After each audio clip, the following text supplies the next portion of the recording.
Good morning. Welcome to day 2 of Typographics 2017. We have another long day of exciting, interesting conversations. Make it sound fun. Well, the party was fun, right? It seemed like it was great.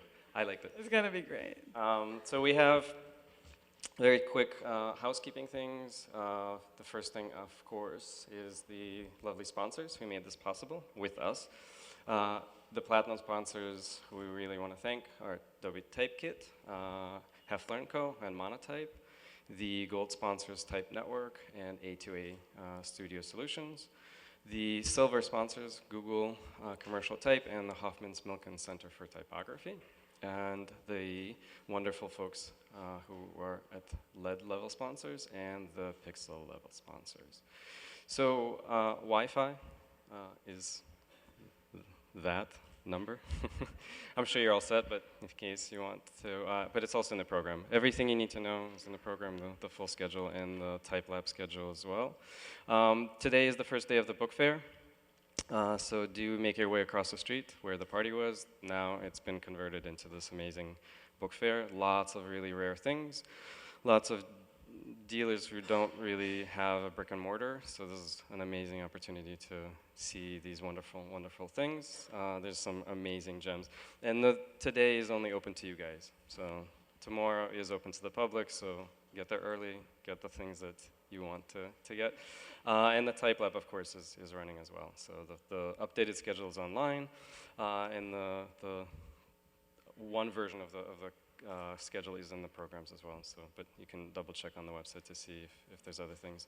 We'll keep it running. We'll keep it smooth. We'll keep it fun. Keep it interesting. So I'll turn it over to Ellen. I like that attitude. That's great. Well, hello, hello, hello. I'm Ellen Lupton. I'm an alum of Cooper Union, and I was a curator of the Lou Allen Center for 7 years before going to Cooper Hewitt, which is a little bit bigger than the Lou Allen Center uptown. Cooper Hewitt is very proud to be a LED sponsor of this event. So hello from everyone at Cooper Hewitt. Our first speaker today is Marlene McCarty, an artist, designer, and activist. This amazing woman has been agitating against oppression for over 30 years. And typography, as it turns out, has played a role in the political history of our time. Marlene has been watching that very closely, and I'm really excited to have her start the day on this important note. So come on up, Marlene. Thank you.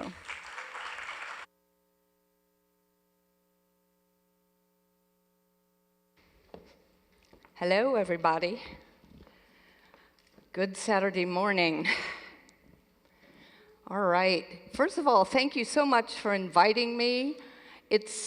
I was just sitting there thinking, many years ago when I started doing film titles, I was talking to a director about the typeface, and he stopped mid-sentence and was like, you know, people who care this much about typography are a little sick. So I'm very happy to be among brethren. Good morning, America. How are ya? Nice use of Frakturschrift from Carolyn Hatton for the Women's March on Washington. This piece is made of cloth, applique, hand-cut letters, and embroidery on cotton. Welcome also to the Hairmageddon. This is a piece from the painter Hans Vici with Rachel Karen and Mary Beth Nelson for the Women's March in New York. This is oil painting with digital printing. What I want to do in this talk is just kind of look at the pulse of the country, just to say this is where we are, but I want to look at it a little bit through the lens of typographic choice. As the Speaker of the House, Tip O'Neill, said, all politics are local. Here we have hand-drawn letters, marker, paint on poster board. It's up to you to figure out what typefaces these are. I have no idea. Typography embodies voice. Typography images those who are speaking. in this time, when every activist group has access to digital tools, typesetting, and cheap printing, remember how hard typesetting used to be? Why is this mode of digital processing, digital working, why is it being eschewed? Practically nobody is using those tools. Clean type and legibility are definitely not primary factors. This is spray paint, enamel, and stencil on foam core. Any aesthetic choice that even has the remote aroma of power or institutional voice is being abandoned. No one wants their voice to be framed in the visual language of big business, mega corporations, banks, or commerce. This piece is fake leather, satin, dotted Swiss fabric, hand-cut letters sewn and glued to cloth. The 1% is just beginning to understand that the reason Occupy Wall Street made no demands was that Occupy Wall Street was not talking to the 1%. The 99% are speaking and listening to each other. This is a quote from 8 editorial, the Occupied Wall Street Journal from November 2011. This kind of conversation is horizontal conversation. At this moment in time, there's a lot of discussion, especially from younger generations, around the idea of horizontal conversation as opposed to vertical conversation. And I think the use of typographic forms, which we are seeing, actually reflects a horizontal conversation. This is tempera paint on cardboard. Knit bombing is popular. Though this is not letter-based, I think it's a great gesture. This is the Charging Bull near Wall Street, which was covered in crochet by the artist Olek. Horizontal communication places people in equivalent hierarchical positions and enhances problem solving, collaboration, and conflict resolution. A message to each other: tear down the invisible walls that separate by wealth. A message to each other: tear down the invisible walls that separate by race. Here again, we see cloth letters, applique, and embroidery on cloth. Then there's always more paint on poster board. A message to each other: we want substance in place of popularity. Paint on fabric. I do need to say, given the urgency and very serious consequences at stake in each of these movements, I hesitate to speak about all the artifacts represented here through mere aesthetics. I'm not going to spend a whole lot of time talking about their look, their graphic impact, or the font used. This is embroidery on a clergy mantle. I'm just going through a series of contemporary movements just to sort of give an overview of what they are using to represent their voice as far as typography is concerned. This is the Dakota Access Pipeline, DAPL. They used fabric paint and applique on fabric, a lot of fabric. More Standing Rock messaging, paint on canvas, paint on poster board, paint on cloth. Decolonize. Here we see movements starting to talk to each other and for each other to heighten, again, this idea of horizontal communication. This piece is from Decolonize in solidarity with the Standing Rock Sioux. Originally, Decolonize did adopt a logo and look that were very reminiscent of late 20th century activism, only to let go of it. This was Decolonize in a protest at the Brooklyn Museum. Decolonize abandoned that strategy as they began to work with other organizations. This is another version of a decolonize banner. It's hand-cut letters on fabric. We see such tactics also present in the immigrant reform movement. This is actress Catherine Kavari at the premiere of Big Little Lies in Hollywood. It's embroidered typography on a dress, stenciled letters and paint on cardboard.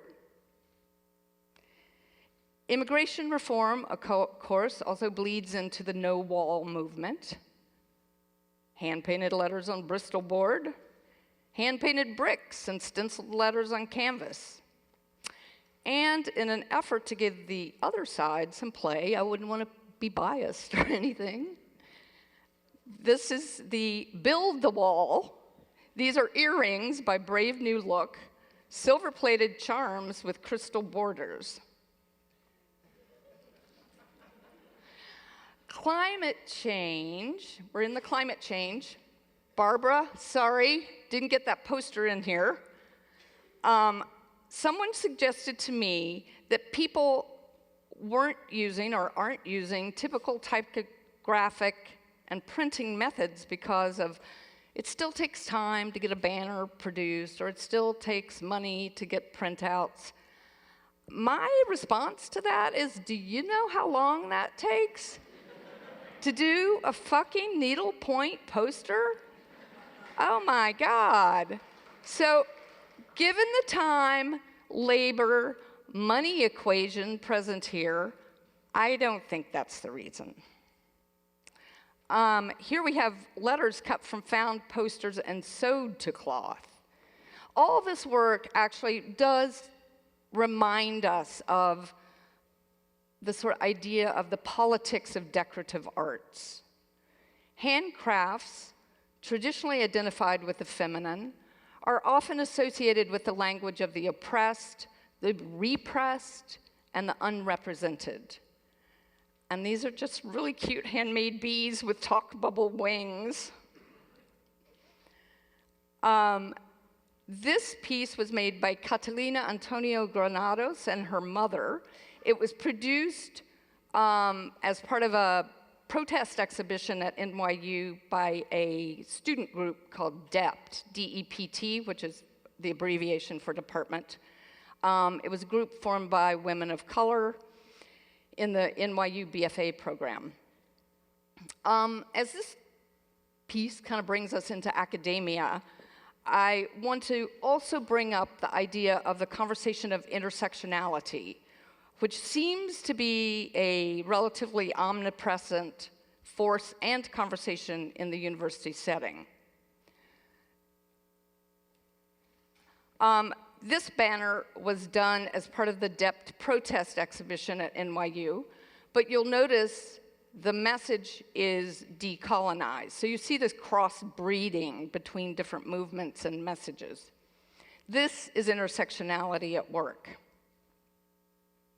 Intersectionality is a concept often used in critical theories to describe the ways in which oppressive institutions, racism, sexism, homophobia, transphobia, ableism, xenophobia, classism, and so on, are interconnected and cannot be examined separately from one another. It gains power from horizontal influence, not vertical influence.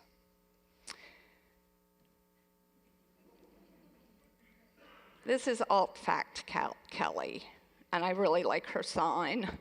Intersectionality is the methodology of studying the relationships among multiple dimensions and modalities of social relationships and subject formations.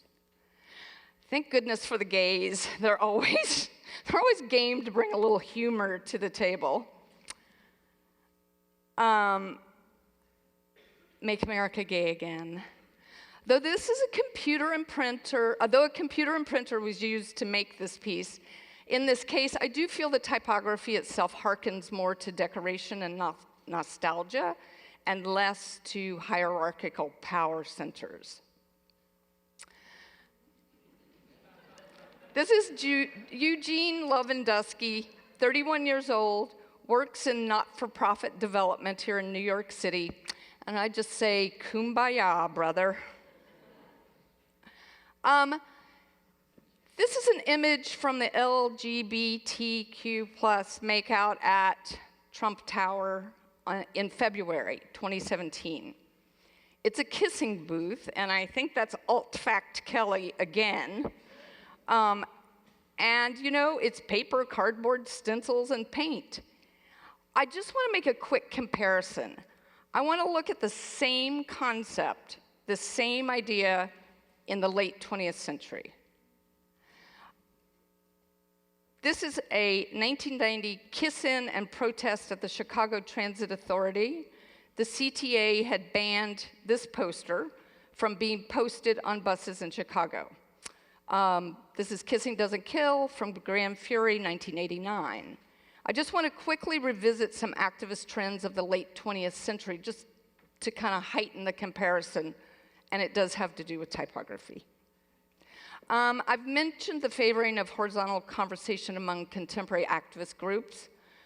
Well, activists in the late 20th century embraced top-down, modernist, vertical conversation. For this bus poster, Grand Fury very blatantly copied Benetton advertising. This is another poster that was it was on Houston Street, called Welcome to America, also from Grand Fury. And up until just a couple of years ago, nothing had changed. This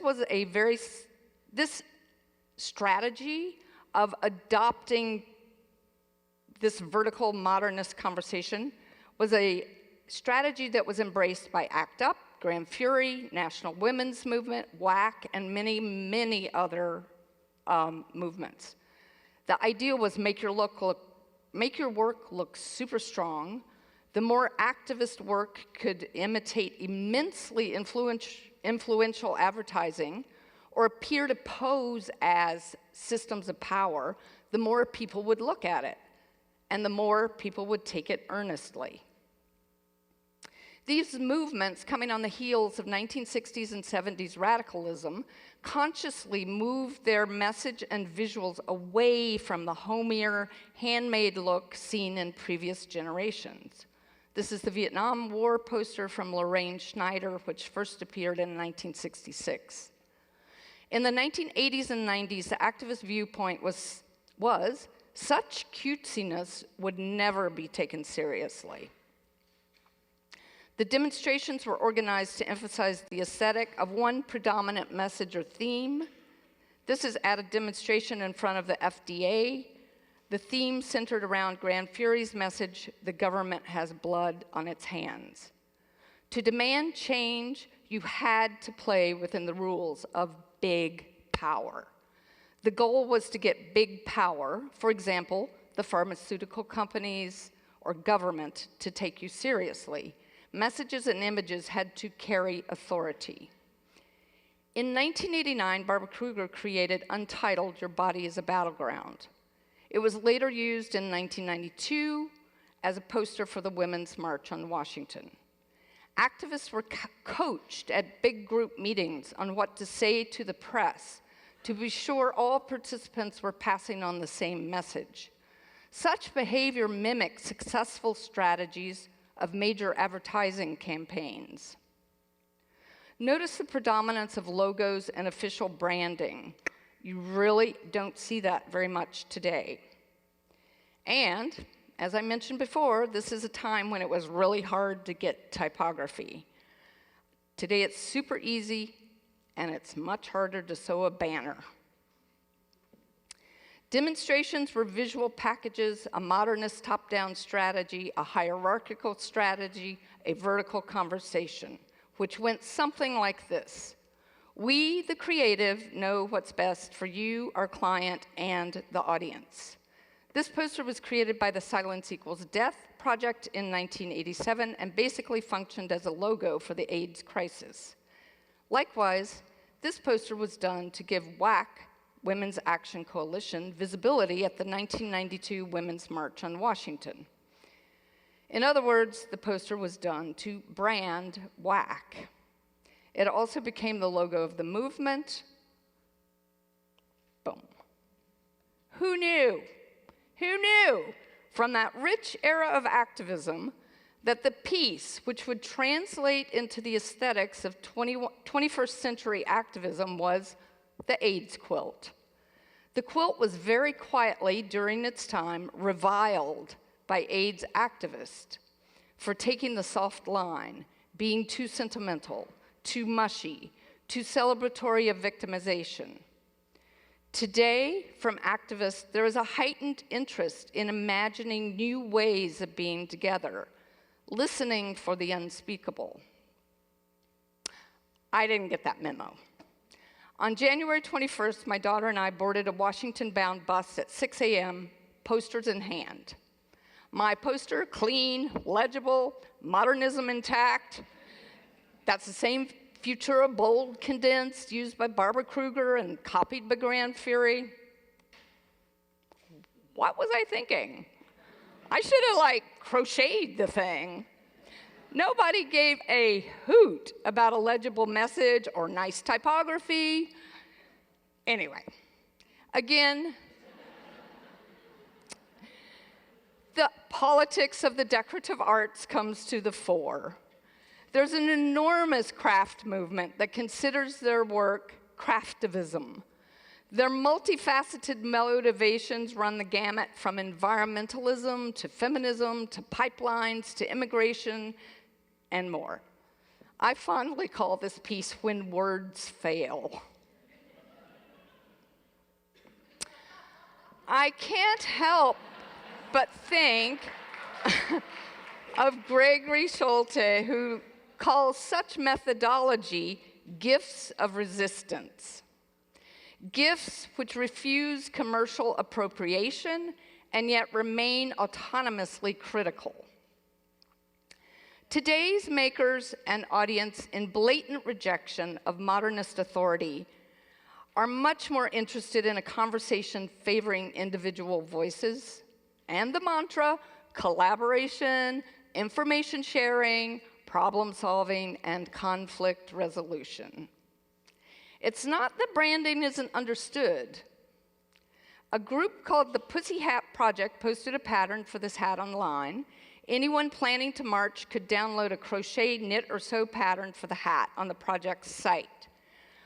Alternatively, some people made hats at home and sent them to the organizers to give away. A statement was made, but as you've seen, if anything had even the faintest aroma of power, capital, or authority, it was left behind, rejected. Speaking of rejection, we all know Hillary was a compromised candidate and that there were in actuality a multitude of issues which destroyed her.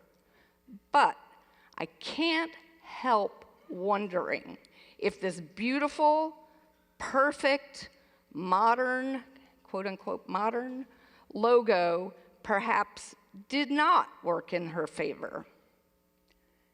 This is the Schweizer Bundesbahn SBB.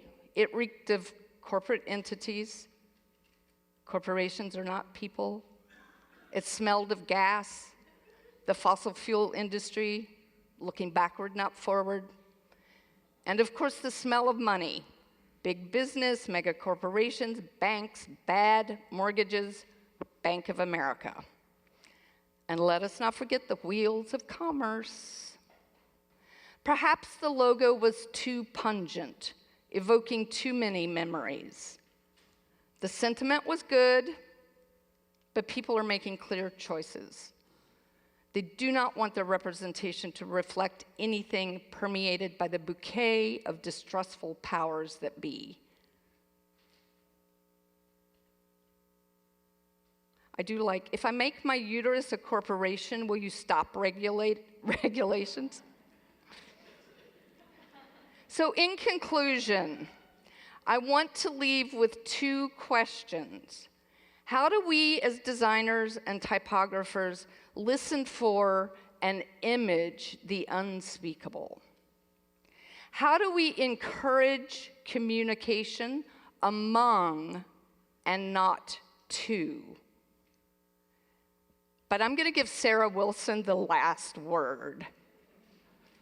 I still can't believe I can't believe I still have to protest this fucking shit.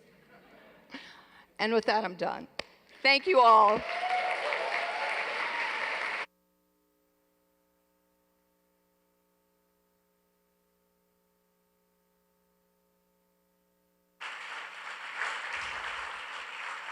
It's a good way to start, right? Yeah, not just complaining, doing something about it. Amazing, Marlene. I love at design conferences when you get to come inside a designer's process and see how they do the things that they do. We've seen a lot of that yesterday as well. So I'm really excited to hear next from Hansje van Halem, who has been running her own studio in Amsterdam since 2003. And in the time between projects, she does some of her best work. And noodling around and making mistakes and experimenting then kind of bubbled up to the surface and became the stuff that she does. So she's going to show us how she does that. So welcome, Hansje.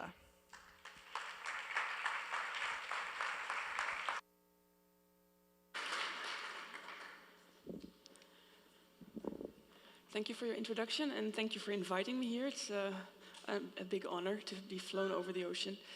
I'm just going to start because this is the only thing I'm good at, making work.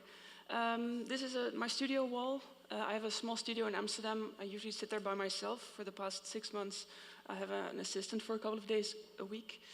And for the first 8 years of my graphic design practice, I've mainly been earning my living with making books and mainly good at doing the inside typography. In the beginning, I always had trouble making the cover of the book, and I had been thinking about maybe hiring other people to do the covers. That kind of changed around in the years after. Here are some book covers, even with typefaces by people who sit here, probably. And the books became more outrageous, and at a certain point I was only designing the book covers and skipping the whole interior design. Also I do smaller printed matter. This is what you call it? Certificate for a prize for photography. And this is my smallest work, the stamps of Holland. They were in use for, I think, 7 years. And my biggest dream is to design money one day, and this is the closest I got. This is for a small festival in Holland. And this is a diploma. So this is some samples of stuff I do. The story begins. I don't remember how it exactly happened, but I got very much intrigued by making a background and the type be in one layer, and to make sure that they were legible and sometimes not legible. Is it me? No. Legible and sometimes not legible. And since I didn't get the assignments I wanted, I started to offer myself to other people for free. This is a poster series I'm doing for a gallery in the north of Holland. They didn't dare to ask me, so I said, no, but I want to do this. I said, yeah, but we cannot afford you. And so this is my contribution to society in some way. This is a poster I do every 2 months, and we print it in edition of 60, and they are being posted in the north of Holland, and usually they're not there for more than 1 day because they get stolen quite quickly. And here, this is my platform for experimentation, and I usually work on a poster for maybe 1 or 2 weeks, and I try to do a lot of experiments, and in the end there's a deadline, so I have to send it into to the printer.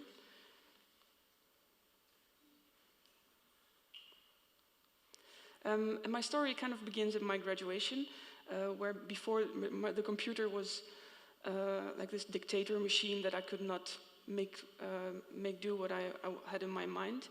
And in 2003, I had a roommate who said, "Did you ever try this Wacom mouse pen?" And for me, that was the first time I could touch the computer with my hand. It was the first time we really got a connection. And what I did, I started testing the pen. I was not making a design or had any idea of what it should be or what it shouldn't be. This was a piece of text that I made into outlines, and I just started scratching the inside of the letter to see how the pen worked. And when I started looking at the different letters, I thought, hey, they kind of look like an A, but if you zoom in, they're all like individual characters. I thought that was very nice. And because I was drawing in vector, I could pile them up on top of each other. So left you see 50 different drawings, and right you see 100, up to 150 and 200. This, for me, was a moment where I thought, hey, this kind of conceptually it made sense to draw, and it was not, it was beyond the borders of making a light and a medium and a bold version. I could make a version of 200 letters or 12 letters, so for me this was something special. I never really used this type. I only showed it, and it was portrait. And I borrowed it to someone who said, I just want to make a test run with your letter and maybe I'll buy it. And then a year later, I found this image online, and I thought it said type design Hansje, and I would never call myself a type designer. And I was so in shock because it looked as if I had designed it, and it was not a new design with my typeface. So for me, this was a moment where I decided the type I make, I'm not going to share with other people, I'm going to use it. If you want to use my type, you have to hire me for it. So for me, this was a moment that I did not need to make type functional. As long as I knew how to use it, if it was in an Illustrator file or if I had to redraw it every time I use it, that was good enough. So for me, type and functionalities, as long as I can use it, it's good enough. As Ellen already told her in the introduction, so I was doing the book design, and in between the book design, I would start to draw. Sometimes it was waiting for an email or waiting for a client to hand in the copy for the book. And I think the main reason why I started drawing type was because then at least I could use it at some point, because I had no inspiration to draw anything else. I'm not a good drawer. I just like the moment when a line appears on the screen. This is all digital drawing, but still it's manual drawing. This was a typeface, an alphabet I made. And at a certain point, I was invited to do a project on an embroidery machine for a textile museum. And there I got the opportunity to test all the different drawings I had made. And in the end, we made this typography for a bag. And because this lecture is about trial and error, this is one of the errors I made. They forgot to tell me that each 100 stitches cost €1.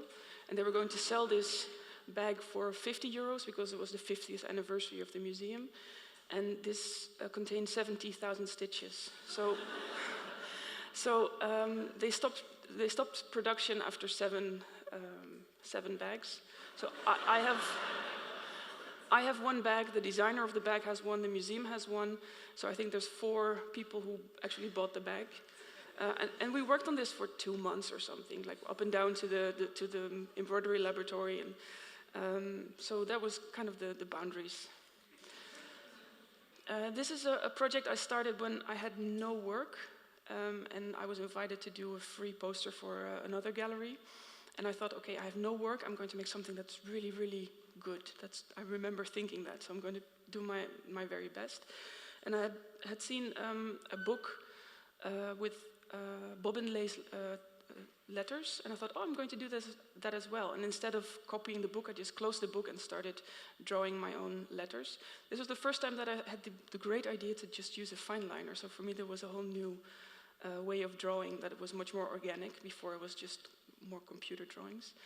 And because, of course, you're dealing with handwriting or like hand labor work, I decided that I should not only make one O, but make a lot of O's. And if you make something that costs a couple of hours to draw, that's a lot of work. I would scan in between, so if the drawing was not finished, so halfway I would scan to have more options. And this is a detail of a poster I made. This is a drawing I made, and I think for 3 or 4 projects I tried to incorporate it into a design proposal, and each time it gets rejected. So this is one of the ideas I still have laying around, so maybe one day I'll use it. And because trial and error is not only by things that go wrong, but also the way I try to investigate design. This is the design process of 5 days. I think 5 days non-stop designing. It's for the cover of a TV guide in Holland. And I kept track by making screenshots. And this is what happens if you give me an assignment.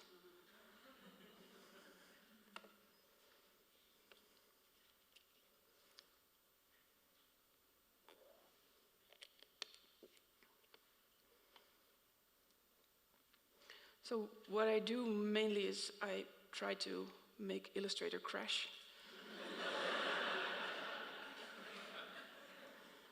And combine all the tricks that are in there. And it's not about Illustrator tricks, it's also applying them in such a way that nobody can recognize what actually happened. And the thing is that I have to make notes myself on the recipe that I used. Because there's more than once that I have this, sometimes I have a sketch and I open the file 1 year after, and I have no idea how I made it.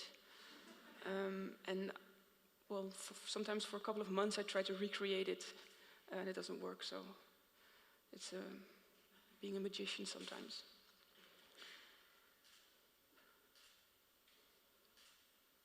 You see, towards the end, the design steps get smaller, and also they asked me to design a pattern. So I flip between the pattern and the cover design.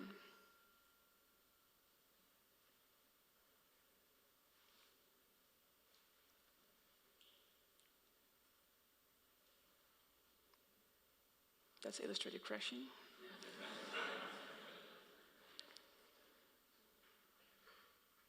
The briefing of this project was actually quite nice. I had made one cover for them before. It was black and white. And they said, well, this time maybe use color. That was the only briefing they gave me. And towards the end, well, not there yet. And I think in the end they liked everything except the color. So, this is the final result.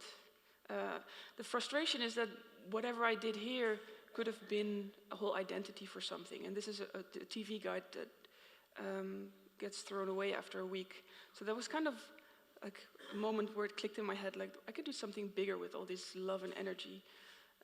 Also because I used this once, I have trouble using it a second time for a different project. So, but what I like about this is that I try to find the edge between legibility and not legibility. So if something is too legible, for me it's not good enough because then it's boring. So for me it's very important to make a lot of prints in between and see if it works and on what distance it works. Of course, if you make a poster, then you have a lot more distance to play with if it's readable or not. And for something like this, the distance is a bit shorter. This is a type project I did also because I was asked to reinterpret a logo. This is a reinterpretation of an existing logo. And at that time I was working with an intern, and he was like sitting behind me, and he came up to my desk and said, "Oh, can you explain how you did it?" And I explained him like the recipe on how I made it. And then he was quiet for 2 hours, and then he came back and he did this.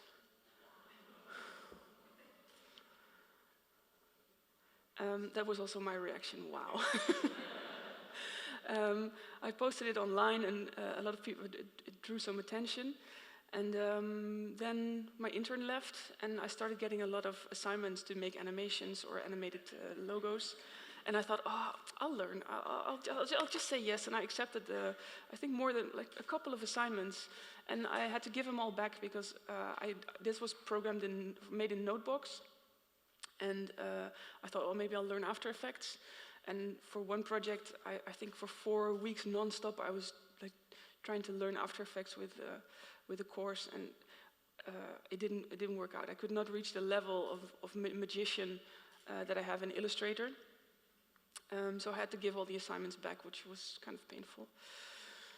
This is a project I did in 2014 when I fell in love with my current boyfriend. His name is Willem, and I didn't know what I went to my studio and I had no idea what to do except of thinking of him.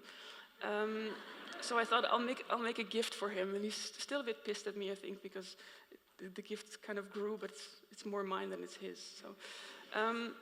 So these are some variations of his, the W I made for him.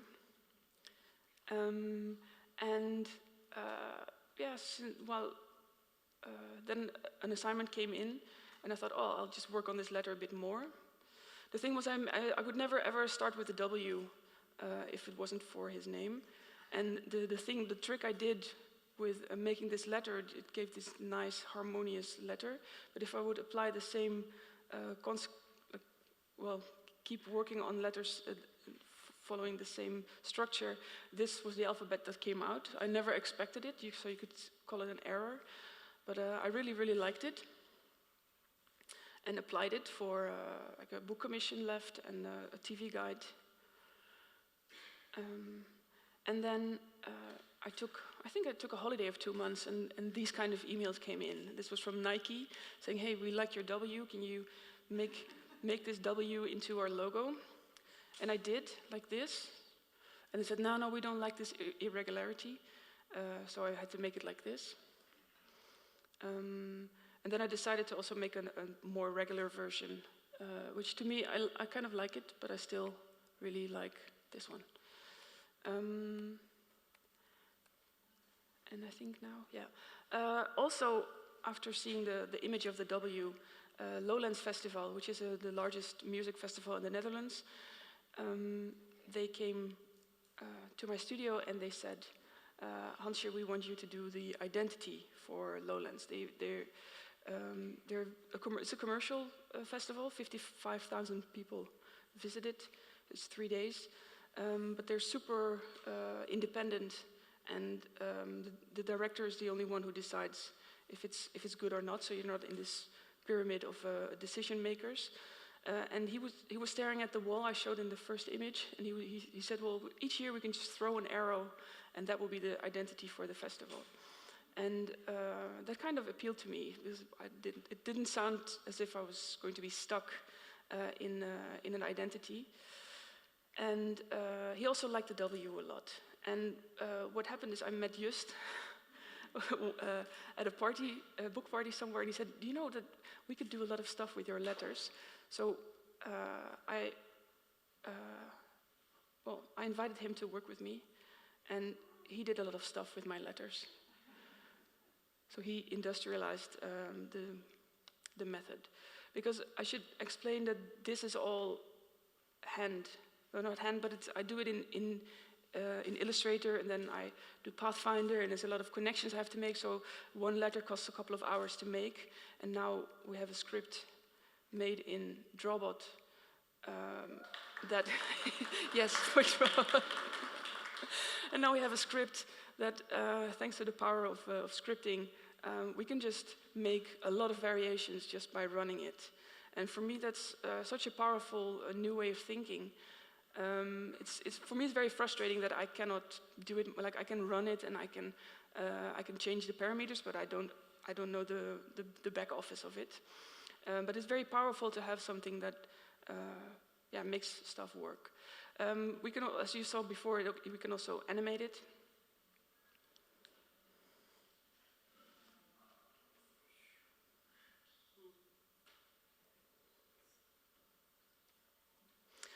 And we can also put in feeded vector images and make the vector animate. What I thought from working for a festival, festivals you can do stuff that you can make things be very big.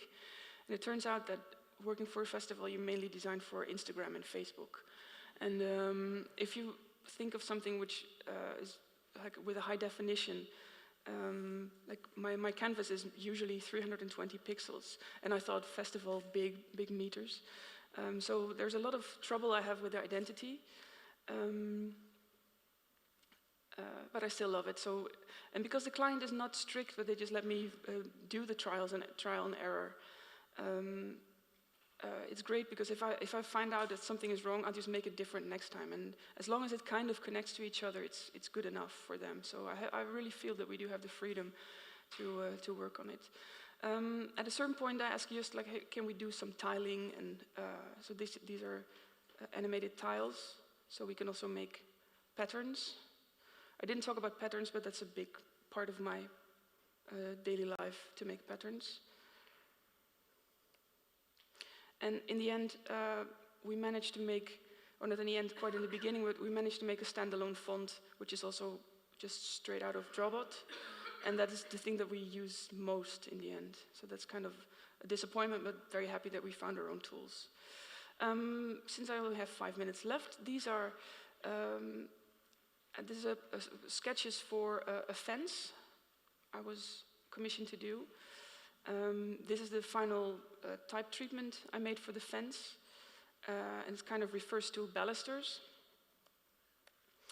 And we laser cut the baluster and make into a relief. I don't know the English word, like a three-dimensional thing. And this is, I've written somewhere how long it is, but it's a whole entire street, and it depicts a poem about the street, about the living area before the Second World War, because it was a Jewish area.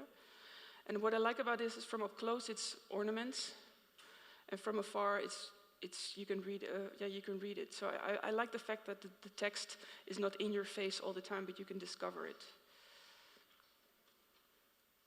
And also, it gets kind of three-dimensional when you see it from the side. Oh yeah, it's 1,100 foot long. In the same period, I had a commission to do another fence, which was a bit higher and a bit less wide. These are also the pre-sketches.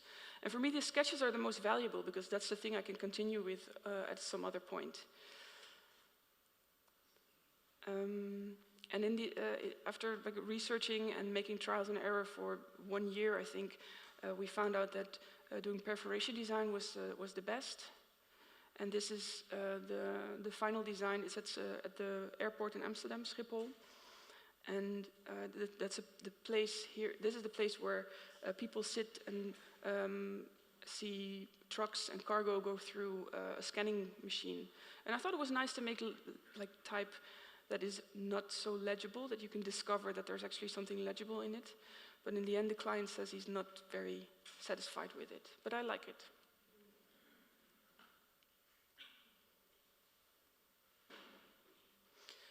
And this is the bridge to the exhibition that opened the day before yesterday. It's a reaction to a main exhibition that shows 100 years of modernists. And they asked me to kind of show the sound of today, or at least my today. And since I do a lot of patterns, here you see the prototype for the fence I just showed. And here's the prototype for the lower fence. But I made an exhibition, it's called Hans van Halem in Patterns. And these patterns are usually from end papers for books. And we made them into wallpapers and made a big installation. And it's like all these little rooms in this exhibition space, where you see my sketches, my failures. So if I walk around, I can say, oh, this one never happened, and this one was rejected by a client, and this one is interesting, I'm going to use it for a next project. But I still like printed matter the most.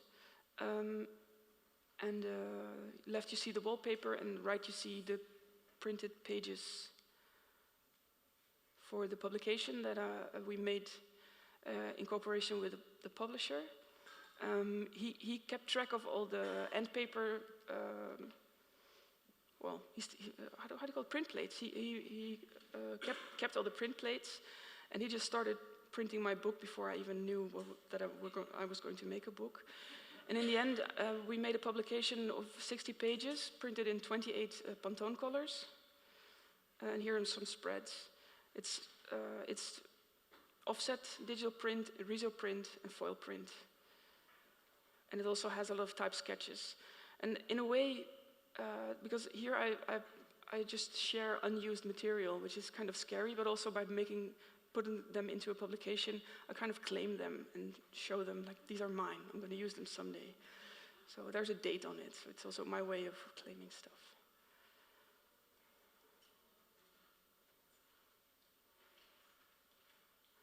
And to make some, I didn't bring copies for the book market, but you can order them online via shophansje.net, and it's free shipping worldwide. So that was my commercial moment. And that was the end of my lecture.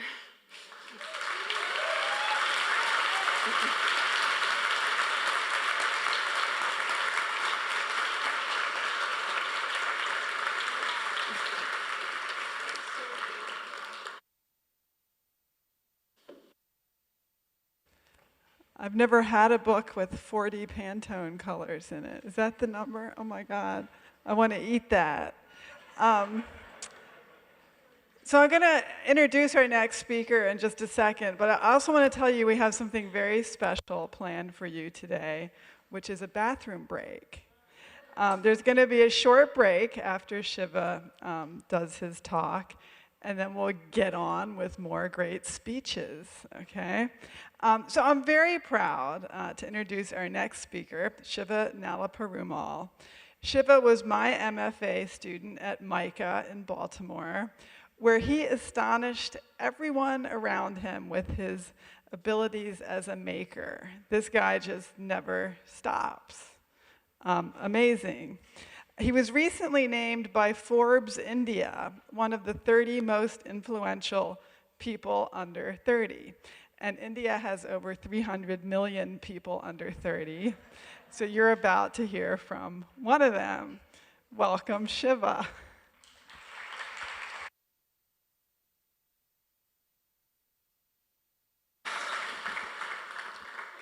Is this working? Okay. Good morning. I'm extremely nervous, especially to go after Hansha, because nothing is cool after watching hers. Thank you, Ellen, Kara, and Alexander, for having me here. It's an honor to be presenting in front of so many people who I've admired for years and stalked on Twitter. So, my name is Shiva Nalaperumal. As my American friends know me as Shiva and something. It's always a question, but I'm the only Shiva in graphic design, I think, so it helps. I'm a graphic designer. I've worked with identities, campaigns of various sizes, publication design, and exhibitions. And as a type designer, I've published several type families that are, I would say, on the weirder side.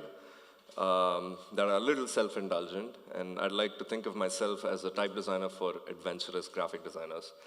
And I've also worked in that very specific intersecting field between type design and graphic design, which is the design of type specimens, which I've been doing for the Dutch type foundry Typotech for 2 years now, which culminated this year in the design of their latest specimen, the related series. So basically it's a specimen about all of Typotech's typefaces that have both serif and sans serif related families.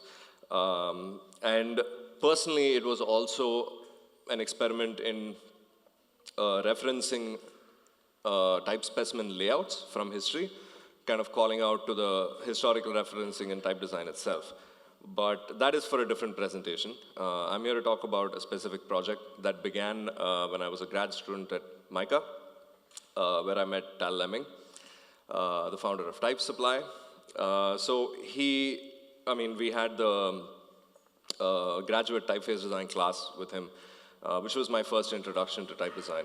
And after many classes of drawing and spacing and learning all the basics, we had to do the final assignment, which was we need to take an interest area, a problem, and try to solve it, kind of explore it with a typeface. And at the time, I was very interested in ancient Arabic calligraphic traditions, especially Kufic. Now, Kufic is the oldest calligraphic style in the Arabic, and the geometric Kufic came from, I think, the 7th century in present-day Iraq, and it was primarily created for architectural tiling and patterning. So Islamic art from the medieval, from the Golden Age is primarily non-representational and completely typographic. And the geometric Kufic primarily came out because, for tiling and patterning in mosques and other buildings. So imagine a culture where you go into a mosque and everything around you is readable. I think that's really magical. And here's some examples. It's the flag of the Islamic Republic of Iran that has the Kufic, Takbir in Kufic letters. This is from the Grand Mosque in Isfahan. So the thing with Kufik is, because it's completely typographic and non-adherent to scale, you can do anything with it. It's not like a painting. It can be done in any scale, any size, and kind of twisted, and all of this is readable. So yeah, this is another example from the same Jame Mosque in Isfahan. So I was really interested in this, and Kufik also has made its way into the Western art as pseudo-Kufik. So in the Renaissance era, a lot of Kufik was referenced in paintings about people from the Holy Land. So this is not actually, this is completely abstract. That's why it's called pseudo-Kufik. Pseudo-Kufik also made its way into modern era with Marty Klavine's wonderful record cover for Miles Davis, where we can see, I mean, it's completely abstract here, but it certainly references Kufik. So I was introduced to this style from a Turkish calligrapher called Emin Barin, who was the first person, I think, to interpret the style in the Latin alphabet, making it completely understandable for a non-native like myself. I mean, he twisted the letters and kind of brought it to a point of almost illegibility to make the make the signature aspect of Kufik, which is the relationship between negative and positive spaces always equal. And this completely made sense suddenly to me, because when a non-native sees this, the top right one, it doesn't seem like letters at all. If I'm not familiar with Arabic, it just seems like a maze. But here we understand that, okay, so this is how it's kind of done. So this is a quote by Eric van Blokland. I'm completely paraphrasing. He said it in a much better way. Lettering is a single composition of letter forms, where you don't, I mean, if there is a word and there is a certain letter that twists in a certain way, that's the only way that it's going to be. But a typeface is a system of letter forms designed to work in any combination. We would never know what words people are going to type. New words can be invented. So there's a certain compromise that you can say that when we design type, we design it with the whole system in mind. But so if I wanted to make a typeface inspired by Kufik, this would be lettering, because they all fit with each other perfectly and the negative space is equal. But a typeface would do this, and this is a problem. And I wanted to know if a typeface can do that. Basically a typeface that kind of lives in the gray area between lettering and type. And I felt this was kind of possible, but because even in Kufik lettering, if you see, the idea that shapes are repeating is very typographic. There are certain shapes, and there's only a certain way in which things are abstracted. And it's certainly typographic. But the way that it works, that it's so free to do anything that it wants, is lettering. So I wanted to know if there is a way to do that. And Tal kind of opened my eyes with this typeface, F.F. Beowulf, designed by Eric van Blokland and Joost van Rossum, also known as Letterer, where the original PostScript typeface from 1889 is every time you type or print the thing, the letters are different. So it's not really a typeface, it's a set of coordinates for the shapes, and these coordinates keep changing every time you print. This completely blew my mind and completely kind of broke the fundamental understanding that I had of type design as letters repeating. Because each time this thing types, it's different. So I thought if this is possible, anything is possible. And then he also showed me other typefaces that have experimented with open type technology to make weird things possible. Ed Interlock by Ed Bengat, Ken Barber, and Tal Lemming. And a bunch of typefaces from Typotech that I really like. Julian, Irma, which types in negative space, and Delvart Gradient, where it types as a gradient from light to bold. So all of these experiments have happened, and I had no idea about any of this before I joined the class, and I didn't know the relationship between coding and type design, and I'm not a coder. So Tal made he made a deal with me that he said if I were to come up with a system, a plausible system to make this thing work, then he would code it for me. Which is a dream come true, because not every day does one of the greatest coders tell you that. So I started working. So we started noticing what are the problems, how things should fit. And we noticed that there are certain problematic characters. Not all letters need things fitting under it. Like for the example, O, R, and M are perfectly fine with each other, but the problematic characters are the P, L, T, F, etc., that have space next to it and before it, and etc. So we call these letters the intruders because they intrude into other letters. So set up a grid. We've designed all the letters within the grid. And I designed a system where, according to based on each intruder, every other letter will be redesigned as an alternate for that specific intruder. So some letters had to be redesigned, like the E, and some letters just had to move in the grid. So for example, if you can see here, the F is an intruder, and FE is basically, that little E that you see is basically E dot F under. So we named things like this. For every intruder, all the letters have been redesigned. And this seems like a simple idea, and Tal created the ligature builder, which combines all these parts and creates new ligatures and glyphs that basically do this. That seems simple enough, but if you see, so this is the first test. So I wanted to type the word plotter, but PL has been made, OT has been made, TT has been made, and TE has been made. But now these ligatures fight with each other, you know? So if I type PL, that forms, and then LO, then the LO will become ligatures. And it was just, then we kind of realized, at least I realized, how massive this project is going to be.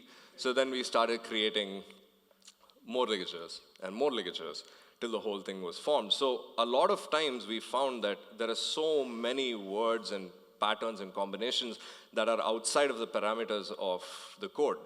So I learned Scrabble, and then learned to use Scrabble word generators. I studied dictionaries, word patterns. So in the Latin alphabet, the T and the E are the most used letters. The T is an intruder. So there was lots and lots and lots of problems, and you know, it's taken 3.5 years to kind of figure out all the problems and create a system that completely works. And I think Tal really regretted telling me that he would work with me on this. Because I was totally excited, and I was making new ligatures every day, thousands of them, and he had to code them. So let me show you an example of how this works.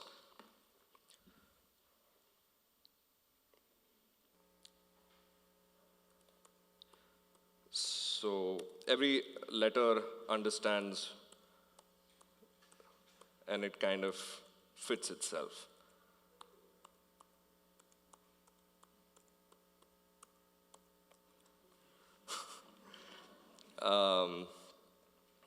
Anyway, let's go back. Sorry. So it came to a time when it was, you know, kind of working, and we started thinking about what to do with this thing. And I've always wanted to propose this typeface to Typotech, because Typotech has been very instrumental in me becoming who I am as a type designer. One of the things that made me take the plunge to explore type is reading all the articles on the Typotech site. So I contacted Peter Bilak, who's the founder of Typotech, and he fortunately accepted the project, and he said it's interesting. But he also said, okay, you've worked so hard on this thing, but in the end it's a font. Why stop there? Why not go as far as it can take you with styles and other things? Why stop with what it is right now? I never thought about this, but it struck my interest. I never thought about different styles. That would be moving away from the Kufik, and I think by this time I was pretty comfortable with doing that because it's already a Latin typeface. So then we can't do the whole thing again. I was just, no, man. I'm not gonna spend another 2 years on each style. So we figured that we could affect it with code, because all the letters are completely geometric, and there are no curves at all in the typeface. So we could affect it by code. So I contacted Frederic Ballan from Belgium, who is a genius. It's just breathtaking how he works.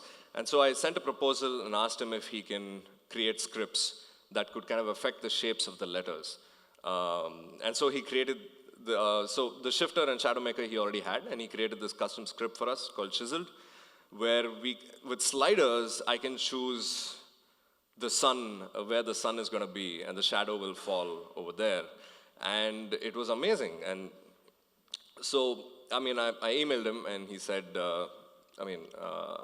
okay, just give me a couple of weeks, I'll check it out. 3 days, he sent me the script. He's like, screw it. But yeah, so in the end, we could properly do it. And of course, every time the script was made, the script was run, we had to get in and edit the whole thing again. It won't do it perfectly, obviously. And because of the ligature builder had to be rewritten multiple times to fit all of these other styles. So this is shadow, this is stone, just stone shadow. And now another interesting side effect is that since the code didn't affect anything else, in the sense we did not touch the spacing or the letter forms themselves, they can be layered, which I didn't really plan that. This is the stripes and the solid, the shadow, and 3 layers. So it gives many different voices now, because Calcula, the typeface, is very specific design. It's not a workhorse. It's never going to be ubiquitous. But it was interesting to see how code can affect that and kind of create more voices in this super specific visual language. And with gradients, we can do even more things. Some experiments that I tried out, different voices. And gradients are my favorite now. And it's weird because here with this typeface, it affected me so much in the sense I've been working on this thing for 3.5 years now. And it has none of the things that you enjoy as a type designer. The things that you enjoy as a type designer is the curves and the spacing and kind of typesetting things. But this thing, the base characters were done in 2 days. It was just rectangles. And all the rest of the time is just problem solving. So I was drawing typeface on the side to keep sane and to also keep my love for type intact. And it started affecting me on a regular basis in the sense that when people talk, I was having a conversation with my friend and we were talking about a film, and he said, so the film is nice, the plot is basically, and all I was thinking was plot, P-L-O-T, 3 intruders. Will that work?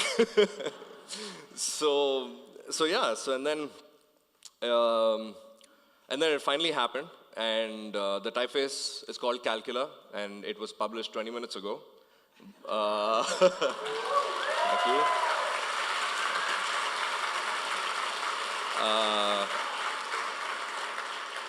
Now, it's not all. Because Kufik was designed to create patterns and tiling, another interesting side effect of this typeface is that patterns can be made from the typeface. This is the LLE ligature. If you type LLE a bunch of times with super track it, this will happen. There it is. And you can make more patterns from the same ligature and more. I figured, okay, this is interesting. Can we do whole words? So I typed the word Ellen. There she is. And maybe, okay, so that works. So what about the layering part? So it did follow in the future, zoomed in, and they can be layered to create even more patterns. I know it's not as cool as Hansha's patterns, but I'm trying, dude. There's more. So because of its very strict nature, more things can be done. So a friend of mine who's really good at, I'm not very good at Illustrator, so he kind of made a pattern brush from the LLE ligature. So he was like, this can be made into a pattern brush, and with that you can edit it and modulate it, and we can make different kinds of things, circles. And because all the spacing is the same, it works for all the different layers, and it can be layered. Patterns on patterns being layered. So usually, in type design, we are defined by, not defined by, in the sense a lot of the times we design typefaces based on what they will be used for. In the sense, if it's a newspaper typeface, there are certain parameters that you need to follow, readability at a certain size. So a lot of the design decisions are made by what the typeface is being made for. But with this typeface, that was completely not there. I was just making this thing because we had a separate goal for it, that it should work in all these words and blah, blah, blah. We never thought about what it could be used for, and I still don't know what it could be used for, which is kind of an interesting place to be, you know. I mean, it's out in the world now, and I don't know what people are going to do with it, but people can do a bunch of weird things with it, so I hope that exploration will happen. And so it's available on typotech.com. You can try it, you can buy it. And yeah, and what next? So this project has been going on for so many years. Now I can finally sleep peacefully, like with nothing in the back of my mind. So just a couple of slides of what I'm working on. It's an inscriptional sans, serify, sansy thing, inspired by the Black Flag logo and antique olive. This is something that I'm really interested in, that I've been trying. A friend of mine and I have been working on a very large type family of multi-script typefaces, multi-script type. I'm working on the Latin, and my friend Arya, he's working on the Devanagari and Tamil. He's a genius in Indic type design, kind of like an authority in it. So it's a grotesque. We're trying a grotesque model where, it's far removed from handwriting and humanist sources. So we're trying to see how that works in Indic scripts. Of course, different heights to match texture, weight. So a lot of things haven't been settled in Indic scripts yet, in the sense it's still open to experiment. So that's what we're doing right now. And thank you.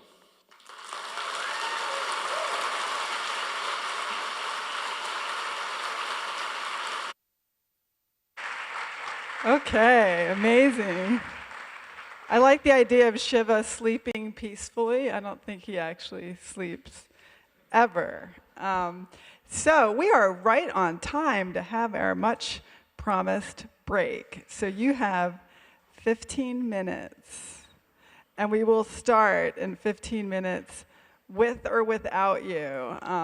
There are bathrooms on this floor. Bathrooms at Cooper Union are all gender neutral. If you identify as female, you will have an opportunity to learn to use a urinal. Don't be afraid, we share, okay? There are additional bathrooms on the second floor, so explore. And come back at 11:25. Is that good? All right, we'll see you then.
Oh, he's leaving.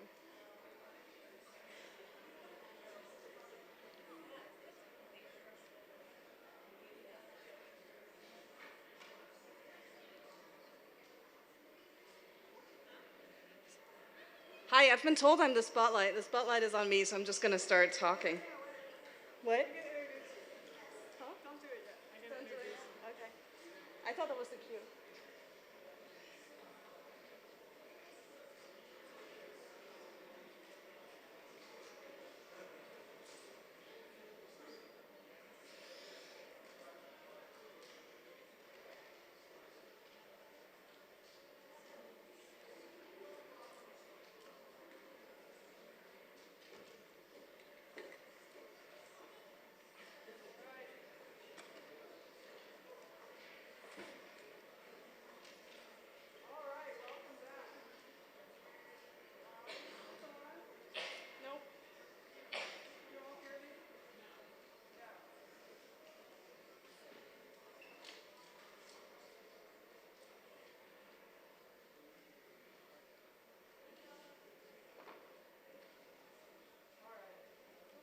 Still not on. Oh, yeah, okay, that's better. Yay! Welcome back. So we have a spotlight. We have Nina Stossinger. She is a typeface designer who works with Tobias Farah-Jones and a previous presenter at this conference. So welcome, Nina. Thank you. It's awesome to be back here. This is my third Typographics. I'm happy to also say it's my first Typographics where I'm actually living in the city. I moved here just after last year's conference. And it's been a pretty stark change of scenery, which I wanted to say a couple of words about and how it relates to design. I'm originally from Switzerland, and Switzerland, and if you haven't been, it's exactly as pretty and clean and tidy as you would probably imagine. It's a beautiful place, and I sometimes found it really hard to do design work there that felt meaningful and didn't feel like a self-serving exercise, because when you're in an environment where everything already feels like it's finished and done and polished and up for display, it's hard to find, I found it hard to kind of find that friction in everyday life that reminds me that there's actually work to be done. I now work for Farah-Jones Type, who are, shout out, fantastic people. I'm very lucky. And our studio is in Gowanus, Brooklyn. And in case you haven't been, Gowanus is very not like Switzerland. It's mostly industrial. There's a probably kind of toxic and somewhat smelly canal. There's industry, there's car repair shops, there's the Department of Sanitation. when I first visited, I thought, well, this is kind of an unintuitive place to put a design studio. But actually, it's exactly great. I was walking back from lunch recently with Tobias, and there was a sound of stuff being made. You know, there was like metal clanging over there, and a chainsaw over there, and somebody hammering over there. And he said something about how refreshing it is to be in an environment that is so much about people getting up each morning and getting stuff done. And he says nothing in this neighborhood is for show. And that really made me think, because really, why should design be for show? Like, it can be seductive to think of our field as like a little glitzy and glossy and a little glamorous, because after all, we deal in making and selling things that look good. But design work is also real work, as all of you know. It's hard and it's messy, and it's not always pretty, and the things that we make have actually real jobs to do and problems to solve.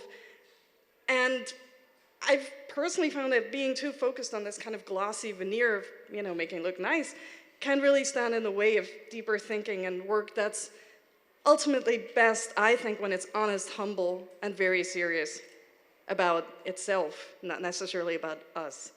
So if you're looking for ways to kickstart your creativity, I do recommend a change of scenery. Maybe take your MacBook and find a deli or something in an industrial part of town and see what that does. Thank you. Well, Nina, that's a perfect transition to our next moment here, which is all about type that looks like somebody actually made it. Next up is Ken Barber, the buoyant, boyish, bubbly co-founder of House Industries. Ken will talk about American advertising lettering. This is the stuff from the mid-20th century that looks like it's really casual and quick and easy, but has behind it a surprisingly formal methodology. So take that, Switzerland. Wait till you see this shit, okay? So come on up, Ken.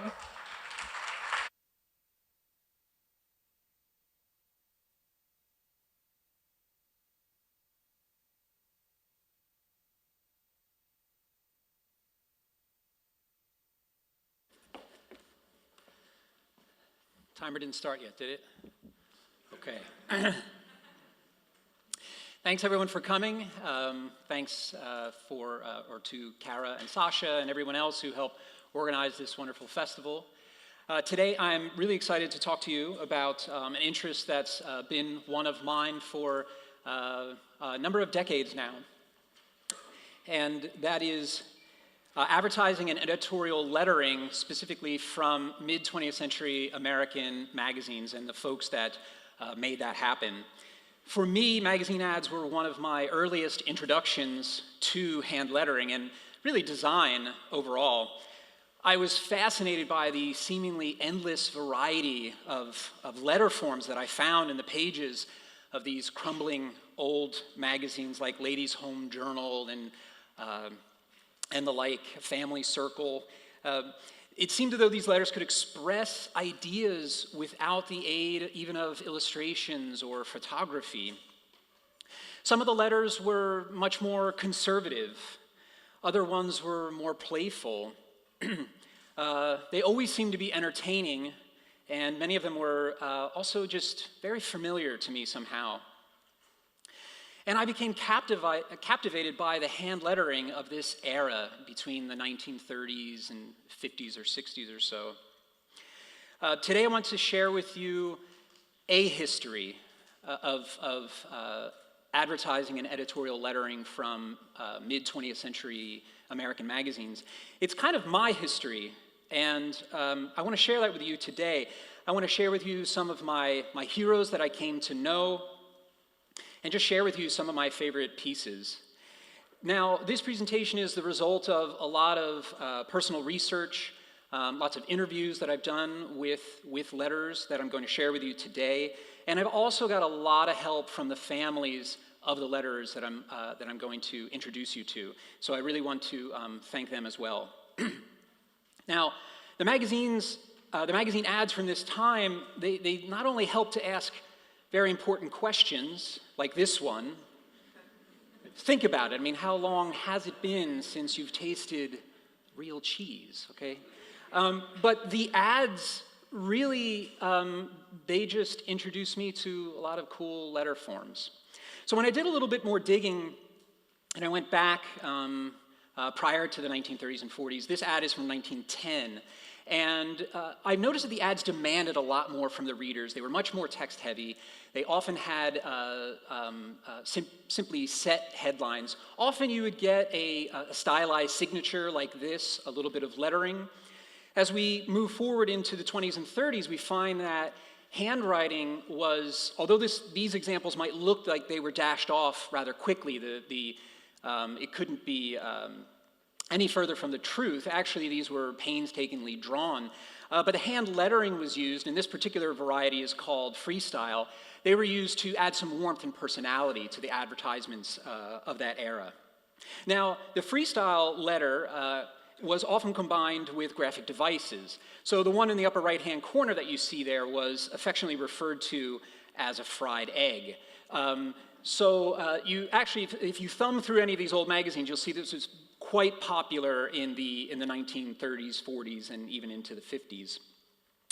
Another graphic device that was really popular was a comic strip.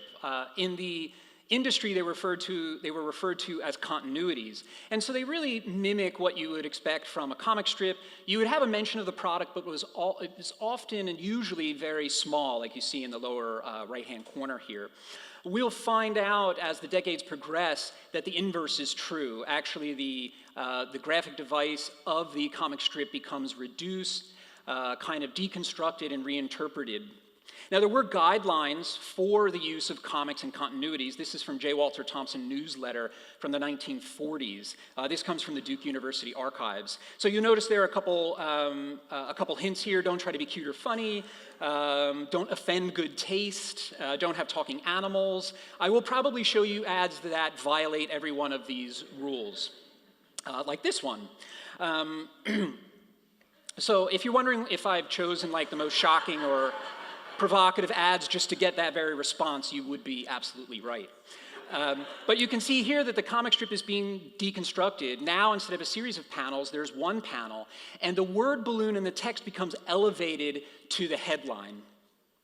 The letter style that would have been in the balloons was stylized, and what was created was called the brush letter. And here we see it. Really, that is the only thing that survives now from the comic strip device is simply the balloon and the brush letter until we get to the end of the 40s and we see that the balloon isn't even used, but yet this brush letter that comes from the history of comic strips and other influences survives. I really get the sense that women love to clean back in the day here. In preparation for my presentation, I did double check this with my wife. She assures me that this is not true, right? Okay, just want to get that out there. So comic strips were really big business. They were marketed to professionals, and instruction books were marketed to professionals, like this one. But it was also understood that you could, a person could not only develop this as a hobby, but then actually enter commercial art using this comic strip device. So this is an instruction book from 1936. I've had this for many years, and the face, this guy's face, I knew that I saw it somewhere before, and I'm not sure. My research assistant's still checking into that, but sorry, I got off topic there. There were lettering studios that did specialize in comic strips and continuities right here in the city and throughout the States. And this letter style, the brush letter that I mentioned, it also has a sister style, if you will, brush script lettering in which the letters are connected. They were often executed with this brush. Well, not this brush, but this variety of brush. This is a Winsor Newton Series 7 Kolinsky Sable. And this was the go-to lettering brush for folks doing this style of letter. So you can execute the non-connecting brush letter, but you can also create the connecting brush script letter with this particular brush. Now, oftentimes people see ads from this period and they think that these headlines were executed very quickly and then put to bed, and that was the end of it, on to the next headline. But again, as I mentioned before, with the others that I showed, it couldn't be further from the truth. Many write-outs were often done, the best parts were selected and then pieced together. This technique was also done for the non-connecting brush letter. You didn't have to use a brush, though, to make these. And the cool thing about people who are working in the early to mid 20th century advertising field, the letterers, they were very innovative. So you had, or you see, different tools being manipulated for various purposes. So on the left, there's a ruling pen that has been mitered or filed, in which you can get a brush-like type of appearance. And Frank Connolly was a letterer who was very fond of taking speedball pens and filing the round nibs to create different shapes. So again, those could be used for brush script or brush letter. Now, the type founders of the day were not lost on the popularity of the brush letter. And you probably are familiar with these typefaces, which come from this period. We have Trafton's cartoon from 1936 and Kaufman's balloon just a few years later from 1939. And they did get a certain amount of play. So if you go through these magazines, you'll see them used in advertisements and editorials. But it didn't mean that there wasn't work to go around for letterers. So here's a brush letter, which arguably is much more expressive. We also get the bonus of a fried egg right there, which is nice. Usually not with cakes. That's not how I would do it, but these are examples from Pete Dombresian. So you might be familiar with the name Pete Dom. These are from the early 50s. Pete Dom took this letter style, this very expressive brush letter, and he turned it into a film alphabet. So essentially, he adapted this letter style for film headlines. So film lettering was a means of making headlines by working from a pre-drawn set of characters and then by photographic means setting headlines. And from his work with this particular brush letter, he created the Pete Dom series. So this is from 1950. You might be more familiar with what came after that in 1952, which is Dom Casual. Now, the interesting thing here, and I have to thank John Downer for pointing this out to me, is that it existed, this particular letter style existed first as a film lettering style and then was cast in metal type, Dom Casual. It's usually the other way around. It's usually that older technologies are then adapted to newer ones. But this is kind of interesting because it went just the opposite. Photo lettering was one of the biggest film lettering houses. They were based right here in the city. This is one of their mammoth catalogs. They worked with many letterers in the city and abroad in the United States, but most of them right here in New York City. One of the most famous is Tommy Thompson, and you might, for the lettering geeks out there, you might be familiar with the script letter. Now, although this was instructional in nature, he really delved into the history of the letter forms that he was discussing, and he attempted to connect contemporary letter styles with historical models. So these models are from the 17th and 18th century, and they seem to make sense when you go through the Coulet and the Bâtard. I'm sorry, my French is really bad, so I apologize to any native French speakers out there. I'm still working on how to properly pronounce croissantwich. I just haven't figured that one out yet. If we look at the ronde at the bottom, that one's the most curious. It doesn't seem like the example on the left that Thompson is attempting to link to historical models actually matches the exemplar. And this kind of stumped me for some time. Here's an example from his book published in 1939. It wasn't until I stumbled across an example of the ronde in use. So here we actually see the ronde outside of this context of being an exemplar and someone actually using it. And now it's much easier to make that connection between what he's calling a ronde and the historical sources. I just think it's really cool to see it like in a Camel cigarette ad, like 270 years later. Another book that really made an impression on me was this one by Mortimer Leach. You might be familiar with this book as well if you're interested in lettering. Mortimer Leach taught at the Art Center in Los Angeles. He was the teacher and mentor to Doyle Young, who you might be familiar with. Before I had kind of figured out lettering, I thought that perhaps if I just tried to kind of absorb the essence, the persona, the aura of these letterers, that I too would be able to unravel its secrets. I found out it doesn't really work that way, unfortunately, so I said, all right, forget that, I'll grow my beard back and get to work here. I want to introduce you to a couple hand letterers. The first one is Tony Bonagura. He might be my favorite letterer who worked in brush script. We'll find out in a moment that he did or worked in a lot of other styles. He was born in New York City. He worked in Chicago for some time, and then he returned to New York. He actually attended Cooper Union, as I understand, at least for a short period. I would not be able to share this information without the help of the Bonagura family, specifically Jason Bonagura and Gloria Zinmeister, so I want to thank them. And with their help, I was able to identify pieces of lettering that Tony had done. This is very difficult because letterers did not sign their work. Unlike illustrators, photographers, they rarely got credit. As you can see from these examples, he was very expressive, particularly in his brush script lettering. He wasn't I wouldn't call him a technician, he wasn't very technically minded, but I think if he were, it would lose some of the spirit that he certainly captures in his lettering.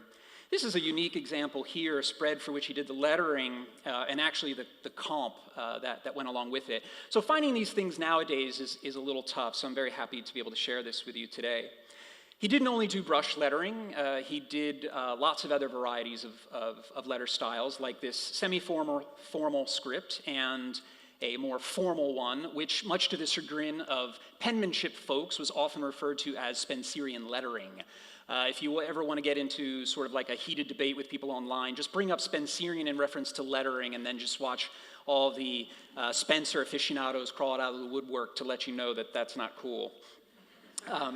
He took some of his letter styles and, together with his partner Frank Bartuska, created what they were positioning as a rival to photo lettering. They used real film lettering techniques, they called it custom lettering, but they realized they couldn't compete and it was ultimately absorbed by photo lettering. Now,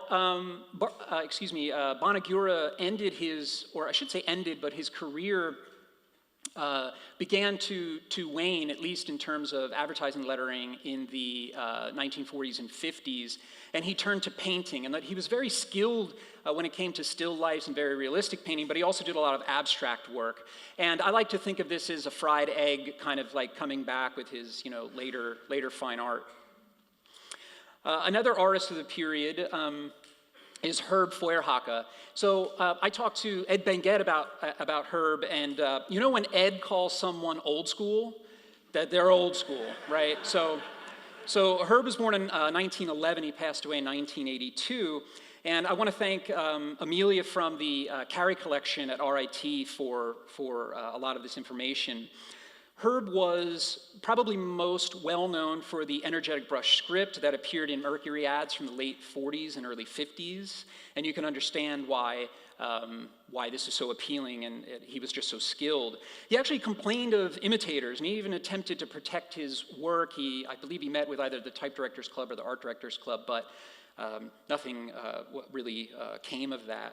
He did continue to use brush lettering throughout his career, and he really was quite innovative in the way that he executed it. I mean, this is something that's really kind of off the beaten trail when you talk brush script lettering.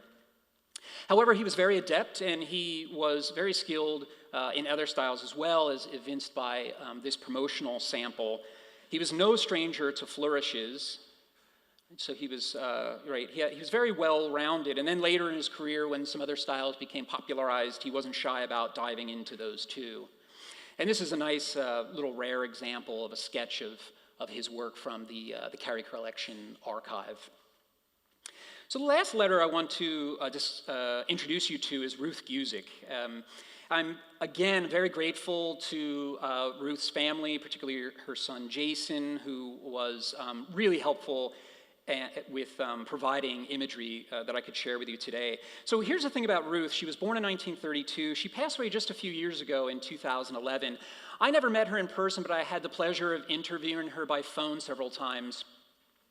I was doing research for an article in Communication Arts about casual script, and through my exploits and whatnot on the internet, I came across her name, and it turns out that she worked for the biggest ad lettering studios in New York City between the 1950s, 60s, 70s. She worked with Julian Mansfield, Sam Marsh, Morris Glickman, people that if you're aware of the history, you know that these folks are no joke. I was first introduced to her work when I was a kid. So I grew up in the 70s, and I'm not ashamed to admit that my favorite soda was Mountain Dew. Kids, no Mountain Dew, okay? But this is how I first encountered her work, even though I didn't know it at the time. She had actually redrawn the Mountain Dew logo for Morris Glickman's studio in the 1960s. And it seems she did a fair bit of this work. This isn't the only letter style that she worked within, but like, how great is that? She did much more conservative work. In fact, most of her portfolio seems to be what would be referred to as meat and potatoes work, more sort of practical, approachable letter styles. If you're curious, this is pastel on the other side of visualizing paper, better known as tracing paper. And she would use this to transfer onto a board to ink the final work. As far as I can tell, these are the first drafts. So think about that for a minute. And here it is. It's not ad lettering per se, but in the final application. Ruth, as I mentioned, she was very skilled. She actually worked in many different letter styles. The only thing she said that she told me personally she did not do is brush letter and brush script. She worked in another studio, Julian Mansfield's studio, and a fellow named Harold Kovac handled that sort of stuff. But she could tackle just about anything else. And this is how good she was. Back in the 1950s, she complained that she wasn't being paid equally as compared to the men that were working in the office. Yes, and I wanted to make a point, I wanted to point this out. She called BS on it, and she walked out. And she was very quickly welcomed back into the studio with a pay increase. So if you've ever met her, again, I never have, but just having spoken to her, you'd know the kind of lady that she was. Really very cool. So when she worked for Julian Mansfield between 1953 and 1957, they handled the editorial lettering that you see here. And much of this was in collaboration, so oftentimes Mansfield would do some pencils or some roughs, but she was what's called the finished letterer. So that was the person who executed it for reproduction, as opposed to a comp letterer who was just doing the sketches that would then be worked up by someone to actually refine it. But an incredibly, incredibly skilled woman, and I'm so grateful to be able to share her work with you today. The legacy of these people, of these artists, endures. These are just a few of the folks working today that I really like. So if you're interested in seeing lettering somewhat along these lines, you can see that these folks who are sort of carrying the torch forward. You probably, if you're familiar with House Industries, you know that we're no stranger to influence of lettering from this era. So it no doubt feeds into many of the projects that we do. This one for the Jimmy Kimmel Live show. And this was an award that was done for the Detroit Autorama. Actually, it was done for the Henry Ford. They award this for the most innovative hot rodder at the Detroit Autorama. And so this is this is absolutely that freestyle script coming back to inform this particular piece. Now, it's true, we really like this more expressive, fluid type of lettering, but we also recognize that letters, again, did more of that meat and potatoes type of stuff. Letters were often fond of correcting typefaces. So if they had to create a headline in a Futura style, excuse me, if anyone is not here from the United States, I'm saying Futura. So just in case you're wondering, there's no CH in there, but I'm just gonna go with that. Letters, if they had to letter a headline in the Futura style, they would correct all the things they didn't like about it. And from this emerged these kind of nuances in the lettering, and so the folks at House and I are working on this typefaces that is attempting to capture some of those things. We recently had an exhibit, it's actually running right now at the Henry Ford Museum, and as you can imagine, many of these inspirational pieces that I showed you today, and just lettering in general from this genre, from this era, are informing in this case, the banner signage at our exhibit, and this one as well. So an upright brush script. This is the sort of the motto of the exhibit: learn from what you like and apply it to what you do. And looking back at my interest in hand lettering of this era, that's exactly what I tried to do. So thank you very much. I appreciate it.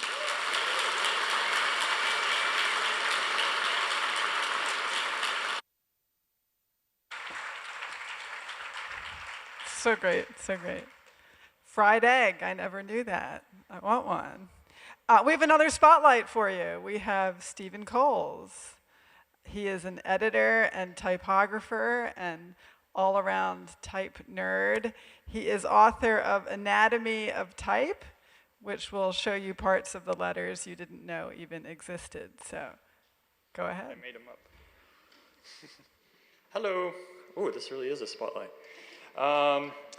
So yesterday I tweeted the suggestion that I like the spotlight. I like when we have different people come up every time. But I thought that maybe James Edmondson should just do a stand-up routine in between every talk. I thought that probably would be a good idea, but I made that suggestion and now they asked me to come up here, so be very careful what you request. So I thought the first half of yesterday there was a lot of talk about badly set type and the trend of doing things intentionally poorly. And I'm kind of an old-fashioned guy, and I like things to be done right, or at least to learn the rules first before you break them. So I'm going to talk about one thing which I wish more of us did right. And so the first slide. Don't do this. And some of you may not know what I'm referring to here, but it's that optical spacing option there in Adobe Apps. So most people, when they see optical, they think, oh, that's good. I want optical spacing. I want it to look the way it's supposed to look. But what that does is it removes the kerning from the font and uses the machine to try to figure out how the letter should be spaced.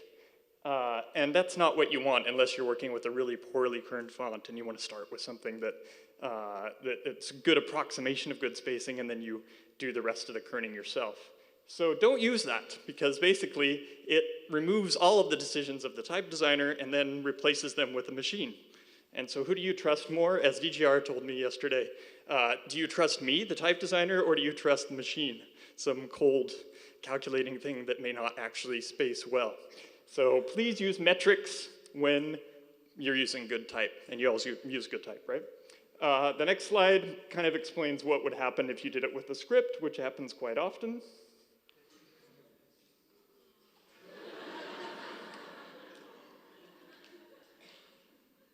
So please don't use optical spacing. Go to slightly-tracked-script.tumblr.com.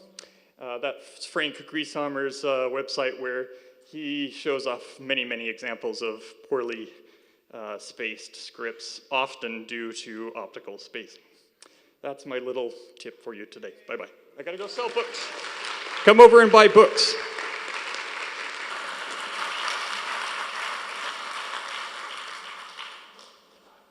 Hi.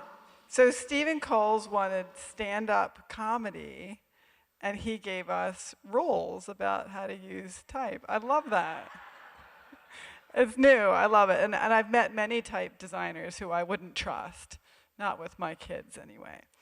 So we're going to end our morning session now with a panel about designers who publish magazines. Some of you look confused.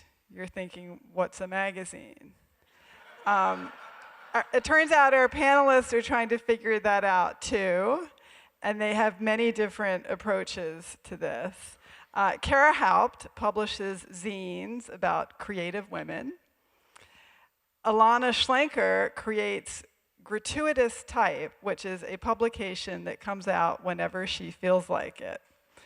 And Ryan Essmaker is co-founder of The Great Discontent, a magazine that started out with long-form interviews on the web and now comes out in a couple different formats: long, short, paper, hardcover, whatever. So they're each going to speak for about 10 minutes about their work, and then we're all going to come up here together and have a conversation and hopefully hear what you think a magazine is, okay, or should be. So come on up, Kara.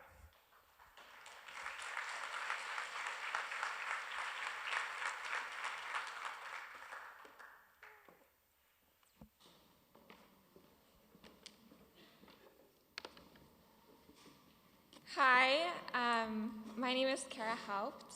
I am a designer. I currently work at The New Yorker, where I art direct editorial art direction for thenewyorker.com. Art direct editorial artwork for thenewyorker.com. Before that, I worked for the Hillary Clinton campaign design team. But today, I'm going to be talking about my project, Babe Vibes. So Babe Vibes is a collection of work by creative women. We publish essays and interviews online, and we also have a shop where we sell one-off print zines. We also, here's an example of one of our interviews. They're called visual interviews. I send a disposable camera to a woman artist and have her photograph a selection of things and send back ephemera and kind of create a more interactive interview. We've also done a one-off project called the Pep Talk Generator. So it's an interactive experience where you can go and generate up to 100 original pep talks for moments of need. So some of the zines that we've created, one is on self-care called Methods of Self-Care, one on Beyonce, one on Creative Block, and our most recent one is on sex. So I keep saying we, but Babe Vibes is pretty much just me. I work on the zines, I usually work with another collaborator to kind of conceptualize and edit all of the content, but everything is designed and executed by me as far as the visuals go. So I began Babe Vibes when I was 21. It was the summer before my last year of college. I started making these like art journal pages that I posted using this hashtag, Babe Vibes, and now has like 6,000 photos in it, which is really weird. But these are some of the pages.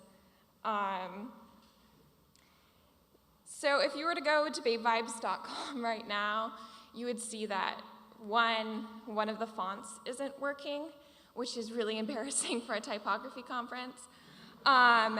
And the other is that we haven't really published anything in the last year. We did the sex scene a couple of months ago, and that's kind of okay. I'm trying to actually let it die, and most days I kind of hate Babe Vibes. But like that's kind of great to like make something and put it out in the world, and it brought everything kind of amazing in my life to me. It kind of gave me opportunity to make things with women, which I find really important and powerful. And it also like helped send my career in the way that I wanted it to. And that's it. Thank you.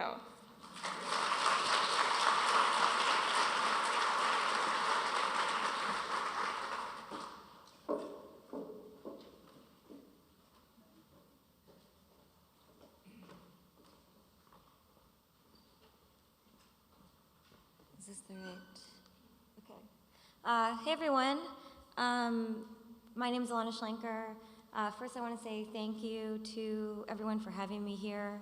I know a lot of people probably feel like this, but since November, sometimes it feels hard to feel okay about being excited about design, and I've been excited about design for the last 2 days, and so this is really awesome, so thank you.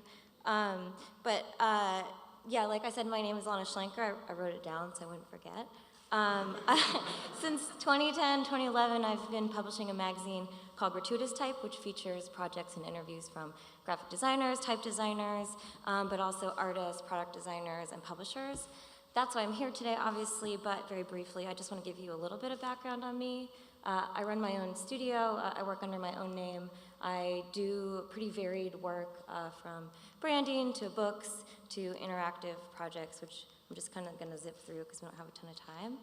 I intentionally keep a pretty small practice. I have a couple people I bring on part-time. I sometimes collaborate with my studio mate, Mark Pernice. None of that's in here, but we've been doing some new projects together, and that's been really nice.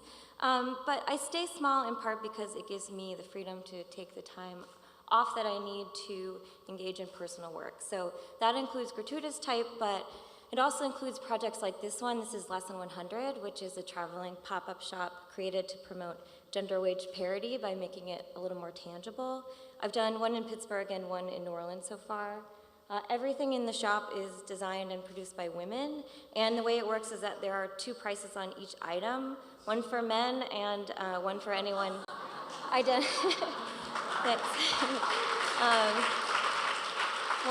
and obviously for anyone identifying as a woman or a non-binary individual. The second price reflects the wage gap in that location. So for instance, in the Pennsylvania shop, women paid 76% of the price, and in New Orleans they paid 66%, which is pretty fucked up actually. But more recently, I also took off about 3 months this past fall to work as a designer in residence at the Facebook Analog Research Lab in Menlo Park, California. So these are just a few things that I made there. Unfortunately, I haven't had time to really document it yet. These are just from Instagram, so sorry. But to get on to Gratuitous Type, I started this project while working as an art director at Condé Nast in their in-house art department, doing sort of corporate branding and collateral, but mostly engaged with advertorials, which is like, kind of roll your eyes when you hear that word. And the job primarily was to make pretty boring household projects look appealing. And a side note, it's really hard to make a duffel bag of tampons look good, but I tried. And so I was kind of unfulfilled in that position, and having a long-standing love of magazines and editorial design, I started thinking about channeling some of that creative energy into a magazine project focused on graphic design. Kind of simultaneously, as I was starting to pull the magazine together, I was thinking about this phenomena that you see in design generally, but especially in editorial design, where someone throws a big letter on a page and all the designers around go wild, myself included. And I'm not saying that there's anything wrong with it. I've done it, I do it. I'm just observing that we're really suckers for some gratuitously big letters. And I started thinking about a letter being so titillating that it needed to be censored. So this is the cover of the very first issue of Gratuitous Type. It had this paper wrap that obscured the letter underneath as if it were hiding something really scandalous, but of course it's just a totally innocuous letter A. And I liked the approach of this because right away it sort of made it obvious that this was a magazine that didn't take itself too seriously, and that was an important stance for me, in part because at the time I was very insecure about my work. I had only been working professionally for about 2 years. I'm also a self-taught designer, and so I did for some reason worry about people, and I don't know who those people were, but these people who would question someone so inexperienced creating a magazine about graphic design. I also sort of feared that there were already too many magazines out there, or that people would be critical. People would see all the sort of flourishes in eye candy and feel that the project was too frivolous. And so the name Gratuitous Type became this way of acknowledging this, of kind of winking at the criticisms that might be leveled on the magazine, and in doing so maybe disarming them. So the name Gratuitous Type is, I guess, a joke and an apology at the same time, and I realized last night as I was thinking about this that maybe says a lot about how I operate in the world. But beyond the name, contextualizing the magazine in the world of the pornographic also let me have a lot of fun with conventions of the genre and started giving me a framework that I could use to build the magazine around. So for instance, each issue has a centerfold, which features a special project. I also played with language, more so in the earlier issues, but I did things like type affairs, where I asked designers to outline their relationships with various typefaces over the course of their career, highlighting long-term loves and maybe more sordid, fleeting flirtations with trendy typography. It also lets me do really highbrow stuff like this. My parents are proud of me. I had Tim Lehan make this for me to use as a loader on our webpage. I haven't gotten around to adding it yet, actually, but I will. And here are a couple more quick images of the first issue.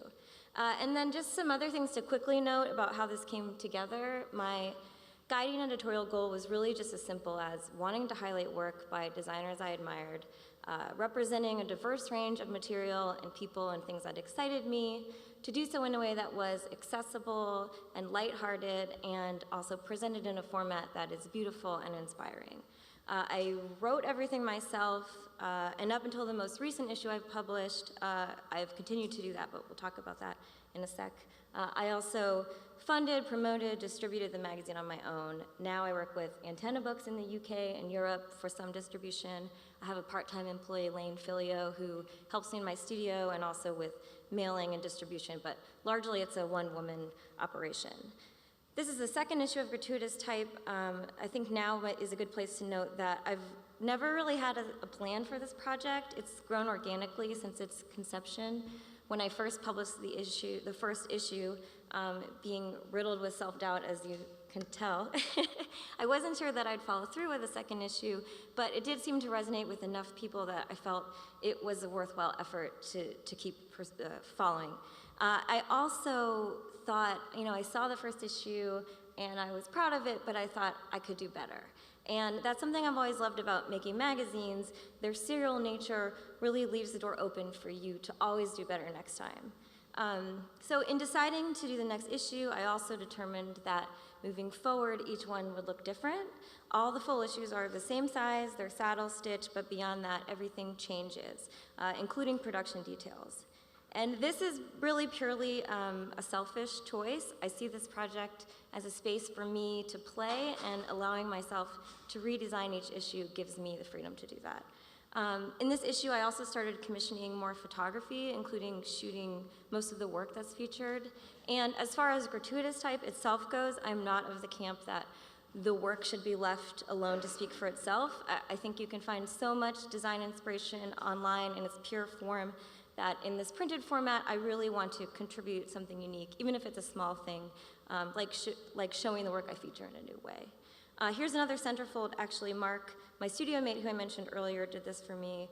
It's actually how we met, so a lot of cool things have come out of this project. It was a series of stickers. It kind of hid something underneath. This is actually Type Affairs that Astor did, and it's one of my favorite things that I've put in the magazine. She's fabulous. And then one last thing I decided when I got serious about continuing to publish the magazine, as Ellen kind of mentioned, was that I would give myself freedom in terms of avoiding any kind of consistent production schedule. And at first I worried, if I waited too long, it would seem unprofessional, people would forget about the project. But I decided it was more important to take my time, to enjoy the process and give myself the space I needed to complete something I was satisfied with. I don't want to put more things out into the world just to do it, and so it's really important to me to take my time, as much time as I need with Gratuitous Type, and I think that does help make the project feel more special. That said, I took a lot of time with this issue, and it was the one where I still got everything wrong. So not in design, maybe in design, but there were typos, there were color issues, all kinds of things that at the time felt like disasters. But again, when you make a magazine, you just try to do it better next time, and you make these mistakes and you realize you're still alive, and that's a great lesson I've kind of learned in doing this. And so now I've published 4.5 issues. I'll quickly flip through the rest. This is issue C, which was the third issue, the first themed one I've done. The theme is color. And for each issue, I've carried through the concept of obscuring or censoring the cover content in some way, in this case with a die cut that only lets you see a slice of the image color underneath it. I've also, as time has gone on, pushed the styling of the images in the magazine further. This is a centerfold by Marine Duracell. Again, French, so I'm probably ruining it. These are risograph postcards by another name I'll butcher, Jordi van de Nieuwendyk, who's awesome, but I've never been able to say his name. And these came along with the issue, and a lot of the issues have little inserts and all kinds of little special things. That's been a big part of the project. Although, the more you produce, the more you get sick of putting those things in by hand. So I've cut back on that a little bit, or had the printer do it. This is issue 4. It has an acetate cover, less of a pure censorship than some of the other covers, but still playing with layers and hiding aspects of the images. Also, my printer was really sad about this acetate because it generated all this static on the press, and they had to do it all by hand. And the nice thing about changing the production details is you realize why things don't work, and then you don't have to do them anymore. So a lot of troubleshooting, and then we move on. So just a few more pages. And now, most recently, I've published my issue 4.5. And there are so many interesting topics and ideas that come up in putting the magazine together, but in the interest of space or just staying focused on design, they don't get as much play in the magazine as I would like. So for the last couple years, I've been wanting to basically make a supplement to each issue that uses some of the ideas that come up in conversations as jumping off points for new pieces. So the half issues stand up on their own, but also enhance the content of the sister issue. And you can see the production is much simpler. It's printed in 1 color on the interior, 2 on the cover. You can't tell from the slides, but they're also a little smaller. And I actually do repeat myself a bit. I use some of the same type and graphic elements utilized in the sister issue, although I've continued to play with them and hopefully push them in some new directions. So you're caught up, and I'm just getting momentum on my second issue, or it might not even be an issue. That's kind of TBD, and that will be out, I guess, the end of this year or spring, or I really don't know. I won't commit. So thanks, that's it for now.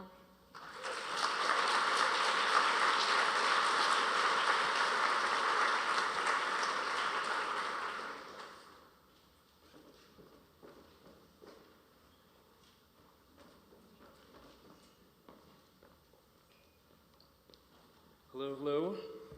I'm Ryan Essmaker. I am a co-founder of The Great Discontent, which is a print and online magazine that features interviews with artists, makers, and risk takers. TGD was born in 2011, just coming up on our 6-year anniversary of doing the magazine, which started as an online magazine. Founded by myself and my business partner, Tina, who handles all of the editorial. I handle all the creative stuff, the design, development, and the business side of things. A lot of people ask me about The Great Discontent, specifically the name. They're kind of like, it's a little negative, what's up with that? And how I describe it is that The Great Discontent is that feeling that pulls you forward in your work, in your life. It's what makes you want to do better. It makes you want to work harder, create more. It's really that thing that makes it so you don't want to stop making. You can't stop making.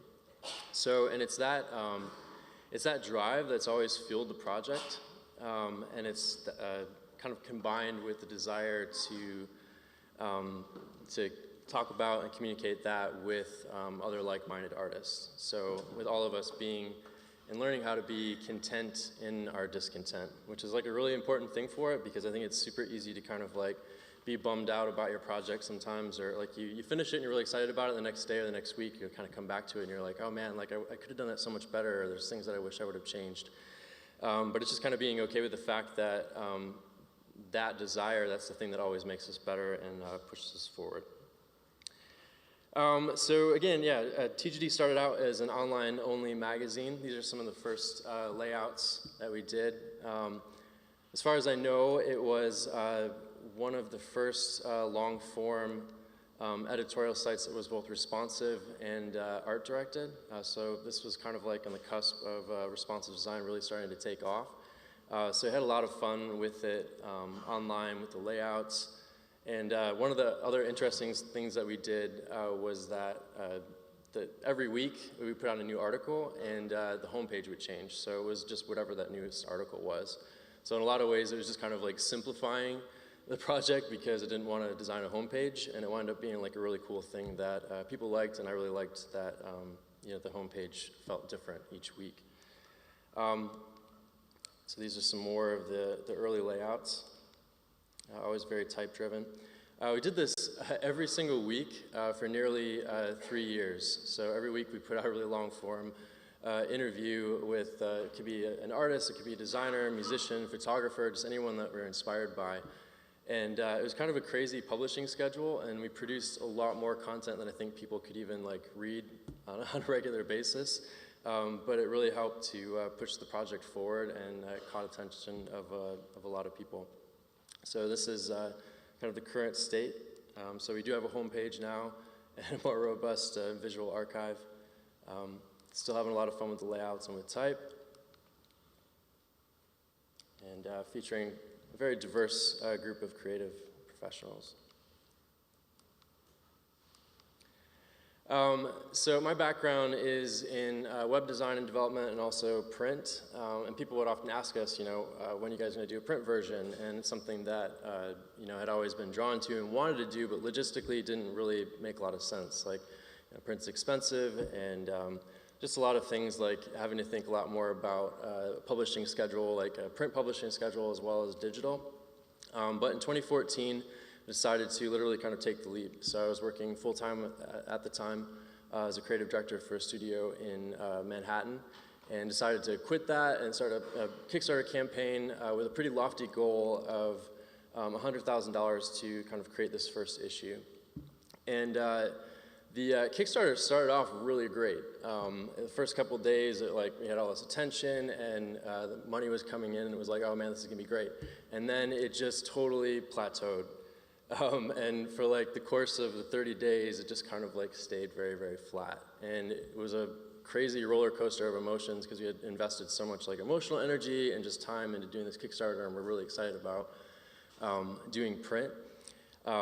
And so it was just a very kind of like dark time during the period of the Kickstarter. But at the end of it, we just really like rallied, and our community rallied behind it, and we wound up kind of having this crazy spike at the end, and raising $105,000 to print the first issue. So after that crazy like roller coaster of emotions, we literally hit the ground running, and we're on press like a few months later after designing the first issue. Which was quite massive. It was 9 by 12 inches and 272 pages. It was much more of like a book-a-zine than it was a magazine, but we had a lot of fun. It was pretty crazy. Like that whole first year was, you think it would be about just kind of like designing and all this exciting stuff with the magazine, but it really wound up being so much more about the logistics of having a physical product and distribution, and just learning that whole business side of publishing, which was extremely challenging, and by the end of the year, I was really, really wiped. But these are some spreads from recent issues. But since then, we have published 3 more issues. So we're in issue 4, and we've done a hardcover reprint of the first issue, which sold out pretty quickly. And we've had the honor of like interviewing some really amazing people like Tavi Gevinson, Sam Beam from Iron and Wine. We got tattoo artists like Slower Black, Jenna Boma, and designers like Hema Meyer, Grotesque, you may be familiar with as well. That's our hardcover reprint, limited edition.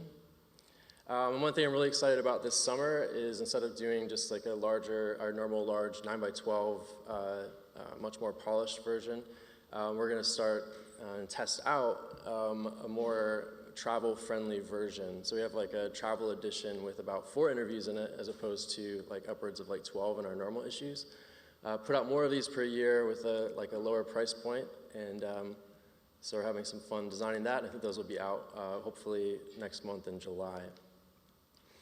One thing I did want to bring up is the fact that, for the most part, this has been a side hustle for me. I've worked as a designer for the most part throughout the course of this project. There was about like a year and a half when we released the first issue where I was full-time on it. But I think it's an important thing to bring up, because so many people in publishing, it winds up being like a very big passion project and a real labor of love.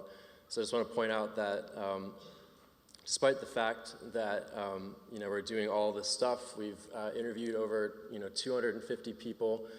We put on like 16 live events. We've done film projects, 5 large format print pieces. It's still something that winds up being like very much a labor of love and a side hustle. So my day job, I work as a creative director at Fictive Kin, which is a product studio and design and engineering studio. So we do our own products, and we also do client services. And so yeah, I mean, making magazines is like one of these things that I think like looks really glamorous, and it's like super fun to do, to have magazines in your favorite shops, like your favorite magazine shop, to see it there, or to like have it in Barnes and Noble. Like that's all really exciting stuff. But it is definitely like, it's, you know, for me it's been a huge labor of love, and something that you do have to be like really, really passionate about. And I think that's something that is very consistent across the board for anyone that's an indie publisher. But it definitely makes it worth it when you see your magazine in your favorite bookshop, or you know, it winds up in Urban Outfitters or something like that, or you get an email from a reader across the globe saying how much TGD has meant, and they're so glad that it is published online because you know, they can read it on their phone on the way to work, and it's really inspired them to pursue a creative career. So like all that stuff makes all the hard work definitely worth it. So thank you.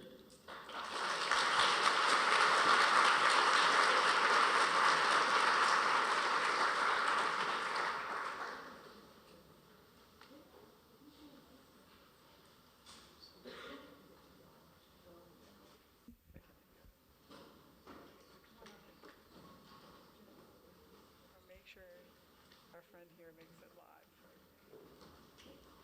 All right.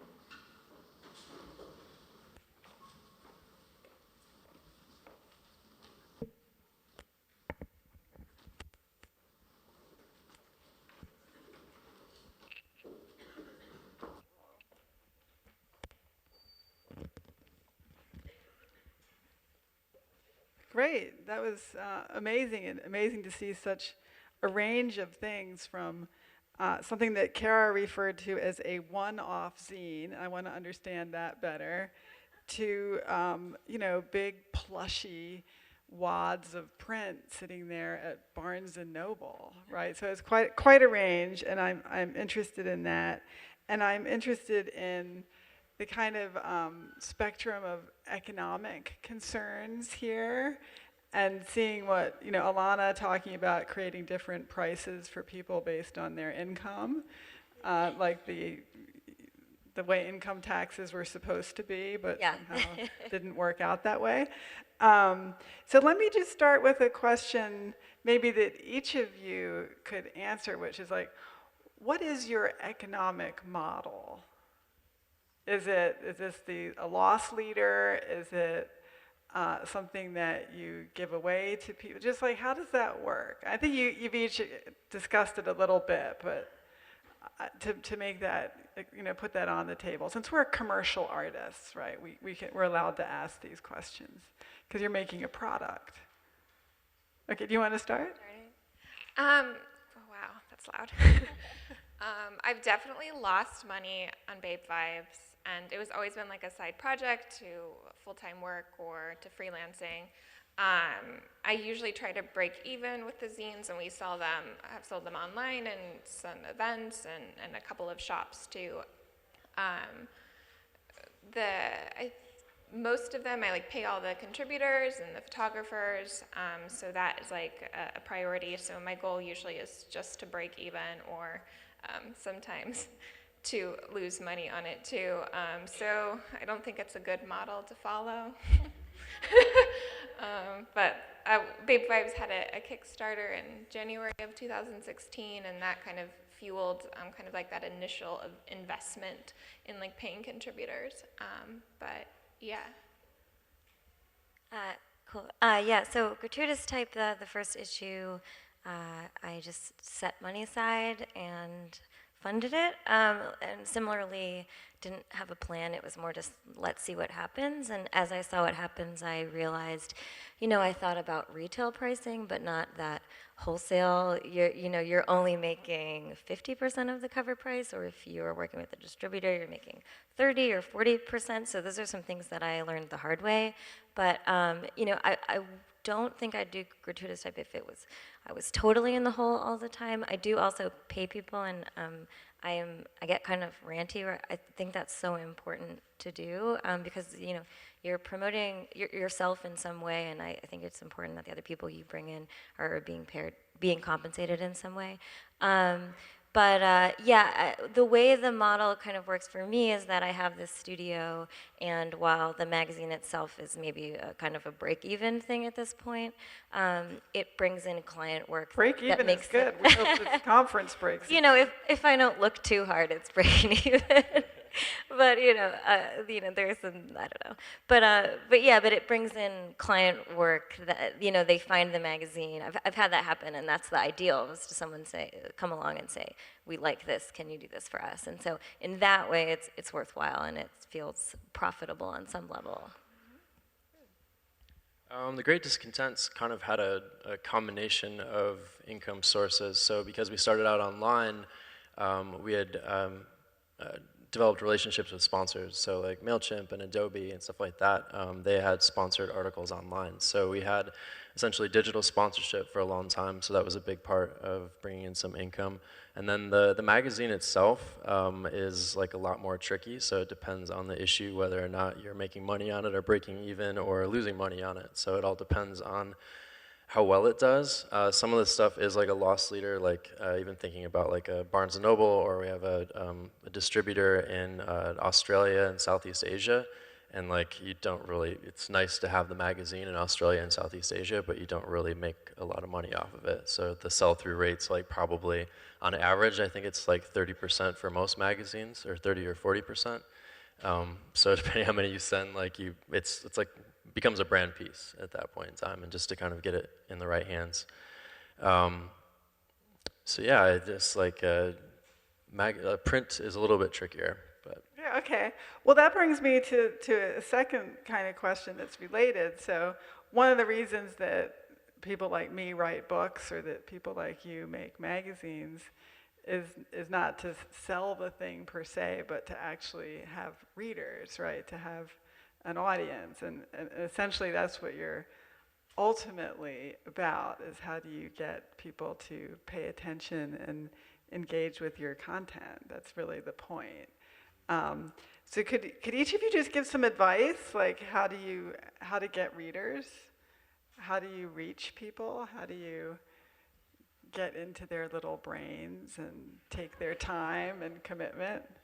I mean, I always have had a low-key approach, which was just the project's really personal, and I'm doing what's interesting to me, and it's this labor of love, and hopefully that will find like-minded people and resonate with them. And that's not, I don't know if that's a helpful formula, but it's really worked so well for me. Is just trusting in my own kind of instincts, and I think that authenticity helps attract people. The Great Discontent was helped a lot by myself being involved in kind of the design and the web community early on, and the fact that like doing something different, like I mentioned, with it being responsive, caught the eye of like other people in the design community and the web community, and then they also rallied around the idea of just this ethos with the Great Discontent. So for us, it was largely, we built this huge community on Twitter. And they just, people would just love to share about it and stuff like that, and it just happened very organically. There wasn't really any advertising or anything like that. It was just people would share, and it was helpful, like having, you get a certain type of interview, and then their kind of like followers read it, and then you gain that way. So it's been a very organic process. I'd also add, just in the beginning, I did the most basic thing of I sent free copies to bookstores and blogs that I loved, and a couple of them picked up on it. And it doesn't take a lot anymore with the internet to have something gain traction. So, if you hit on the right things. But in a way, it's harder because there's just so much stuff. I go to Barnes and Noble, I have to just immediately find the bathroom, because that's how I am. And it's just like too much stuff to read. You're just fighting for people's attention, and people don't share as much. Yeah, it's true. But if you do hit it, find some people, and then they can go directly to your website and buy it. And even though it's overwhelming, and that's really powerful, and it didn't always work that way. So it can happen. Yeah, it is really like each person, right? They say retail politics. Yeah. This is retail publishing. Like each little eyeball is so precious. Mm-hmm. How about you? Tell us about audience and how you find people, how you reach them. Yeah. I think mine is also pretty similar as far as kind of organically growing it on the internet. I think I've always been pretty strategic about who I was asking to contribute, who had audiences themselves to grow.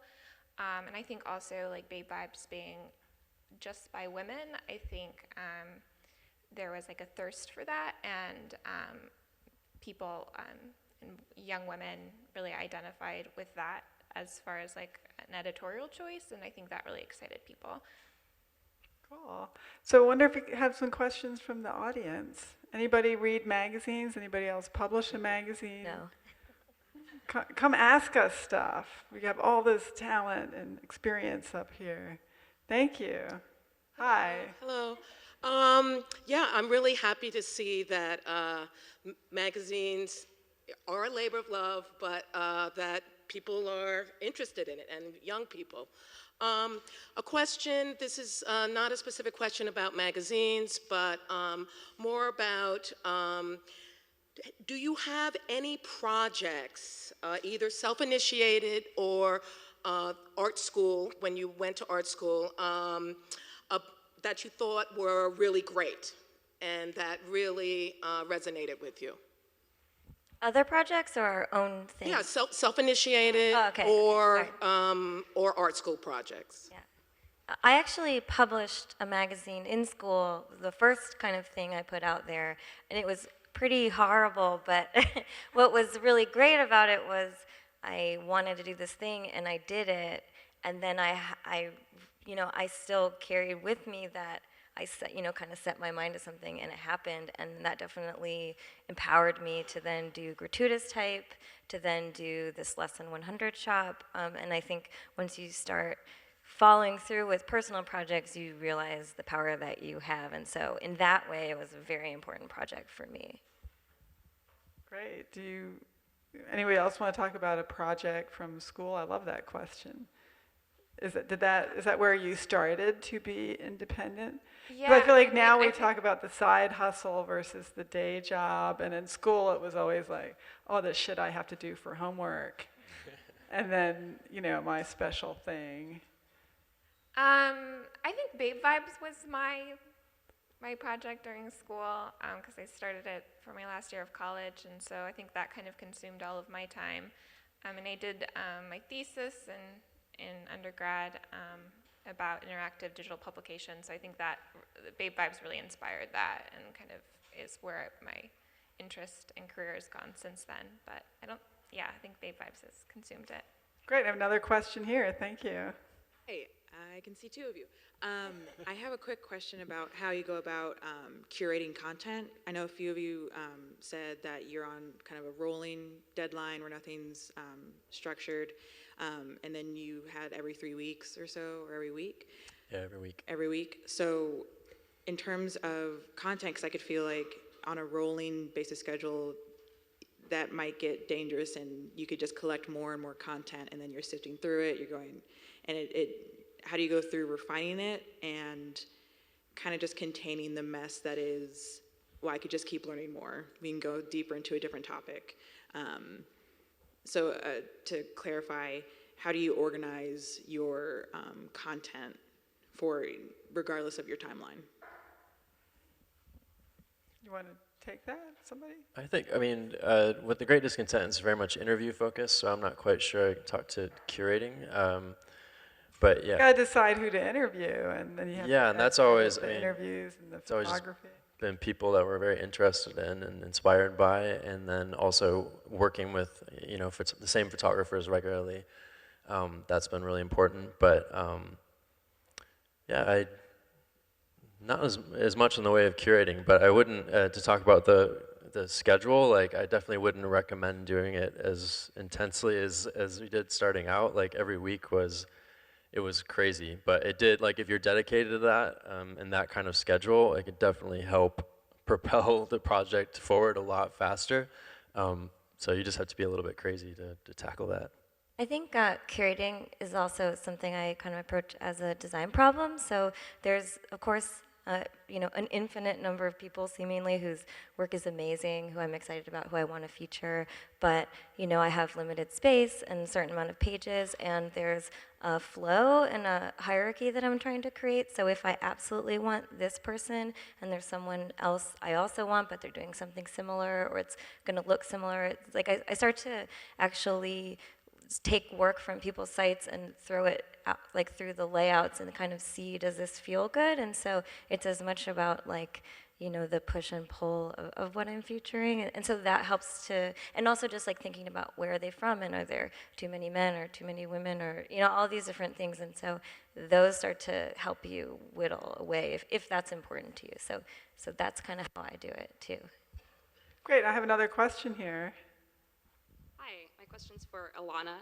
In the absence of a true deadline, how do you stay motivated to work? And also, how do you decide when the work is truly done? Yeah, that's a good question. I mean, usually there's a, you know, it's a cycle of working on it. I'm not always working on it. I'm probably always thinking about it at some level. There is a point where I kind of, you know, I'm never going to, rarely am I fully happy with something that I've made, but I've kind of hit a critical mass of like, okay, time to go. And so I, you know, there's also a phase that I have where I do, I proofread myself, but I also have an outside proofreader. So at some point I kind of limit like, okay, I've proofed it enough, or, but it is really hard, and I have occasionally had kind of arbitrary deadlines like book fairs or something that I commit to, and that does help. And I think if you have a hard time with deadlines, it's helpful just to find one to kind of glom onto. But yeah, that is a constant struggle. Okay, another question here. Thanks. Cool. Thanks for speaking, by the way. I'm a big fan of a few of your magazines and have read them for a while. But I'm sort of particularly curious about the relationships your printed magazines have with your online presence. And I know this may sound like it's, Ryan, this question particularly fits well with the Great Content, as it started online and then became a print magazine, but I'm also curious how the others do it, especially in terms of design. Like, are you just copying your print layouts and then putting them online? Are the layouts different? Is the editorial different? And how you sort of see that relationship between your printed product and your online product, I guess? That's a good question. Spent a lot of time thinking about that when designing the first issue. So I worked with Frank Camaro on that, and while I was kind of like creative directing Frank on the design and layout of the printed magazine, I was also working on a redesign of the digital. So there was a lot of like choices as far as like how we were doing these like hero spreads, the choice of type, like what we could license as a web font at the time, and then what we could use in print. So there was a lot of thought about trying to keep that stuff consistent. I guess like going forward, I've kind of broke from that a little bit just because I haven't had as much time to dedicate to doing like all these revamps that I want to do to the digital product, and it's a little bit easier to kind of redesign and change some stuff on print because it's like just a contained project. But with some of the stuff like the traveler editions that I mentioned during my talk, I am referencing like some layouts from the digital and then like a combination of images and then applying that in print. So there's definitely a thought with that, but it all kind of depends on the feature, and sometimes you can be a little bit, you can have a little bit more fun with layouts in print. So I actually don't have any content online. It's just for me a machine that I don't want to feed. And I also think to the question that was just asked before, I love making websites, but there's something nice about, at some point you finish a book and you can't change it anymore, you can't fix it, and so it's nice to be able to complete it and put it away and not have a thing to constantly be, judging. So yeah, I don't do that actually. I don't really think there's a big relationship between what we do digitally and the zines, because we're not really like a one connected magazine where we do it, a yearly or a monthly issue. And so I think you can look at like the body of the zines that we've created and kind of see a connection, because I'm the designer and I have a style and I try to make things look like they're in the same kind of family. But it is kind of nice to take up it project by project and kind of change the type or the approach from one to one, because I think that because the content is so different from one to one, it has to have a different solution. So yeah, I think it's really intuitive as far as like trying to make it all inside of this, a visual brand. But yeah. Great. I have another question over here. Hi. I was wondering, when you first started, did you have like a vision to guide you in terms of second edition or to kind of set a theme as to like, oh, I want like the next design to be something else? Because I am starting a project with my friend, and we've been studying a lot of independent magazines, and we have content, but it's kind of scary to like kind of put it all together. And so did you have like something that you set to guide you with? I mean, like I sort of said, I decided not to. I mean, I kind of limited myself to the format and said beyond that, I'm going to just play. But like you said, I think it still connects because I'm the one doing it, and so there is a thread that runs through, even if it's changing. I mean, I'm not sure if this is answering your question, but I also did and do and have always just like really just looked at everything around and like bought tons of magazines and seen what they're doing, and in kind of dissecting them start to pick up on different ideas. So I would say if you're unsure, just like keep looking and then yeah, I don't know. Good, yeah. Another question? Thank you. I'm just curious, as you start these projects on the print side, how do you go about finding a good printer to work with?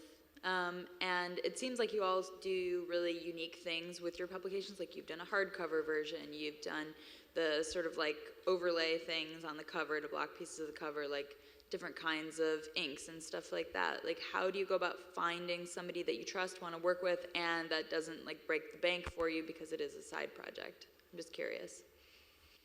For The Great Discontent, spent a lot of time researching initially, and wound up going with someone that was a little bit more expensive for that first issue, just because of the fact that they would also do fulfillment for us. So we worked with Hemlock Printers in Vancouver, and they were the ones that did all the distributions, or not distribution, but fulfillment for Kinfolk, and had a long-standing relationship with them. And so I was familiar with a lot of the pieces that they printed, aside from Kinfolk, and so that was like a big influence that way. But I did do a lot of research into European printers, which are significantly cheaper, and you can get a lot better, have access to a lot better papers on coated sheets.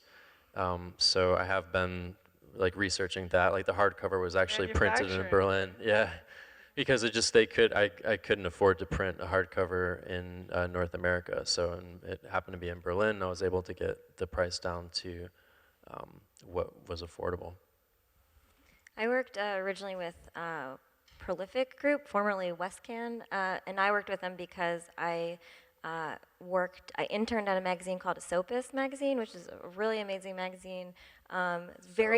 Esopus, like it's a river upstate, I think, ESOPUS. It's so great and like underrated, and it's been around for a long time, but it's full of these beautiful artist projects that are always, I think, really pushing the boundaries of what you can do. And so I knew, that was a great printer who was willing to try different things. And I think I've said this in previous talks, and not today, but it's really important if you are experimenting to have a good relationship with your printer and find someone who is willing to test with you and really walk you through things. Because it just goes such a long way. I mean, even just an example, so my last issue I actually did do with Shapco, and I have this, it's printed in copper ink, and they said, hey, we can do copper staples, and I'm like, yeah, that's awesome. And you don't really always have printers suggesting, you're always, I feel like often I'm having them to just pull.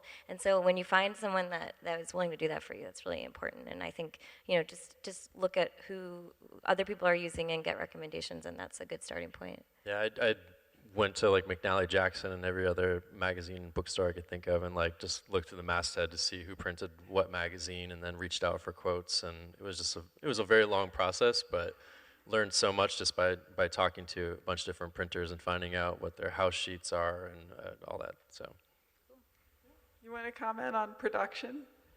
Well, if you print zines, you can get away with anything. So that's Here we a great. go, the whole A to zine. In college, I befriended the print tech, and I printed them at school for really cheap. Don't tell anyone. And then I, again, just printed in black ink on 8.5 by 11 for everything else. So there's just like a kind of a shitty printer in Portland, Oregon that they would do really cheap stuff for me. And it still has that, it's a zine. It's supposed to look like that and feel like that. So that's a hot tip. I like that. Any other questions? Because I think we might. Oh, one more. Okay, one more question. I'm coming up again. Hello. We like your red sweater. It's the only part of you I can see. Any graphic horror stories? Maybe your top one. Any graphic mistakes that you may have made, or Well, something that you'd like to share? There's an artist, his name is Rob Lowe, not the actor. He works under the name Super Mundane. This isn't really graphic, but, and I spelled his name Low, and I didn't notice. I think it was the W thing, that fucking W that gets in your layouts. It didn't come up in spell check, and I proofed it 1,000,000 times, and it was so obvious. And then I published the magazine, and I gave it to my boss at the time, and he opened it up and said, "Is that how his name's spelled?" I was like, God, Jesus Christ. So, I mean, that kind of thing, and it's just, that was my worst, that was my biggest fear, that I would spell someone's name wrong, and I did, and I lived, so. And I'm afraid that's going to be our last horror story for today. And speaking of print, there's beautiful print across the street that you should all go look at and smell and, lick the covers, and yes? I just want to add, a lot of people ask me like all these questions that people are asking, and there's a really great resource. It's an open source Google Doc. I think it's by the Human After All people that do Weapons of Reason, and it's full of advice gathered from them and all these other publishers about printing, and so I would say look it up because it's really valuable. Great. Thank you, everybody. Have a great lunch period.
Tighten this up a little. Oh, well, it's working.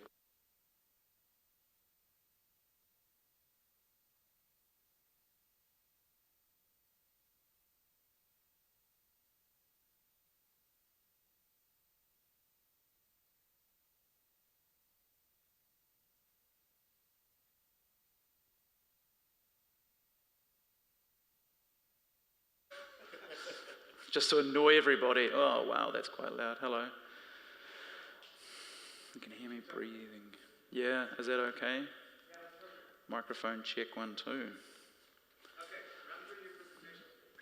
Run through. How do I do it on presenter mode? Oh, you need your notes? Yeah. Let's see.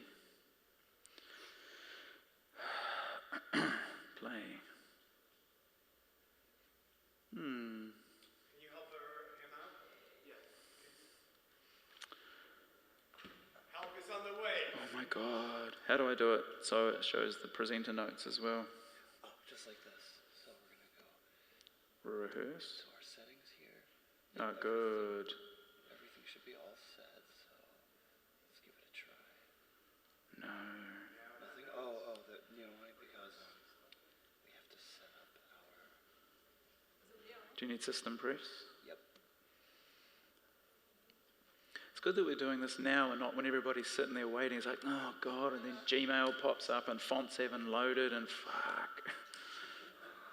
There we go. I also would like you to put the setting for energy saver on never. Yeah. Never and Never sleep, yeah. Oh, yeah, no sleep. No sleep till Brooklyn. Okay, I'll do that now.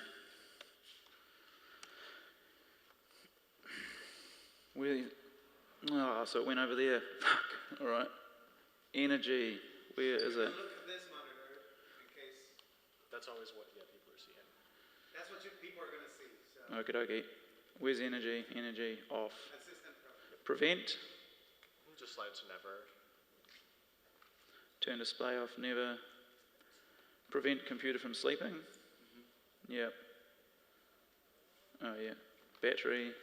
Turn display off. Just that, yeah. Never. Fuck yeah. National Grid. Alrighty, Rubik's Cube.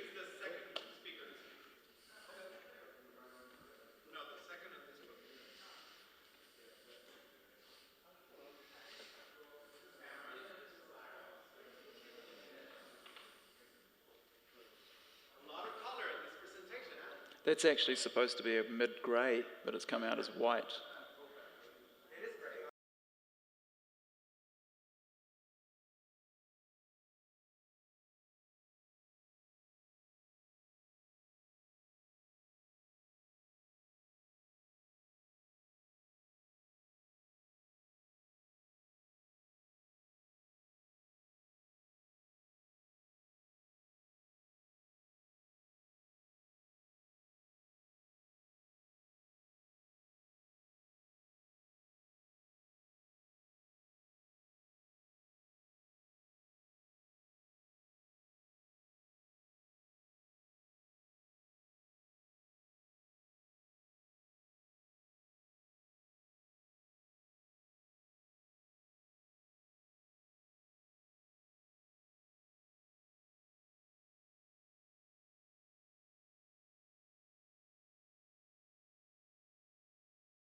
chap in the band.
Welcome back. I hope you're not all as soaking wet as my socks are. I wore a tuxedo tonight. Okay. Our next presenter is Chris Sowersby. Chris is a typeface designer based in Wellington, New Zealand, and founder of the Klim Type Foundry. He was awarded the Certificate of Excellence from the New York Type Directors Club for his Typeface National.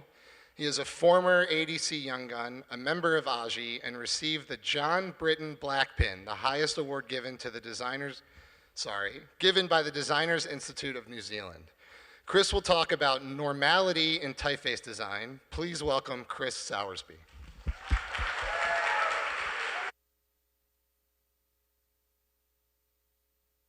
Cheers, mate.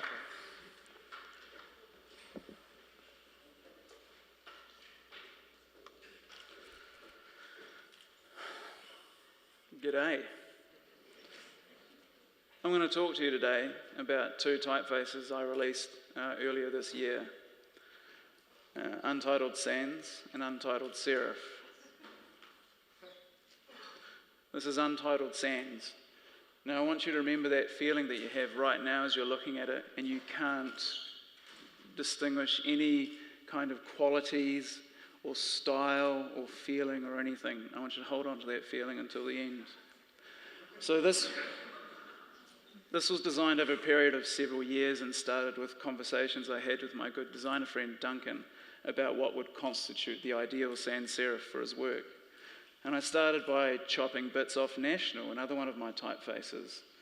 And it didn't really become anything and I just sort of abandoned it. And so a few years later, I started redrawing it in this no-mind kind of manner, in a similar way where you drive a car for a very long time. You're just automatic and you're not even thinking about it. And it just sort of ended up like this. And I wasn't convinced it was a valid typeface, mainly because it's sort of generic, and most of my typefaces have quite a lot of my personality and hand in them. And this had nothing of me in it. And it was actually quite terrifying to see this emerge from my unconscious, because look at it. This is what my lizard brain wants to do. Fuck. So what actually convinced me that it was valid was a project by the two industrial designers, Jasper Morrison and Naoto Fukasawa. That was their Supernormal project. Now the full title of this project was Supernormal: Sensations of the Ordinary. And it was a celebration of, quotidian, everyday objects that we take for granted. And these are objects that have transcended, or what they say, normality into the supernormal. And there's nothing that can be added or subtracted to their design. Their form has basically been perfected over time and many hands working on them. And so the best way to sum up their philosophy is two quotes. And so I'm going to read from the slides. That's sort of, never do that in a presentation, but I'm going to do it. And Morrison says, there are better ways to design than putting a lot of effort into making something look special. Special is generally less useful than normal and less rewarding in the long term. Special things demand attention for the wrong reasons, interrupting potentially good atmosphere with their awkward presence. And Fukasawa, he says, designers generally do not think to design the ordinary. If anything, they live in fear of people saying their designs are nothing special. And of course, undeniably, people do have an unconscious, everyday sense of normal. But rather than try and blend in, the tendency is for designers to create statement or stimulation. So, normal has come to mean unstimulating or boring design. And this was quite a revelation for me, that they had taken this as a concept for forming an exhibition. And it was this project and philosophy that helped me understand and accept what other designers were saying about Untitled Sans, that there was that an unassuming and ordinary typeface is perfectly valid. And so once I had accepted that a no design approach was valid, I applied it to a serif typeface, because serifs are my first love. And that feeling again you're getting right now when you're trying to ascertain some sort of nice detail or something a little bit zhuzhy about it, it's just not there. But this was more like my normal approach to design. So I was researching and cross-referencing and basically stealing from all the old dead guys. And these typefaces was what's known as the old style typefaces, not the French Renaissance stuff, but the typefaces that's sort of post-Casnon and pre-Times. They're just sort of ordinary, everyday sans serifs. And so in order to remove myself from these, I became the reader. I created endless ebooks with the latest version of this font, and I read them on my iPad. And any detail that stood out as being not normal, I just got rid of it. And so these two typefaces were largely focused on removing myself from the letterforms. Untitled Sans was a no-mind removal. It was an unconscious and automatic approach. And Untitled Serif was a mindful removal, a conscious approach to normality. And Sans needed the external validation from the ideas of somebody else's project, supernormal. And Untitled Serif needed internal validation from me via rigorous testing. But mainly, and this is the main sort of issues that this project threw up for me, it was they both needed to be validated because I didn't never start with a clear purpose or a brief for this work. It just evolved naturally as I went along, and it's taken me quite a while to understand that this is just how I work. And my typefaces are always just sort of the endpoints of some sort of curious exploration, and I just have a vague idea or impulse, and I just pull the threads to see if it works. And it's caused me quite a lot of guilt over the years because my process isn't design, and because the dominant narrative of the design process is working from a clear problem to a clear solution. And if that's the dominant narrative in graphic design, the others, creating solutions for problems. In the type design world, it's typefaces are tools. And I want to look at these two ideas, that solutions and tools, a little bit closer in terms of typeface design. And it's quite hard to articulate exactly what problems typefaces are solving these days. And I'd argue that almost every typographic problem is largely a technical and not an aesthetic problem, i.e. the technical aspects of a typographic problem can be solved rather than the shape of the typeface itself. For example, better inks and better alloys and better paper allowed for better printing in the old metal days.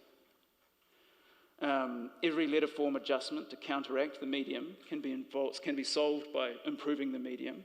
So for me, ink traps these days are now virtually redundant for printing. Hinting, the process of grid fitting fonts for small screen sizes becomes redundant as resolution improves. Optical sizing, which is the idea of having fonts made specifically for small and large sizes, doesn't solve a problem as such, but it used to simply work with just the raw mechanics of human vision. It was once a one-to-one relationship between cutting the metal and the size, but technology introduced the scalable master, and misuse of this introduced a new problem, i.e. using one master incorrectly.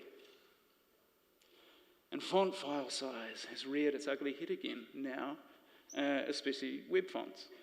And Matthew Carter tells a story where he once tried to keep the font file size down by drawing efficient outlines in his charter typeface. And when he proudly told the head of engineering at Bitstream about it, the engineer said, "Nah, mate, we don't have a problem with that any longer. We just have more compact algorithms." And so he was left with a design solution to a non-existent technical problem. And happily, thanks to the hard work of clever people, most of whom are in this room, the small file size of web fonts is getting extremely small and efficient. And so this isn't really things that I do. I'm not a technical person. And if a problem has already been solved, does it count as being solved over and over and over again? So for example, once the concept of ink traps was discovered, once that specific form was used to solve a technical problem, does it count if I use that idea again? And if I do use it, am I solving a problem, or am I simply reusing a known and established technique? And what's interesting about ink traps, for instance, is why they're used now for display purposes for large typography. So our supposedly typefaces tools are starting to use functional properties for purely aesthetic purposes. Which brings me to the idea of a typeface as a tool, which is related to the problem-solving aspect. So a typeface as a tool is kind of a reassuring, practical-sounding rationalization for making new typefaces, because nobody can argue with the idea of a tool, because it's intrinsically linked with our development as a species. Tools, language, and abstract thought is basically what makes us human. And the pragmatic implications are deep-rooted because the idea of a tool plays nicely into the established craft history of type founding. But I'm sort of a little bit unsure of this idea as well, because what exactly is a typeface a tool for? And if you leave aside the dictionary definitions of physical hand tools like hammers and screwdrivers, the simplest one is a thing used to help perform a job. And so this is quite a reassuringly broad definition, and almost anything can be defined as a tool. And so it leads you to ask, what job is it performing? And at its most pragmatic level, a font makes language visible. These tools turn verbal language into images that we suck into our brains through our eyeballs. And so this functional aspect is performed adequately by virtually all typefaces and is at the root of the perennial question, why do we need new typefaces? Which I think is another way of saying, why do we need new tools for performing the same old job? Because in the design world, we could functionally perform all our typesetting jobs with one or two typefaces. So you know this is true, and if you think of your last 5 design jobs and try to imagine why you couldn't just use Times or Helvetica, the Whitney notwithstanding. You know, you absolutely could have, and perhaps Vignelli was right all along, but why didn't you? And I can almost guarantee it's because you didn't. It was for purely aesthetic reasons. You didn't choose those typefaces. You chose new ones because of how they look and how they felt, and you chose it because of the aesthetic. And so these days, I argue that the function of a typeface is largely aesthetic because our tools are absolutely image-based. They perform an aesthetic job. They communicate visually and culturally, and we crave new letter forms. We find them fascinating. We find them repulsive and intoxicating. And to say a typeface is a tool isn't necessarily a statement of fact or a logical truism. It's more of a signal of a philosophical intent by the designer. In the same way, when Le Corbusier said, a house is a machine for living, it's to be understood as a statement of his particular sort of philosophy of architecture. And so to say a typeface is a tool is like saying it's beautifully engineered or lovingly handcrafted and it's legible and readable. And it's essentially saying this font is well made. But it implies hand manufacture and it does invoke all these manual physical processes of the old days. And so if the primary problem of typeface design is to make legible and readable letter forms, to find a physical form for the alphabet, then the problem has been solved thousands and thousands of times over, almost weekly. However, from my point of view, there's no definitive form of the alphabet. And to think that we've solved the problem of typeface design is to assume that the alphabet has been solved, that all its forms have been discovered. But the alphabet is not a problem to be solved by a single typeface. It's a concept, and it's made concrete through countless written and designed letter forms. And the alphabet isn't defined by a single typeface, but it's expressed through all of them. And so what we're doing is we're chasing Plato's elusive forms, and we're trying to nail the shadows to the wall of his cave. And I think we'd be much happier, a bit more relaxed, if we got rid of the whole problem-solving mindset and framing of our work, because I certainly am. And the problems have all been solved, and it's quite a relief, because artists don't worry about it, and musicians don't worry about it, and chefs don't worry about it, and authors don't worry about it, and I don't think we should either. And I think we should just embrace the pure aesthetic nature of our work. And so a typeface designer's first problem is drawing new letters. And then once that's done, the second problem kicks in, selling the new letters. And because remember, a type foundry exists to do 2 things only: make fonts and sell fonts. So this brings me to the marketing of Untitled Sans and Serif. And font naming is hard.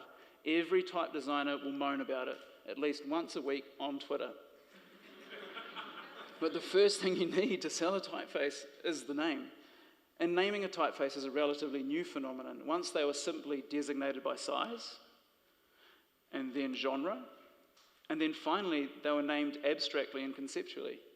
And there's a really good sort of write-up on this on Tobias Freer-Jones's blog, if you want to tick that up later on, or read it now. And titling is a relatively new phenomenon with art as well, because before artwork circulated, there was the shared understanding in a community as to what the work symbolized. The name or a title was relatively redundant. But when art started to travel between communities and countries and languages, naming became quite important. And eventually, now, these days, we understand that a title of a painting will implicitly shape our interpretation and understanding of it. And so, unlike the referential problems framed by Magritte's famous The Treachery of Images, or known as This Is Not a Pipe, typefaces are perfectly self-referential, and they're probably the only products that can simultaneously name themselves while showing themselves. They are exactly what they are. And this is font marketing 101. The name of the typeface set in the typeface. And font naming is partly practical because font files need something in the name tables to function on your computer, but it's mostly marketing because fonts are sort of like brands, and it's this brand that we buy into. And it's not simply the letter forms that we now respond to, it's the supporting story and the concept that resonates. Because when you use a typeface, you're also using the story associated with it. So when you use Helvetica, you're using 65 years, more or less, of history and mythology and story. And so we avoided the problem of naming altogether by simply leaving them untitled sans and untitled serif. And don't consider them to be named. They're quite literally untitled. And it's the same way as an untitled artwork simultaneously defies and reinforces the convention of a label. And we've got names in the name tables, the font menus, but only in the same way that an artwork has untitled in the accompanying label. And so the marketing for untitled sans and serif plays on the self-referential concept, the inherent tautological nature of typeface naming. Now, tautology in logic and linguistics is a statement of fundamental fact or truth which is unchangeable and irreversible.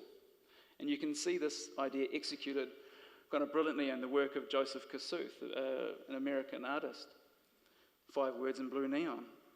And for these sorts of works that he did in the 60s, the idea is considered more important and fundamental than how it looks. And this work, comprising only of the words of the title, constructed in blue neon tubing, makes language its content by sort of collapsing the description and the image into each other. It references only itself. And so, Kosuth attempts to take himself out of the aesthetic, out of the work, echoed my own attempts with untitled sans and serif, and the marketing, therefore, was a logical continuation of this. And so here were the essential criteria for the untitled sans and serif marketing. It should reference only itself. We should remove all personal emotion. We should strip it back to essentials, reduce to information, and create specific to format. And if type was the figure, then neutral grey was to be the ground. So in the beginning is the tweet, like there always is. Untitled sans and serif have their own Twitter accounts.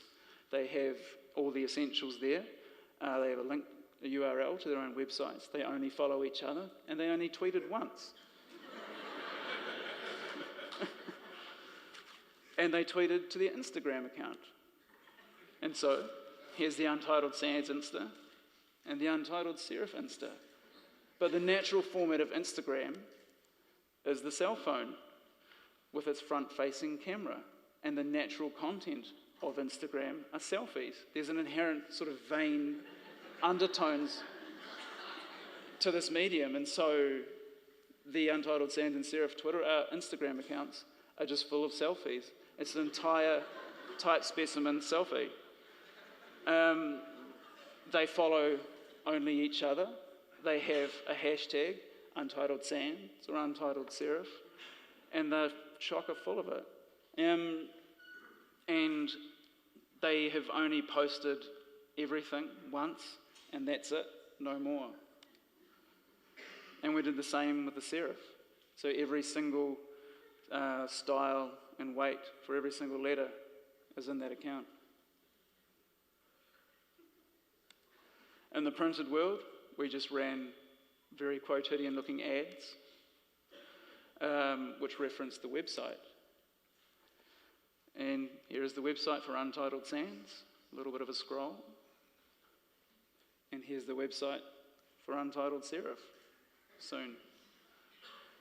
And so these websites reflect the two fundamental aspects of the medium, of the web, which is the scroll and the link. Scrolling changes the point size and is reflected in the type. And the type is also a link to Klim where you can buy the fonts because it's a .com commercial. This is the other underlying aspect of the web. Every time we made a specimen image, it referenced itself. What was it? A JPEG. What is it? Untitled Sans JPEG. Untitled Serif JPEG. On my blog, untitled sans.ping. Untitled serif.ping. And these were the only specimen images, consider specimen images, that we ever made. The animated GIF.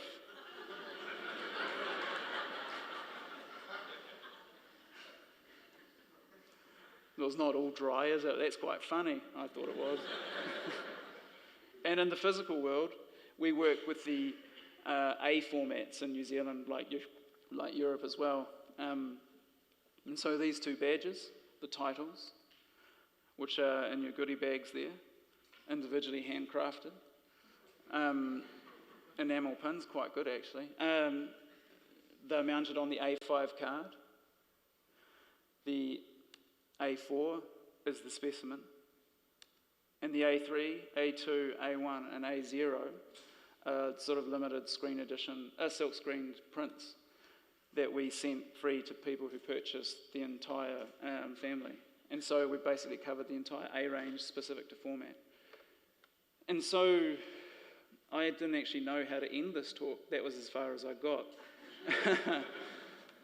So what I'm going to go with is, now that I'm a new father and I don't get a lot of sleep, one night I was wandering around the house and I was sort of in the middle of the night and I caught my sort of reflection in the mirror, and the lighting was weird and it was sort of backlit and all I could see was my silhouette. I couldn't see my face. And I sat there looking at it and I tried to imagine what my face looked like, and I couldn't. I couldn't imagine it. I couldn't see my face. And I imagined this would be quite terrifying, but it wasn't. It was really quite calming and it was a very nice meditative experience. And that's sort of a really nice metaphor for what I was trying to do with Untitled Sans and Serif, is just remove myself from it so it can just be like this normal, useful thing that doesn't ruin the atmosphere. That'd be that. Thank you very much.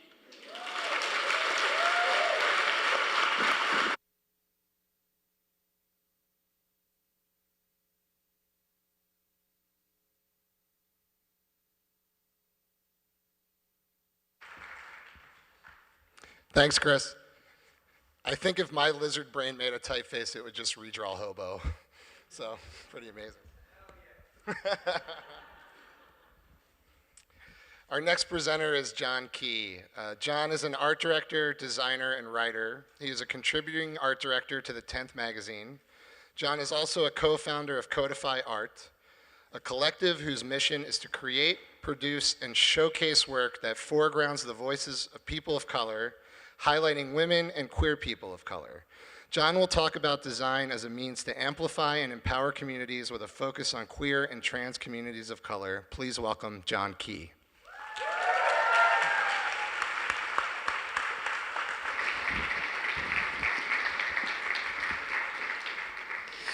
How's it going? Can you hear me? Yeah. Hi, I'm John Key. It's such an honor to be here today. I feel so blessed and amazed and excited to be talking with you about my work. So we're gonna dive right in. This is me. I'm an art director, graphic designer, and writer. I'm originally from Alabama, went to school and graduated from the Rhode Island School of Design, and now RISD. Yes. Also, I love it when the audience communicates with me, so don't stop. And now I live in Bushwick. Woo! This is also me. I'm also a photographer and a painter, and these photographs are a part of a series called Tension and Fragmentation. Each color represents the intersection of my southernness, green, blackness, black, family, red, and queerness, violet. My own personal work and exploration has helped me navigate the communities I enjoy designing for. So a lot of my work focuses on heritage, culture, and identity. And doing that, a lot of the work I end up designing for are arts and cultural institutions, educational programming, and marginalized communities, especially QTPOC, or queer and trans people of color. This is also me. My Man in the Violet Suit series, these are acrylic on paper 3 different forms to illustrate the same idea of the self-portrait. Image making, design, typography has infinite context, compositions, colors, and approaches that can be used to articulate a narrative and allows for nuances of culture and heritage to emerge. Work, where I as a designer make voices visible, amplify, and bring these messages to the larger attention of the world. So we obviously know what the word amplify means, but just in case, here's a definition. But what about in a design context? I think as designers, we have the skills to solve a lot of problems the best. We have the skills to bring attention to anything because we are image makers, we're communication crafters, and obviously we're masters of typography. And so this is what drives me as a designer. My main goal is to use my skills to carve out spaces where authentic voices are free to be celebrated and expressed, where honest conversations and expressions can emerge. So today, I'm gonna show you a few projects to kind of tackle this idea of designing to amplify. The first project being Black Girl Magic. Oh yeah, okay. There's a chord here. Black Girl Magic is an illustrated children's book of poetry written by Mahogany Brown. So this is kind of a brief quote from it. The typography and the design were incredibly inspired by the poet's words. So here are a few lines. You're a Black girl worth remembering. You are a threat knowing yourself. You are a threat loving yourself. So Black Girl Magic is this beautiful story about Black womanhood, self-love, and strength. And I feel like as a designer, it's always a privilege to take someone else's words and completely redefine it and completely bring it to life in a new way. And so with the illustrator, Jess X Chin, this is the illustration style. So we chose inky silhouettes and a limited color palette, so black, white, red, and a gold color as the restraints for the form. We wanted the illustrations and the typography to feel as if they were made by one person and as if they were inseparable visual forms. So the typeface. The typeface is a hand-drawn typeface that was scanned into a digital typeface. Keeping the energy and authenticity of the illustration style in the poet's voice, the typeface was designed to work with and bring to life the words and complement the images perfectly. It was important to capture the personal quality of the typeface and make sure it had like the nuance of the hand in it. So these are the numbers. Typeface. So yeah, as we were making this typeface, it was really important for us to have the nuances and the different variations of the letter form. So as we were typesetting it, it still felt like, it still had the spontaneity of the hand. It still kept the personal quality of the voice. So in thinking about the actual publication of how all of these things came together, one of the things that you often see in children's book is that there might be a really beautiful illustration on the left side of the page, and the typography is kind of crammed into the corner, and that's what you're supposed to read. And one of the things we wanted to do is make sure the composition and the illustration were considered together from the start of the book, and that the type and the image would have a connection and a relationship. So you can start to see like the different color palettes and how all of these things come to life. And read the text. The poem is really beautiful by Mahogany Brown. And like we really loved, for example, the baseline of the typography as we were setting it. We didn't want it to have one. We wanted to make sure it still kept like the energy and the motion and the excitement that the poet's voice has, and then obviously the illustration style. For the illustrations, we used the motif of black hair throughout the book, and allowing that to kind of be a symbol of heritage, power, and again, Black womanhood. And then using the type to be intertwined and have the same characteristics and movement as the hair. We're inspired by Matisse painting for this spread, The Dance. I don't know if people are familiar with that, of course. Like, people are dancing in a circle, they're wearing blue, it's really beautiful. And it captures this joy and this energy that we're trying to bring to life in this publication. And then the book uses the names of prominent Black women, changing the landscape for little girls coming after them. As you can see, so Beyonce, Shonda Rhimes, names that we know. Or empowering phrases validating your own girl's experiences. And it was really important that we had an all-type page for me, because, you know, everyone loves typography. But never forgetting that the mother and the strong bond that they share between the mother and the daughter. So the next project that I'm going to talk to you about is the 10th magazine. So more about me. I love books and I love editorial design. And I remember the very first time that I received the 10th magazine in the mail. I think I was tearing up a little bit because I was just so amazed at how beautiful it was. And for the first time, not only did I see a black person in a magazine looking beautiful and being celebrated, but also a black queer persons and their narratives and sharing that. And that was really important for me. So I think I was flipping through it super slowly. My hand was trembling. I was crying. And I think I got halfway through the book, set it down. I was like, I have to email the founder of the magazine, Carissa, because I wanted to work for them. I wanted to work on it because it was so beautiful. And it worked, which never happens. So he was like, yeah, of course, you could totally work on it. We love your work. Come meet us, and da-da-da-da-da. And so I've been working on the magazine now for the last 3 issues. And so you can see the kind of range that we've done so far. And for example, the America issue, the second one from the right, was about documenting a road trip across the United States and exploring and uncovering the different communities of black queerness. I think oftentimes there is an idea that blackness or black queerness or queer people, it kind of operates in a monolith, and we're really trying to go through and investigate the different nuances of these cultures. So from New York to Tennessee to New Orleans to LA, the issue defines the multiplicity and diversity within a frequently monolithic thought of community. And you can see different expressions of typography pushing the form in these narratives. The latest issue was about technology and the intersection of queer black people and the tech industry. Interviews span community members, web developers, gamers, software engineers, artists, etc. And we're really inspired by old and contemporary digital interfaces and icons, merging both the print world and this digital world, so we knew what we were talking about. We spent a lot of time interviewing and working in San Francisco, Silicon Valley, and Oakland. Stories express the success of these places, of these people, the trials and the culture of the tech industry from the perspective of one of the most marginalized people in the field. And we use a digital pixelated typeface throughout, again, merging this idea of print and digital interfaces. And this story is really great, and we kind of were investigating and talking to black, lesbian, women developers, and who often, many of them were couples, and their relationships to developing design and working in Silicon Valley, and how that process and how that has been for them.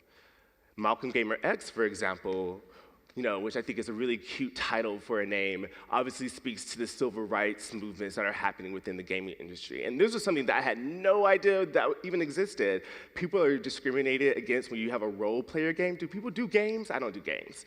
But but people were discriminating against, not only because they were black in these role player games, but also because they were queer. And that was a crazy story that I had no relationship to. And it was amazing seeing these stories and these narratives come to life and hear them talk about them. Also, we worked with a ton of illustrators, creating these really beautiful queer illustrations, and we spent a lot of time, obviously, talking to these social tech giants like LinkedIn, like Uber, like Facebook, and creating our own infographics around these institutions. We interview artists like Tim Rosenborough, whose work intersects queer identity, technology, design, and his body. And we also did some really fun articles just dissecting, for example, how do we take selfies and kind of explaining that process out in kind of its fun, cheeky voice. So we use photography a lot to punctuate some of the stories or to tell the narratives on their own. And featuring QPOC designers like Hood by Air and amazing photographers like Marcus Branch and Harvey Jackson and others, we really were able to create some amazing collaborations and bring these stories to life. You can see the icons that we created as well. So Slate TV. Slate TV is another project approaching publications for queer voices. Slate TV, we executed the strategy and the identity design. So let's see if this sound works. Chap chap in the bando, I don't wanna look like you. Chap chap in the bando, I don't wanna look like you. Chap chap in the bando, I don't wanna look like you. Chap chap chap chap chap chap chap, look like you. No, I don't wanna look like you. Look like you. Chap chap in the bando, I don't wanna look like you. Chap chap in the bando, I don't wanna look like you. So Slate TV was founded by Sean and Terry Torrington. Yes.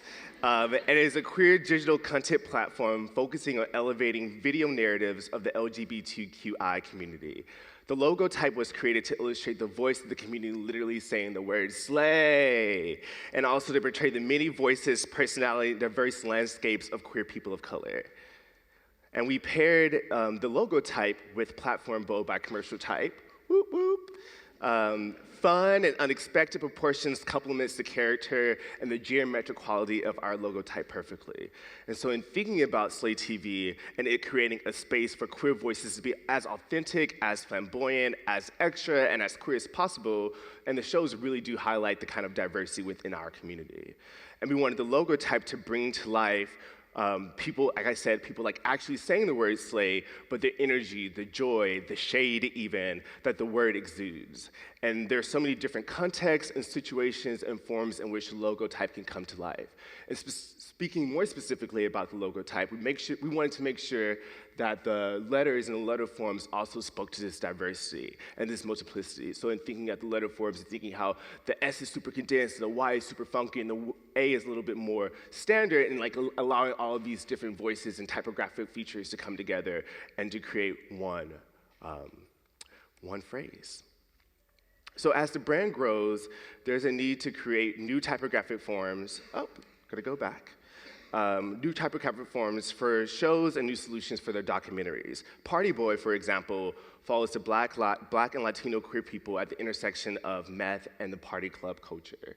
And it's so interesting just seeing as Slay TV is growing and as they're doing more work, doing more documentaries, and doing more shows, how they're also bringing in other young filmmakers and other young artists to have a platform to show their work.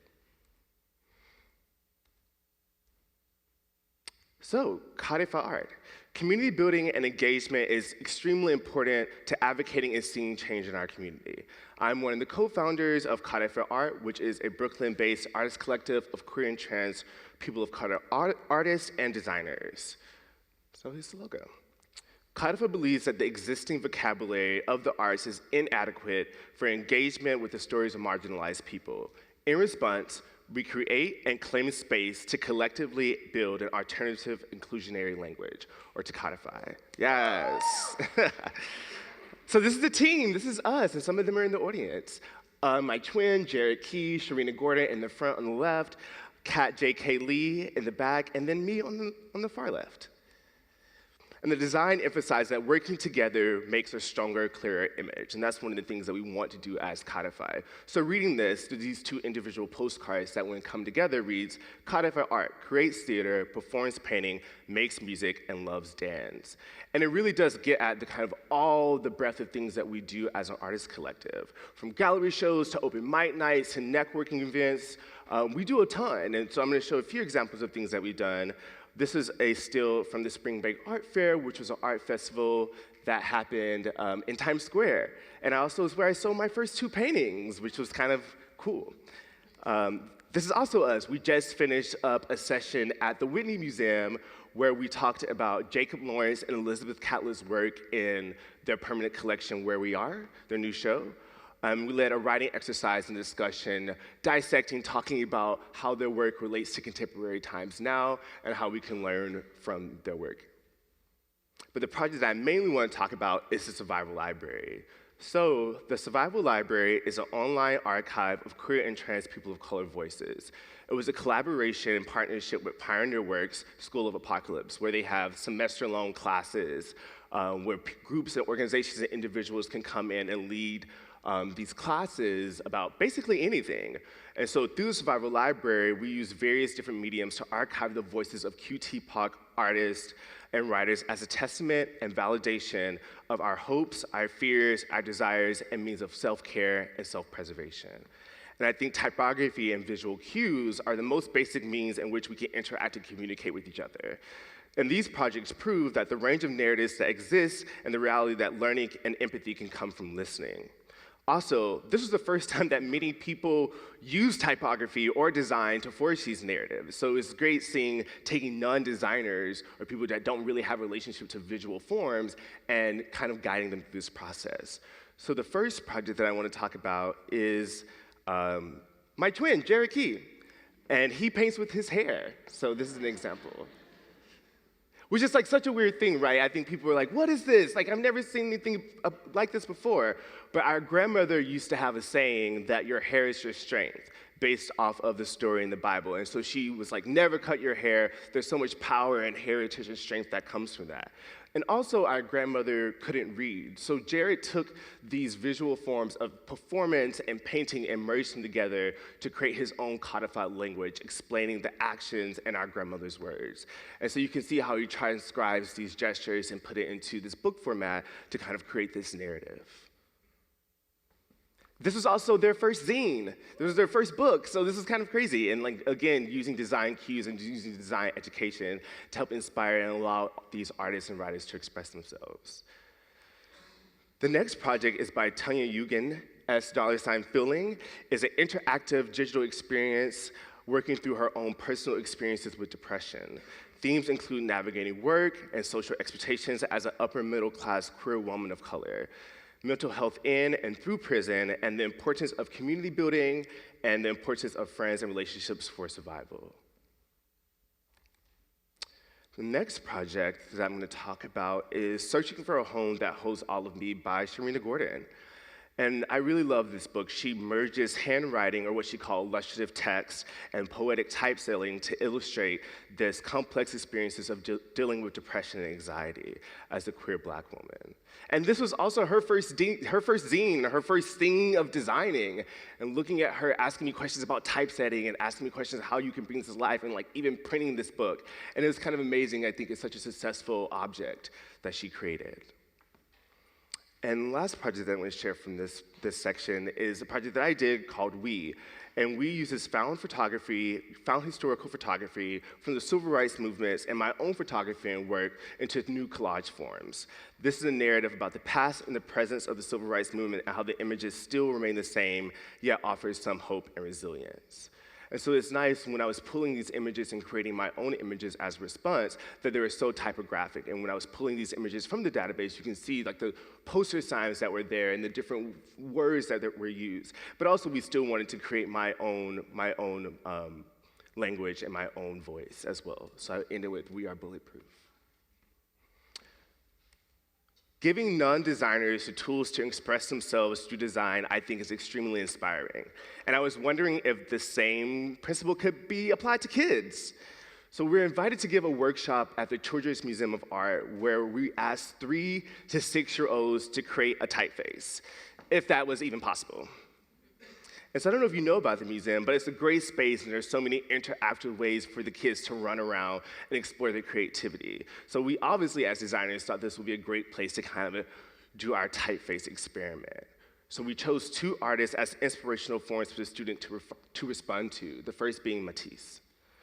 He's a French artist that we know, known primarily for his color and fluid use of form. He was a printmaker, he was also a sculptor, but primarily known as a painter. And you can already see kind of the typographic forms that are starting to emerge, and that's inspiration for the kids. The second artist was Franz Kline that we gave.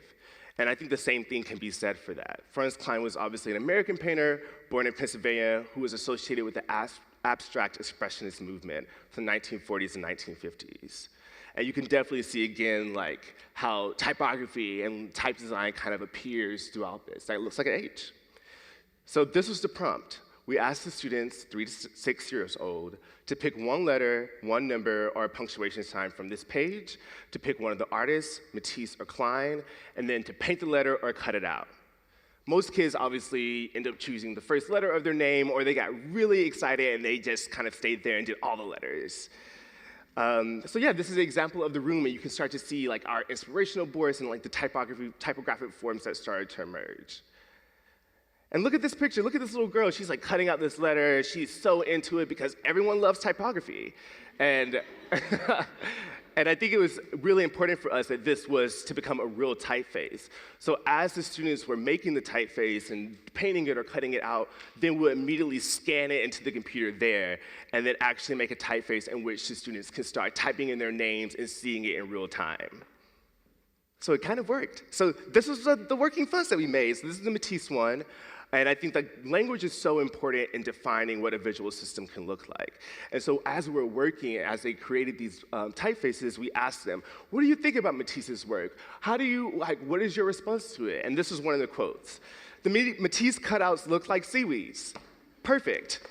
It does. And I think that that is so clear, and like as designers and as artists and makers, we respond to visual things, we digest them, and then we create. So come make art. And then the Klein typeface, again, you can see the energy that they have and how they was completely inspired by his fast-moving paintings. Mr. Klein does a lot of very fast paintings. Yes, he does.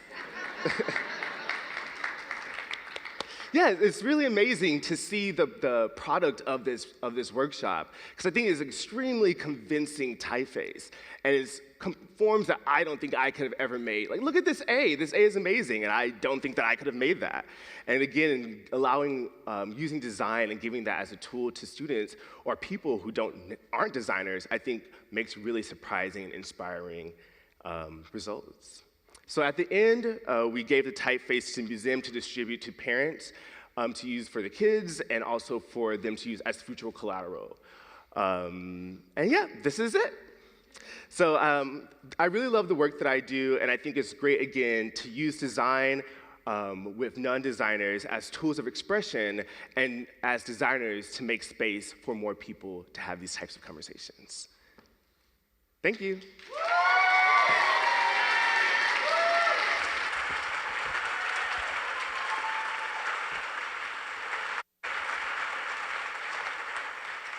Wow.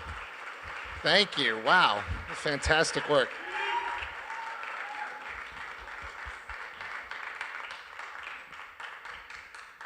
All right. Our next presenters are Stephanie Weigler and David Hasty, right? Stephanie and David are co-founders of Brooklyn-based Triborough, a studio that works with a diverse range of clients from startups to international brands. Recent projects include a Nike logo for New York City, branding for Everlane and BLK D&M, and restaurant identities for the Standard Hotel. Stephanie and David will talk about the combination of tension and harmony that inspires their typography.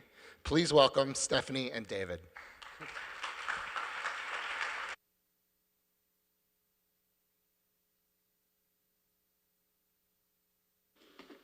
Thanks. Okay, hi guys. Hi everyone. It's great to be here. So in preparation for this talk, we were looking back on our work and trying to identify maybe some threads in our approach to typography. And one of the things we noticed is an interplay between maybe these kind of two opposing forces of harmony and tension. So obviously with type, you need some harmony because you want those letters to kind of relate to each other.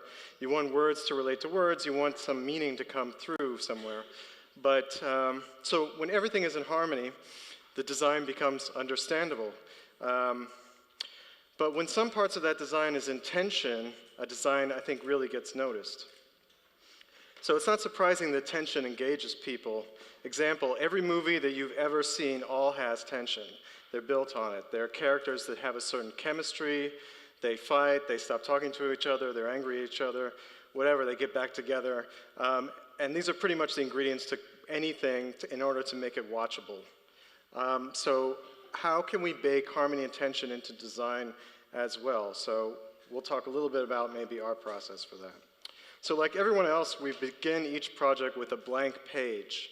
Some people kind of see this as the creative process being additive, where you start with nothing and you start kind of adding things in bit by bit. But we kind of see it as the opposite. It's subtractive. It's like you start with everything in the planet, everything you can think of, and you have to start whittling it down.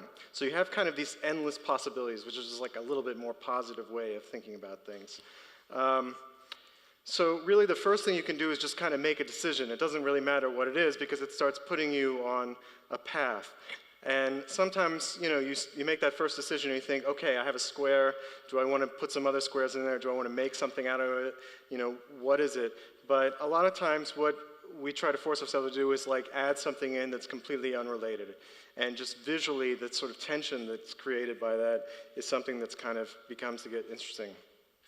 And one of the reasons why we gravitate towards typography is that that blank page even becomes a little bit easier to deal with, because you know at the very least you have some kind of verbal content that you have to work with.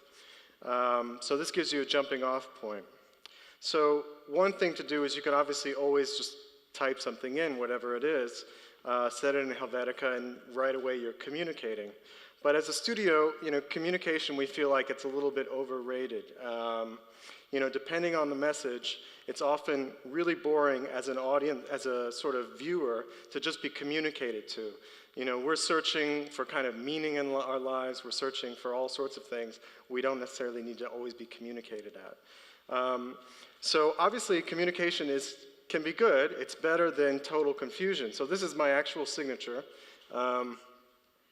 And obviously it's a little bit nonsense, there's no information there, but what there is kind of a sense of movement and a personality that's coming through. So I think as a studio, what we're more interested in is that area between communication and confusion, where, for lack of a better term, we're going to label it as ambiguity. Designs that, you know, like if you think about communication, it's something it's trying to get you on your way. Here's the information, go about your day. Ambiguity is more about inviting you to kind of stick around and try to experience things. So this is kind of my design version of a signature. And what we were trying to do here was actually create a visual harmony. So how can you make letters that don't normally look like each other, like the uppercase A, lowercase y, an E and an A, kind of jive aesthetically? And I think the tension in this design comes in just kind of the lack of readability, or the invitation to the viewer to kind of sit with it for a moment and try to decipher these things, and hopefully it becomes more memorable because of that. So basically what we're looking for is this kind of hidden space in between harmony and tension. And we've actually been doing this for a little while. We're almost hitting 10 years. So I'm just going to do kind of a quick run through of some projects. So.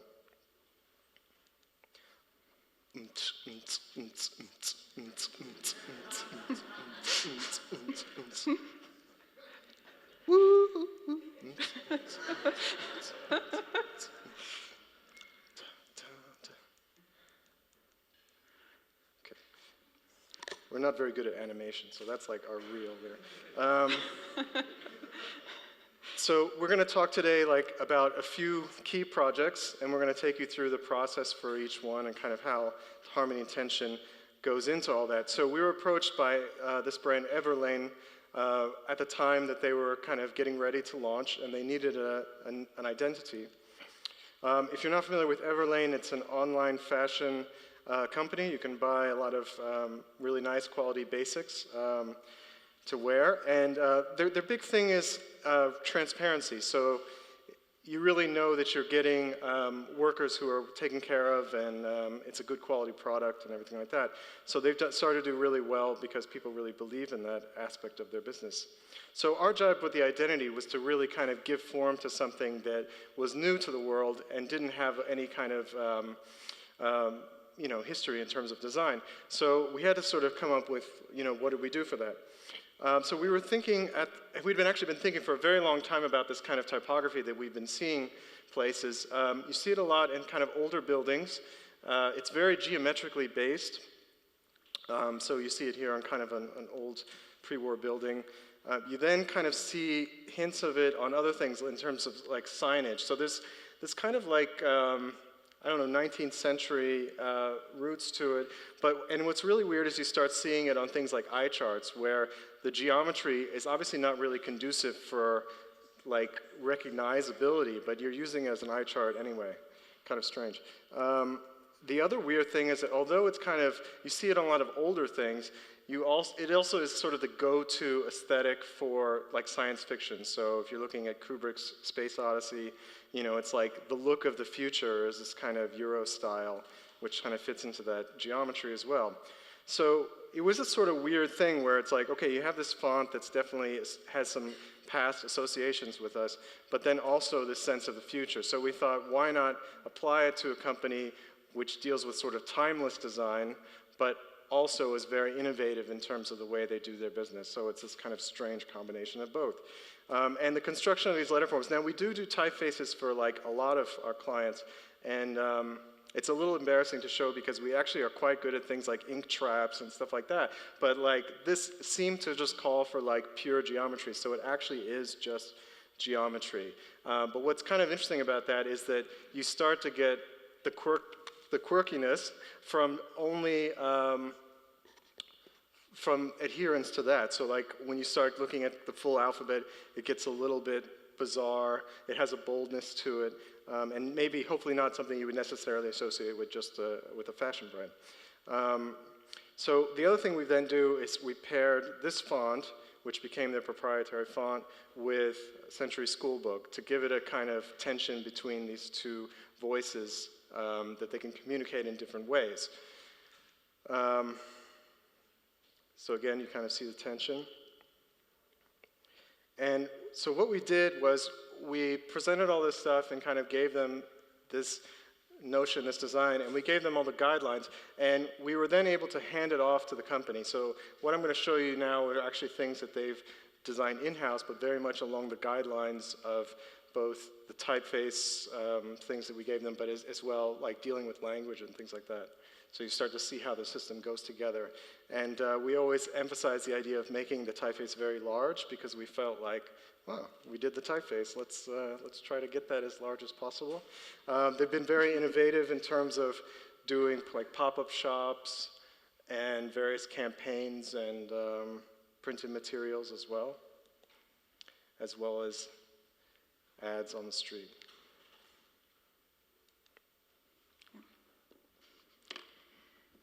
Savage is a new restaurant in Brooklyn, and we were asked to create the identity. And this was a pretty rare experience for us because the client gave us basically carte blanche and a lot of time.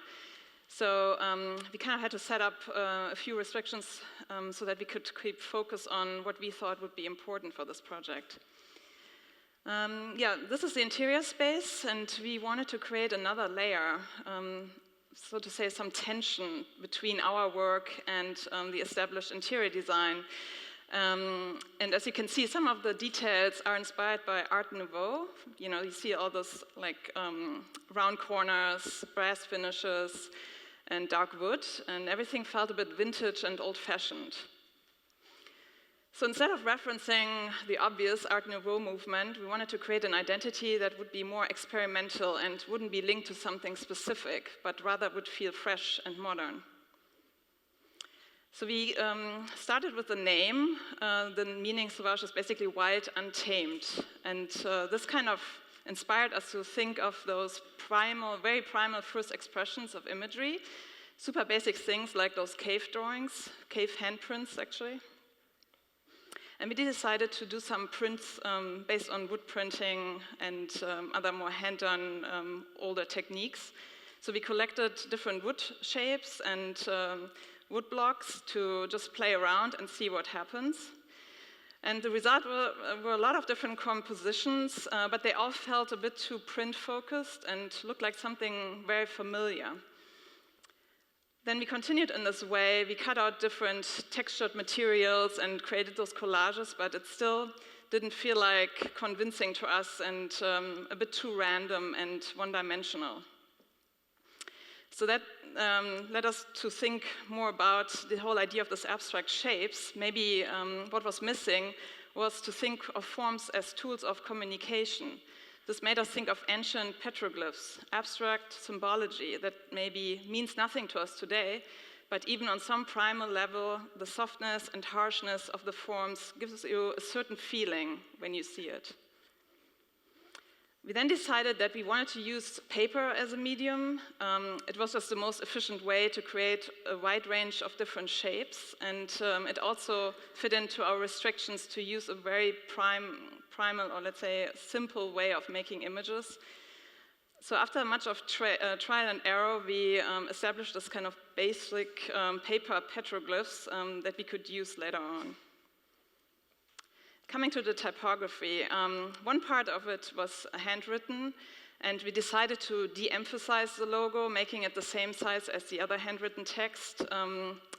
And so it became more like a texture and less, a bit more understated and less pronounced. And we were just glad that the client went with this approach, because usually they want their logo huge and separated from the rest of the typography.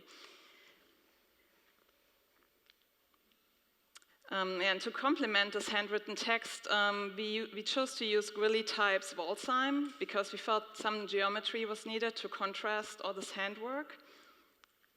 Coming back to the images, we really wanted to shift the focus to color, to set a certain kind of mood in the restaurant, to also balance this dark wood and this monotone color or materials they were using in the space. And at the time, we had been looking at the work of the architect Louis Barragon, and we were really inspired by the shapes and the colors he used, and we thought maybe we could use this idea for our approach here with Sauvage. And we basically took this one or two-dimensional idea of paper cuts into the third dimension. So we started building those abstract, minimal spaces of colored paper and photographed them under different light and different angles. So the final step was then to combine those different components into one. And so we had a range of different artworks that we could then apply on those various items. So we created like 12 different images for the menus. And the idea behind it was that not two diners at a table would have the same artwork in their hands, to keep it really colorful and diverse. So each application showcased another image. Individually, they were unique, but they functioned as a set. And although the matchbooks at first glance look conventional, we even tried to push the boundaries here a bit by just using like really large matches, like they were like 4 inches long. Some coasters, coffee cups, we did like a whole range of packaging. Here the website on the mobile device, signage for the facade. In the end, the identity lives really comfortably in the space. It simultaneously contrasts and complements it. Coming to another project, after years of riding the subway in New York, we were really fed up at looking at this ugly subway map, and in 2009 we decided we would do something a bit crazy and try to redesign it. So we started completely from scratch with the goal of improving the geographic accuracy of the land masses. And you can see our Manhattan shape on the right is much closer to reality than the official Manhattan shape on the map, which is too fat, as you can see. They distorted it. So we were even more interested in improving visual hierarchy and aesthetic harmony, less angles, less messiness, clearer design, and especially getting rid of all those speech bubbles on top of the map. So, and the hardest part of everything was pretty much to introduce also the parks, the streets, the secondary rail, the bus information, airports. Everything had to be rebuilt from scratch and had to be created as a hierarchy so that everything is well readable. The next challenge was the typography. Obviously, the NYC subway is synonymous with Helvetica, and don't get us wrong, we love Helvetica, but it was a bit disappointing that with all the amazing typefaces that were birthed in New York, that there wasn't a better local typeface that Massimo could have used maybe when he designed the signage system. So with our map, we tried to use a typeface that had roots in New York. And our inspiration came from 2 iconic New York designers. So on the left, you see the official Helvetica treatment. On the right is our custom typeface. And was influenced by Tom Geismer's 1964 typeface for mobile oil, and also by Avantgarde by Lou Barlin. And since you know every single subway map on Earth is color-coded, and we were wondering, would it be possible to actually design a map just using a single color? This kind of added another level of challenge to us. And the result was our one-color subway map. We did some guerrilla tests and posted it in the subway stations. You have to imagine it's like printed in a neon red, so it's extremely glowing, and it's a huge contrast to the dreariness of the stations. And then we watched some people, like this woman, like trying to decipher the map, and I think she must have been from out of town because she didn't realize that this is not the official map, and we felt a bit sorry, but we wanted to watch her from the distance to see if she can figure it out or not. And there were some haters online, yeah, because it was blocked but that's just the way it is, yeah. But the overwhelming response was positive. We were contacted by so many people from all around the world who have been living in New York at some point in their lives or have visited, and they just felt such a strong connection to the city that they were really happy to have this kind of memorabilia or souvenir, you know, if you want to call it that way. And they were hanging it up and were really happy about it because it kind of connected them to the city, and this was actually the best aspect for us of this project. And then it's funny, we saw this map show up in all kind of random, unexpected places. It was very popular among real estate companies. They just hung up the map in model apartments, and we saw them like focus on like Corcoran or Halstead. They just posted those online. It was like, oh my God, what is this? And here you can see we saw it in a design within Reach catalog. It's also, we didn't know that would happen. And then even Massimo liked our map, which was kind of fun to meet him, and we swapped maps. He just didn't understand why we would subvert the design that we painstakingly built from scratch to a single color. So after we met with him, we were thinking, okay, if we did a multicolor version, what would this look like? Because we wanted to maintain this subversiveness and conceptual idea that we had with the first version. So many years later, we decided to relaunch this project to answer this question, how we could do a multicolor one, was this one, like wrong color subway map. The idea was that one color would expand into many different ones, but everything would shift colors. So we wouldn't use any of the official colors. Everything had to be completely inappropriate. And the biggest challenge really was to narrow it down to a certain color combination. We tried out hundreds, and you could do really so many, and at the end we had to narrow it down to just two, and we called them RGB and CMY. And we also introduced neon colors, and it really had to be, unfortunately, offset printed because of this tiny information. Otherwise, we would have loved silkscreen, but it was not possible. So here's some details of Manhattan in those two different versions. Rolled up posters with the matching belly bands. Downtown. Some info tables. So yeah, the subway maps, like most of our projects, began with a conceptual foundation. And the decisions we made along the way always came out of that original concept. And in the design process, you can create a set of rules that guide you, but following rules is not enough, and it's also not that much fun. Sometimes you just have to break those rules and create a little tension in the world. Okay. Thank you.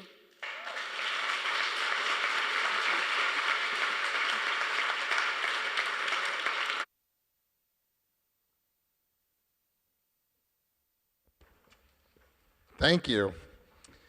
This reminds me of how many people have seen the movie The Warriors? There's a scene in the film The Warriors where they're looking at the Massimo map on the train, and they can't figure out where they're going. And the one guy looks at the other guy and goes, "It's okay, man, no one can read this map anyway." Our next spotlight is Douglas Riccardi. Douglas runs Memo, a design agency specializing in branding and marketing collateral for a number of hospitality, corporate, and retail clients. He was creative director for the renowned restaurant Florent from 1993 to its closing in 2008, and his design work was included in an exhibition in the New Balance Center named Appetite, and he was a speaker at last year's Typographics. Welcome, Douglas. Is this on? Perfect. So I went to school at RISD way back in the mid-'80s, and thinking about that time, I like to believe that I had a kind of wonderful education, except the one thing that we never talked about during my education was actually type.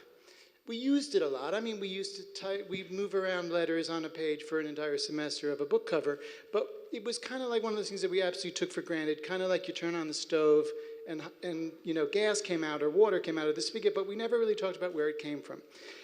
It was something totally taken for granted. That changed, luckily. Senior year, Franz Werner, a young professor from Basel, decided to take a bunch of us to Basel. So we were in Basel for 6 weeks, and I have two very vivid memories of that time in Basel. One was a drunken night at midnight in the Marktplatz, where there was a kind of gypsy guy playing the accordion with a dancing boar in a skirt and a chicken plucking out a tune on the piano. But the other very vivid memory was the day that we went to Haas Type Foundry. And we had potentially the most boring tour ever of Haas Type Foundry, where we saw the shipping department and the accounting department and the kind of receptionist area and, you know, the most boring parts of the thing. And then almost as an accident, the tour guide took us into that room where there was a guy who was inking an A4A, you know, just by hand with placa on a board. And I was like, holy mother of God. Behind all this thing, there's a guy with a brush who's making this. And I realized something that maybe everyone had known, but no one had told me because it was so obvious, that behind typography and type, there's always people. And it blew my mind, and it sort of was the beginning of a whole new way of thinking about, you know, my life as a graphic designer and using type. And although a bunch of stuff has changed, obviously, since then, I think it's kind of awesome that this weekend is just as much of a celebration of that beautiful fact that behind type, there's people. Thank you.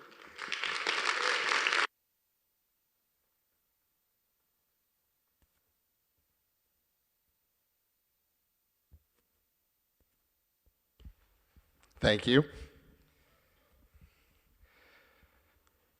Our next presenter is Laura Captain.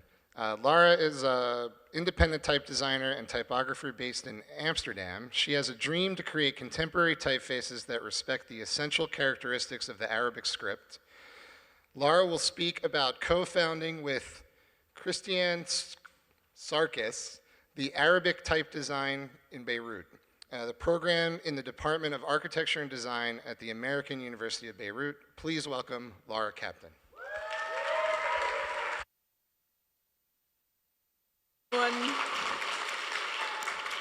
I hope you're all still in full-on energy. Wow, my voice is strange. I'm nervous. So I'm going to just take a moment to get used to this. And I'm very honored to be here today to speak to you about ATDB. It's an educational program that lasts 6 weeks in summer. It's a form of Type at Cooper condensed. And I co-founded it with my friend Chris, who's also an Arabic type designer. Our first edition happened last year, and we couldn't have done it without the help of Leila Musfi, who's the chairperson of the Department of Architecture and Design at the American University of Beirut. I feel like I forgot to say something, but that's okay. And perhaps I need my slides thingy. So I will talk about the program in a little bit, but first I'd like to take you on a little tour of the context of Lebanon and how we live with typography.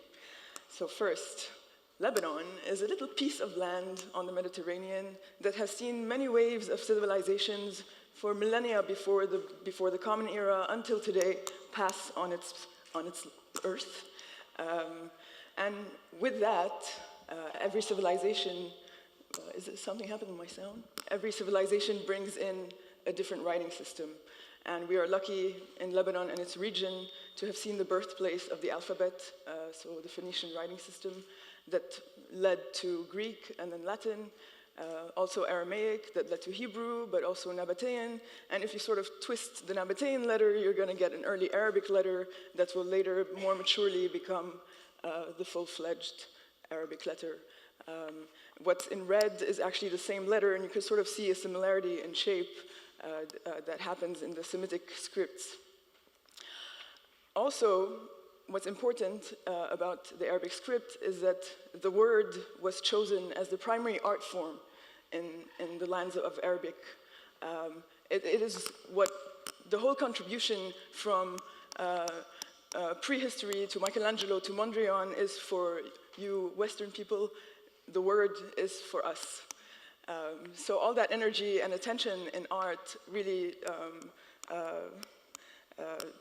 was promoted inside the word.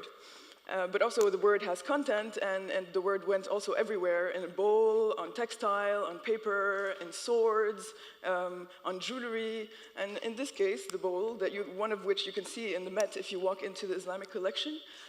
It says over here, because the word carries content, stop talking, please eat. And that was 10th century Iran. We still talk a lot, and dinners and lunches take about 4 hours. So they were quite avant-garde in that moment. And as the script spread with the Islamic conquests from the central Islamic lands to the western Islamic lands and the eastern ones, every place took the script and formed its own local shaping of it. So this is the Moroccan or Andalusian script, this is the Persian script, and here you have the Nasr for the central Islamic lands. And the attention, again, or energy drawn into the word led to a tremendous amount of diversity in the shaping, and also a lot of attention in the details that we don't have time to talk about today. I'll go through some things, but feel free to ask me anything. And all of this energy, unfortunately, when type came, went down the drain. Well, what happened with Arabic type is that the first people to cut Arabic type, movable type, were Europeans in the 16th century for a specific purpose, or two. The first is for faith-based propaganda.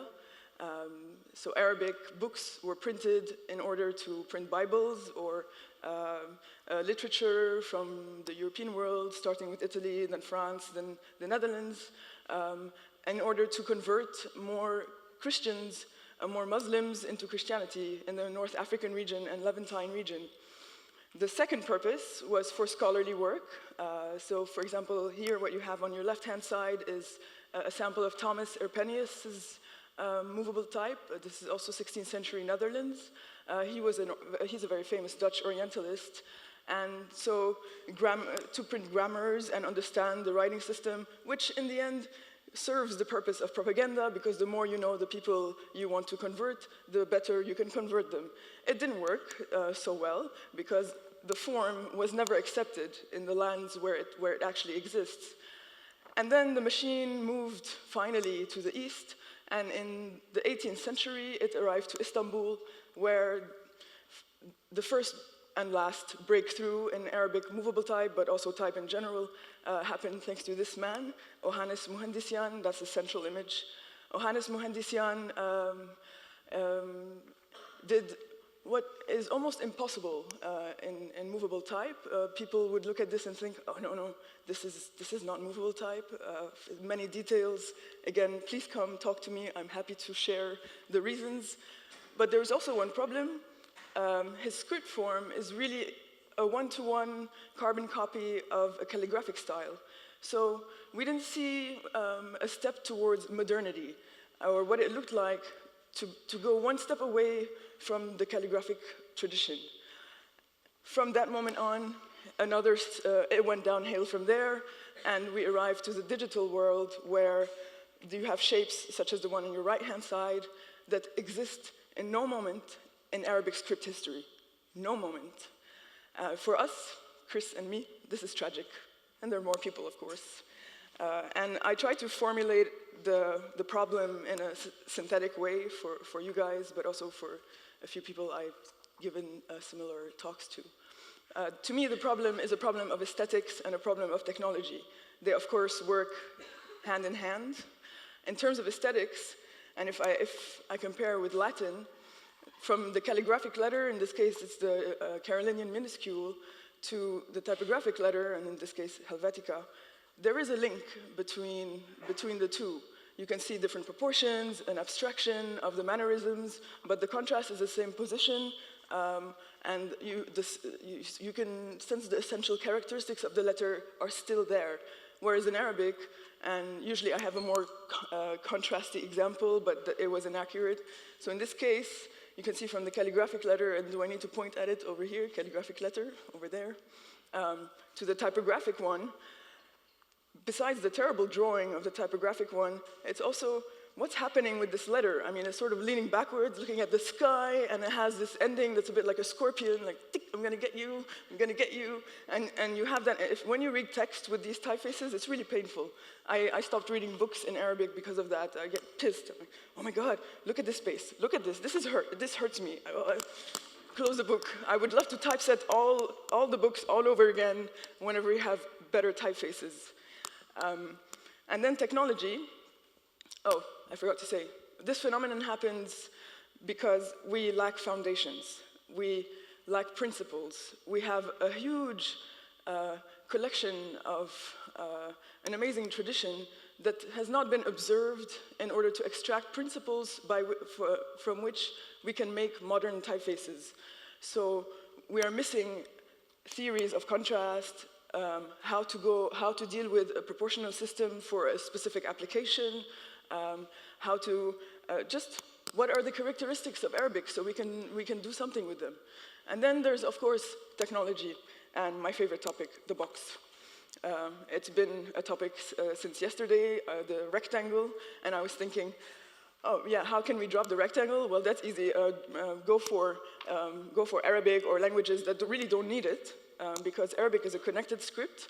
As you can see, well, this is the calligraphic form, and to mechanize it by cutting it, by splitting its connection, doesn't make sense, does it? Does it make sense to anyone? I mean, the mere fact that, yeah, you're splitting this thing that's not supposed to be split. So I'm a big fan of losing the box, but perhaps I'm talking too much from the nerves. I'm going to diverge now, because type, of course, is related to typography and design in general. And in design, in the Arab world, we also have a problem. You probably ask yourself this question, maybe as a student or as just a practitioner. Why am I doing the work I'm doing? Does it come from somewhere? What is graphic design? And what is the legacy that's behind me, that's within my work? And how can I move forward from there? These questions are even more prominent I'm taking the case of Lebanon here. In Lebanon, when I was a student, I asked myself, or actually when I became a teacher, I asked myself, I wasn't taught how graphic design landed in the Middle East, because we used the word. Again, we had no images. And actually, it was the French. The French arrived in the late 1800s and brought with them the School of Fine Arts. And the first nude, or one of the first nudes in classical Western painting style that we ever saw on our Earth is Omar Unsi's Rita. It's a pastel of the 1930s. So you were already beginning in modernism in graphic design, and we still didn't have a nude. And then, well, art evolved, and you had painters such as Paul Guiragossian, who took abstraction, and of course, everything that happened in Europe came 100 years later in Lebanon. And artists were the first people making posters, and this is from the 1970s, so you can imagine how late we were in the evolution of design. It was not until my teacher, my mentor, Laila Musfi, came back from the US. She studied in Cranbrook in the McCoy era, and this is a poster of hers with lettering by Samir Sayegh. She founded the first graphic design program in the American University of Beirut in 1992, which again is quite late in graphic design history, and with a specific interest in how do we deal with Latin and Arabic type side by side on one page. How can we make Arabic look more contemporary? And so we were taught this as students. I went to undergrad school there. And also, she used to tell us, we have major problems with Arabic typefaces, but you have to learn, as designers, how to deal with them. Well, that prompted my big question 12 years ago of what is this problem and how do I deal with it? And I also knew from conversations with her that they had an idea of making an Arabic type design program, but it just didn't happen yet, ever. And so, one fine day, and I was with Chris in his former studio in The Hague. He now moved to Amsterdam. We were chatting, as usual, about Arabic type design and dreaming. And one of the dreamings was exclaimed by Chris, who's watching right now. Hi, Chris. He said, "Larue, let's make an Arabic type design program." And I told him, "No, you're crazy. I mean, we're so young, it's not the right time, we need to produce more work, and me, I'm invisible, nobody knows what I'm doing, I don't talk about it, I don't write articles, I'm in my own bubble, I've been doing this for 12 years in my bubble, and well, I'm working on 2 typeface families now, but they're not released, so who's gonna wanna come and join us?" But post-existential crisis, we proposed the idea to Leila, who's the chairperson right now at AUB, or the Department of Architecture and Design. And well, she thought it was a good idea. She told us, write a proposal, make a budget, and let's see how it happens. And so that's what we did. We wrote a proposal, made a budget. It got approved in December 2015. And then we got into what we didn't know we were getting into, which is quite a huge thing. And actually, we were quite naive, and so naive that we even thought, oh, we need a name. Oh, we need a logo. Oh, okay, we need a website, and we need to tell people to come and join us, and we need to find their flights, and plan all of this, and do marketing, and do social media strategies. And I had conversations with Kara, and we need to do so much more. But well, we live, we learn. And so we did it. We set everything up. And most importantly, this way, whoops, no, too early. Most importantly, the team of beautiful people, we set up the team of beautiful people who came last year. In red is the core team, so here you can see the face of Christian. And there's Khajak Apelian, who's a graduate of the KBK. Yara Khouri is actually their teacher, that's why they're connected. I've connected the lines because, well, and you can see Leila also above me, and below me, Thomas Milo and Miriam Somers, and Samir Sayer on the left side of Leila. I connected everybody because I'm aware that our educators are part of us, and we give back the education that they have given us, filtered, of course, through our brains and experiences, but to me it's important to always give a homage to these people. And also, the program is, of course, modeled on programs that we have been to. I went to Type at Cooper Condensed. KJ, or Khajak, and Chris went to Type in Media, and we needed a reference, of course, to start, and so that's also a homage to our education in general. There's a team of speakers and guest teachers, Georg and Wissam Shaukat, who's the master calligrapher. You will hear about in 2 minutes, or 1 minute, that's better. And Wael is in the audience. They also, of course, support the program either from Skype, because we have little budget. We decided not to have sponsors at the beginning, to be free. Well, I think I need to move on. Our program has a particular philosophy, which is to move from script to type, and to find ways of doing that. This philosophy has not yet been approached, so this program was quite experimental in that sense. And we decided, as our model programs go, we went for 1 week of calligraphy or looking at the script, another week of lettering, and then 4 weeks of type design.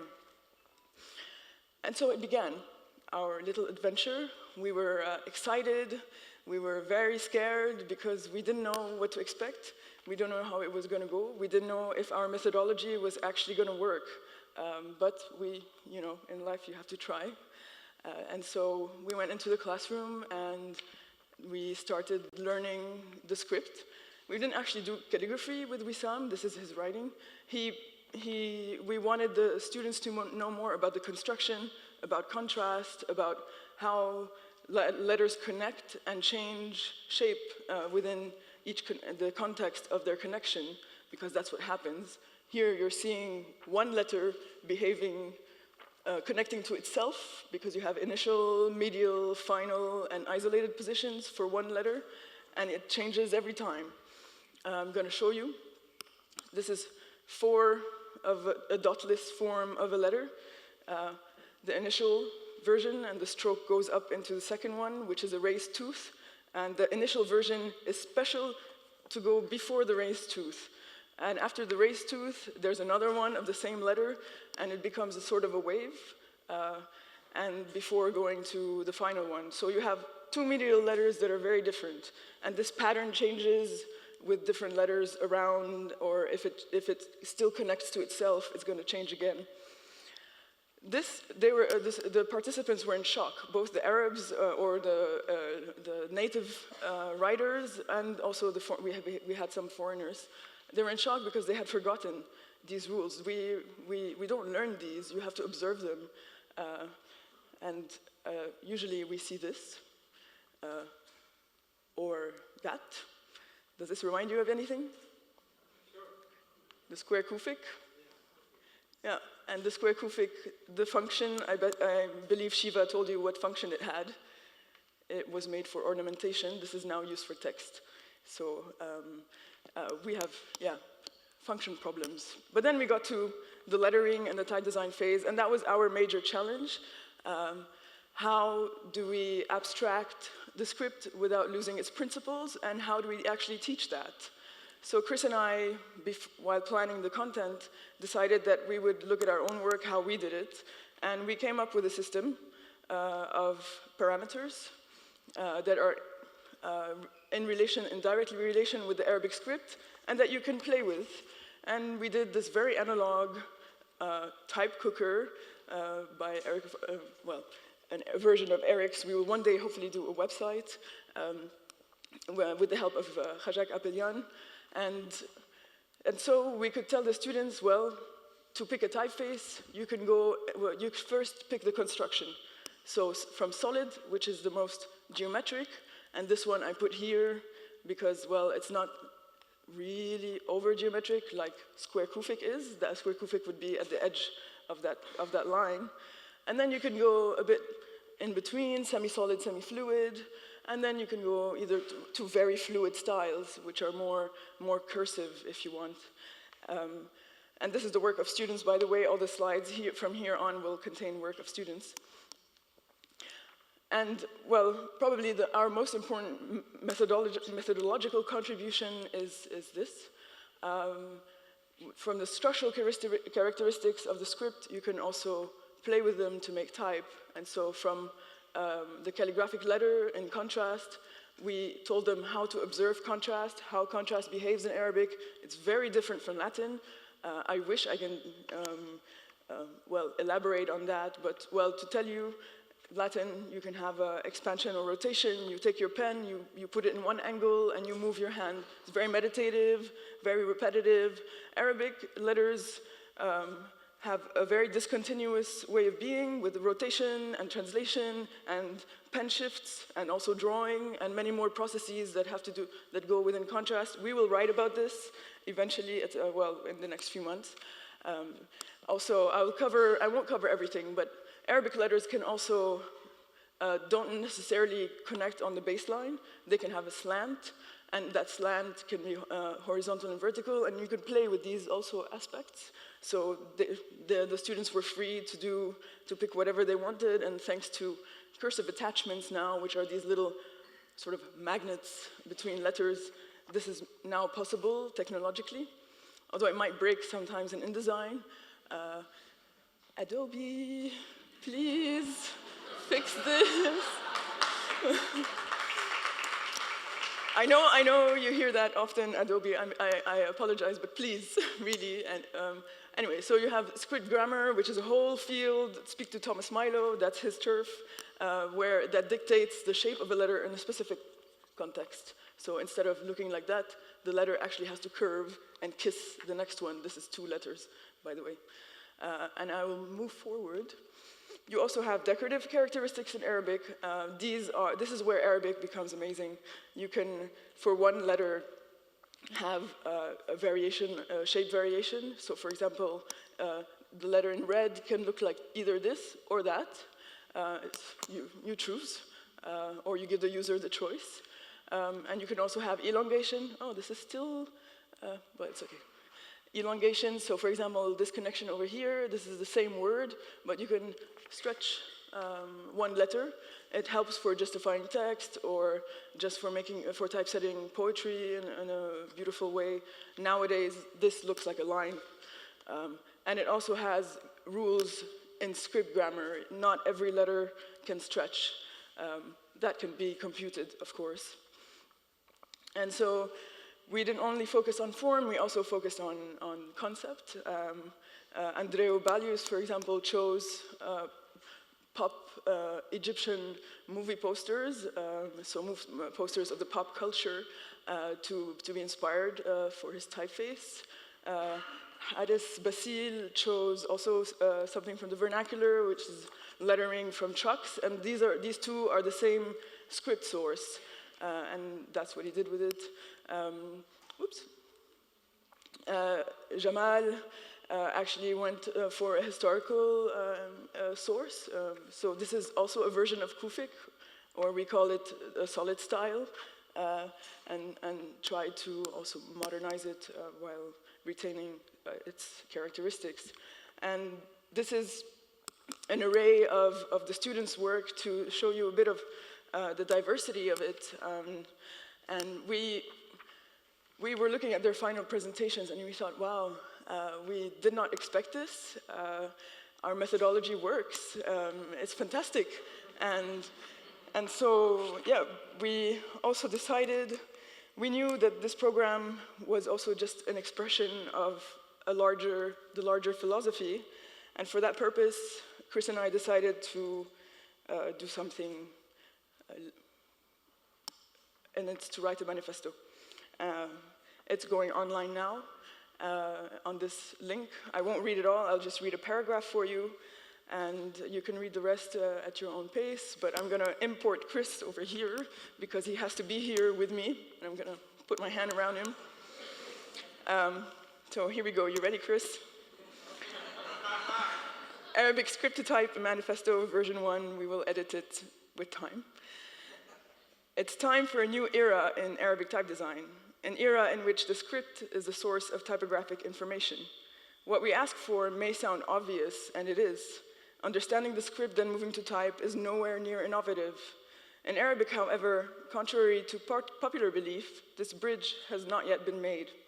Throughout the 500 years of existence of Arabic type, we have seen a gradual regression of aesthetics, heavy westernization of our characters, Latin-based mechanization, and a great loss of the formal and technical competence that was present in the script. While manifestos tend to promote the present, the future, and want to break away from the past, we would like to take a step backward and demand a thorough understanding of the architecture of our writing system in order to move forward. So to round this talk up, and I guess I moved quite fast, through our work, both Chris and my work, and hopefully many more, through the program, we wish to have more authenticity, higher artistic quality, better technical solutions for Arabic, more playfulness, and the best part for us is that it's only the beginning. Thank you. Thank you.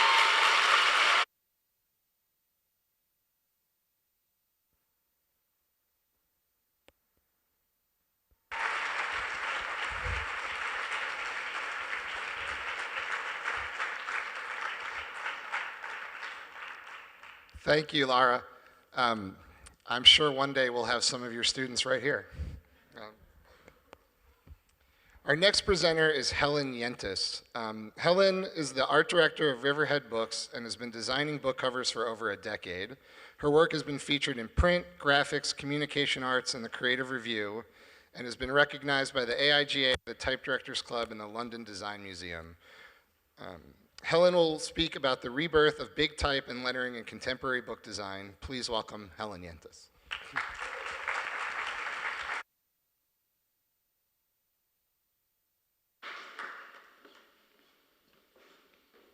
Hello. Thank you for having me. Thank you to the organizers for this amazing event. I was told I'm not actually tall enough to be seen over the podium. I hope that's okay. I opted not to have the crate because I thought I might fall. Well, so I don't need to say my name again, although I have it written right here. I'm a book jacket designer and the art director of a small literary imprint called Riverhead Books. We are a part of a giant global publishing house called Penguin Random House. I've been a book cover designer for my entire 15-year career. I've bounced around from Penguin to Random House until they merged. And you can see that I haven't gotten any neater. That picture of me at the vintage offices, which is part of Random House, I remember somebody walked by and called me Paper and String Girl. You'll see examples of that later. So the reason that I've stuck with it all these years is because I've always felt that designing book covers is, at least for me, the ultimate design problem. Now, I've not really spent a lot of time on trying to solve other design problems, but I'm 100% convinced, basing my opinion on only my own experience. The other reason I've stayed is that the job has really evolved over time. There was a time I thought I couldn't possibly design another cover for a book about a multi-generational family story that takes place on 3 continents in 10 different time periods from 17 different points of view. And a story about suffering and togetherness and whatever. But although books have remained books, stories are ever changing, and packaging and marketing, and let's just say it's selling them, has changed drastically with our humanity's move to the physical world, from the physical world to the internet. Recently, I attended a memorial service for one of my first teachers at SVA, which is where I went, obviously. Sarah Giovannitti, my first typography teacher. She was a tiny old lady with really strong opinions, who was honestly scary as fuck. But when you succeeded at something, you'd never felt better about yourself because she was filled with pride for you in a way that your mom is proud of you. Now, I've had 2 kids, and by the way, I know I called her a little lady, but if you notice, as I'm learning today with the podium, I think she's not the only one. So I've had 2 kids, and for me, this has almost erased my memory completely. But going to this service reminded me of what a profound effect Sarah had on so many of us in simple ways, and why so many people were affected by her passing.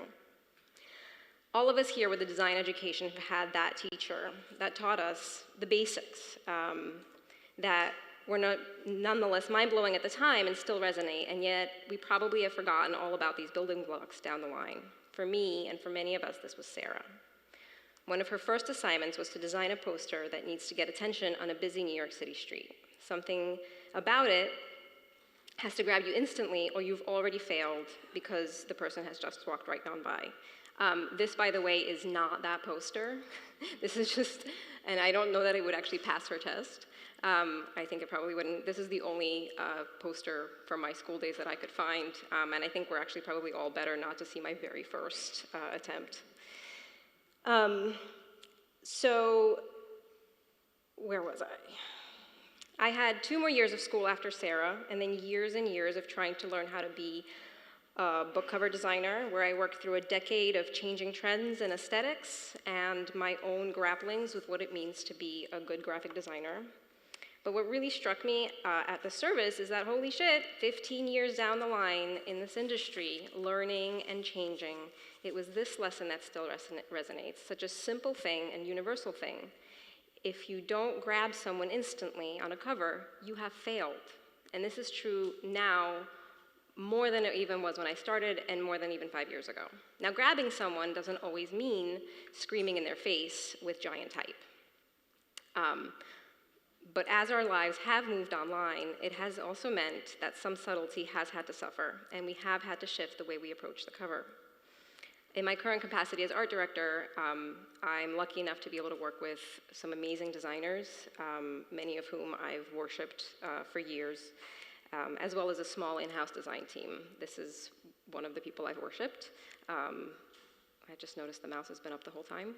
This one is by Matt Dorfman. It's interesting to me, but I think that students actually often misunderstand what a book cover is supposed to do. When I look at students' work and I see book covers, they're often these tiny, whispering, beautiful, precious things, very conceptual, maybe kind of overwrought. And I understand why. There's so much emotion and content there to contend with, and you feel overwhelmed by the burden of trying to communicate this idea in one visual. I fall into this trap all the time.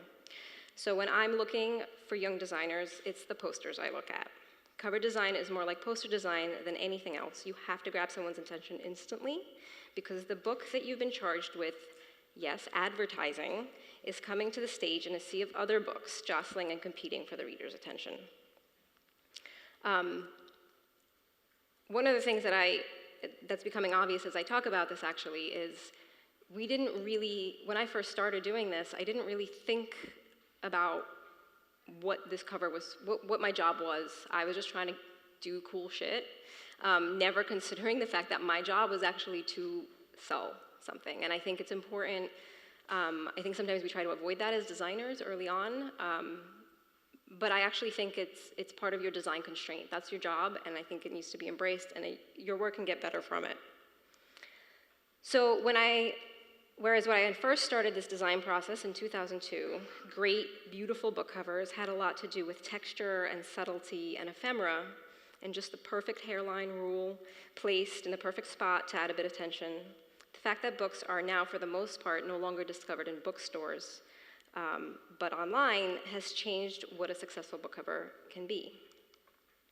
When I first became the art director of Riverhead Books in 2010, it was the height of panic. Do you remember this guy? The e-reader was gaining steam, and we all basically thought we'd be out of work within the year. Who needed book covers? Who needed book cover designers when there would no longer be book covers? Well, luckily, the e-reader never did wipe out the book, and the next time you read somewhere that print is dead, please don't believe it. But beside the e-reader, we also had to contend, like much of the world, with Amazon. More and more people were purchasing their books online, now more than half. So how your beautiful, subtle designs full of old paper textures and precisely placed hairline rules looked at 1.5 inches suddenly started to matter a lot. And this, for us, was an existential crisis. We were sure it was stupid, that it would ruin design, ruin our ability to do a good job, that everything would be schlocky, horsey, and awful. We now actually had to consider our design at thumbnail size before it would be approved. We tried denial. We tried accidentally forgetting to send the thumbnail to the editor. But inevitably, marketing would call us up and say, can't tell what this beige thing is you put up on Amazon. Anything you could do to at least make the title read? Why does the title need to read? But my love of reading and lack of any other skills kept me at it. And putting slides together for this presentation, I realized that this move to 1.5 inches has made me let go of a lot of my bullshit and a lot of my preciousness. Our covers now look a lot more bold and singular, more like the Polish posters from the 60s that I idolized in college, and have been feeling more like the pure, bold design and image making rather than an attempt to tell a story, which is what I had always been trying to do. Not that telling a story is wrong, but my job is to brand the story and the author. Storytelling is for the author, and my job is to brand that story. That will bring this book to its rightful audience and give her her best chance of being read. And I think this is a good example of one of the ways that you can brand something without it being all the same. So these are all books for Vasquez, which Alex did an amazing job of communicating some of the things we're talking about.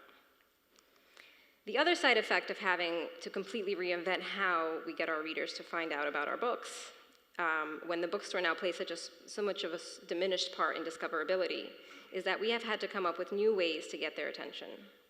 Non-traditional marketing, and by the way, I'd never even known what marketing was before I really had to start to consider these things.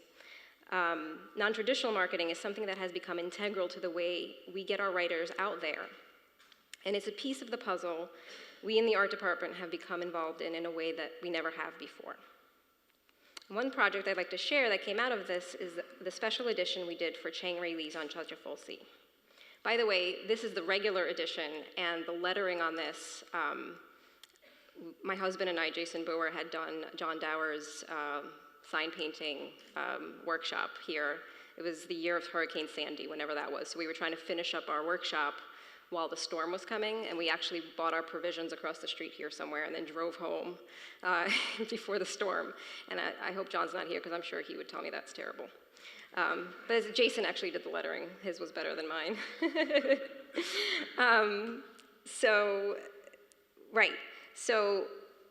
But one of the ways one of the non-traditional ways, I was talking about Chang. So Chang is a quintessential Riverhead author. He's been with Riverhead from our very first list, our very first year. And he's written books that have become part of the national identity. They're taught in high school and universities. So when his new book was coming out, which was a departure for him, it was post-apocalyptic, we took this as an opportunity to celebrate him with a special limited edition that came out simultaneously with his regular edition, which is what we were actually trying to get people to buy by getting attention with this thing. So because the novel was post-apocalyptic, we basically took this as an opportunity to try and use future technology. This case was 3D printed, and we touted that it was like the first 3D printed book cover. So this package got a ton of media attention, which is what we intended, and brought more people to Chang's work. It brought him to audiences that didn't know him before, which is really important. So, like the Wired crowd, techie people. And also brought a lot of people to me, asking me if 3D printed book jackets were the future. No. But whatever, I'm just trying to show you a cool type thing I got to do. It was a dream project, unlikely to be topped for me. Oh, I was supposed to spin that. So it's 3D. Also, because it was a non-traditional book jacket, notice lack of even an author name. So I really didn't have, it was one of my only opportunities to sort of throw away all of the things that we need to accomplish with a book jacket. So the difficulty lies with the fact, I skipped a page. So discoverability beyond the bookstore is not actually really about Amazon. People don't find their books on Amazon. They just go to Amazon after they've seen their book somewhere else. And how we actually reach our readers has become increasingly on social media and other media as well. Obviously, magazine placement still helps. Looking at this slide, I'm realizing that soon we'll just be designing our covers to go with cats and coffee, or maybe we already are. So, whereas before, shrinking our design caused us heartache and panic attacks, now working in that 1.5 inches has become inherent to our process. I no longer bring a thumbnail version to the meeting. I don't need to make sure my type reads small because our process has changed so much that we really design type first. Whereas before I could practice type avoidance and did a lot, that's no longer an option. I won't say that I don't love the covers we did 10 years ago. Some of my favorite work, and I believe my best work. Can we just stop for a second and acknowledge how beige? You can't do beige. You can't do beige anymore. Some of my favorite work is from that time. But our current process feels satisfying in a different way. We communicate the feeling of a book, not through a beautiful photo, although sometimes, and not through giant type, although sometimes, but by creating original art to which the typography and lettering are a central aspect and never an afterthought. Because we need to stand out in a sea of thumbnails, our work needs to be unique.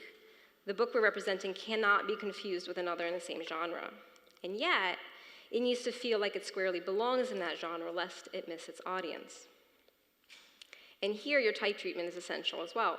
Put the wrong type treatment on something, and suddenly your nonfiction book about the border or climate change feels like fiction, and your short stories feel academic. Academic, by the way, is the worst diss in my line of work. Apologize to if there's any academic press people here. I know this is not actually the case, But if you get this feels academic, they mean it looks cold and boring, and you should just like forget it and not even try to save your comp. Just move on, start again. So this combination of having to work small and having to stand out in a sea of other books has driven us to create and create and create pretty much everything on our own.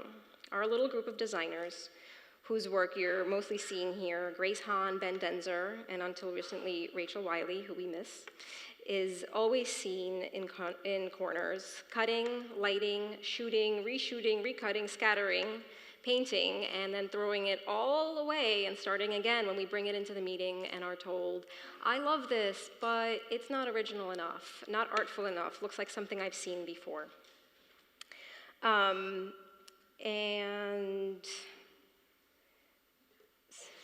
which can feel relentless, because really how many different ways can you package that multi-generational novel about heartbreak or that coming-of-age story? And yet the idea that we're asked to create something new rather than something that feels like a previous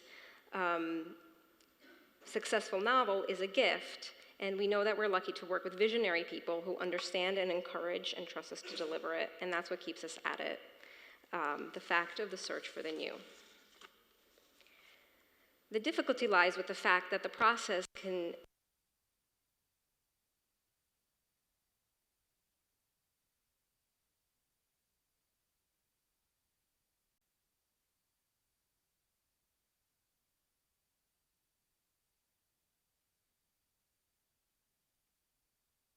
feel right or original, it barely matters.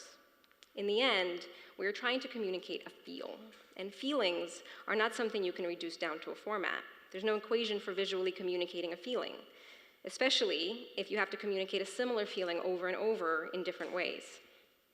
I'm not saying that the books are all the same, they're not. We have beautiful, original authors that write rich, fearless, important work. But at the end of the day, fiction is often about some human emotion, isolation, heartbreak, struggle, in short, the human condition. And great fiction needs a great package, and one that cannot feel like the others, like all the others, and keeping at that is, well, exhausting.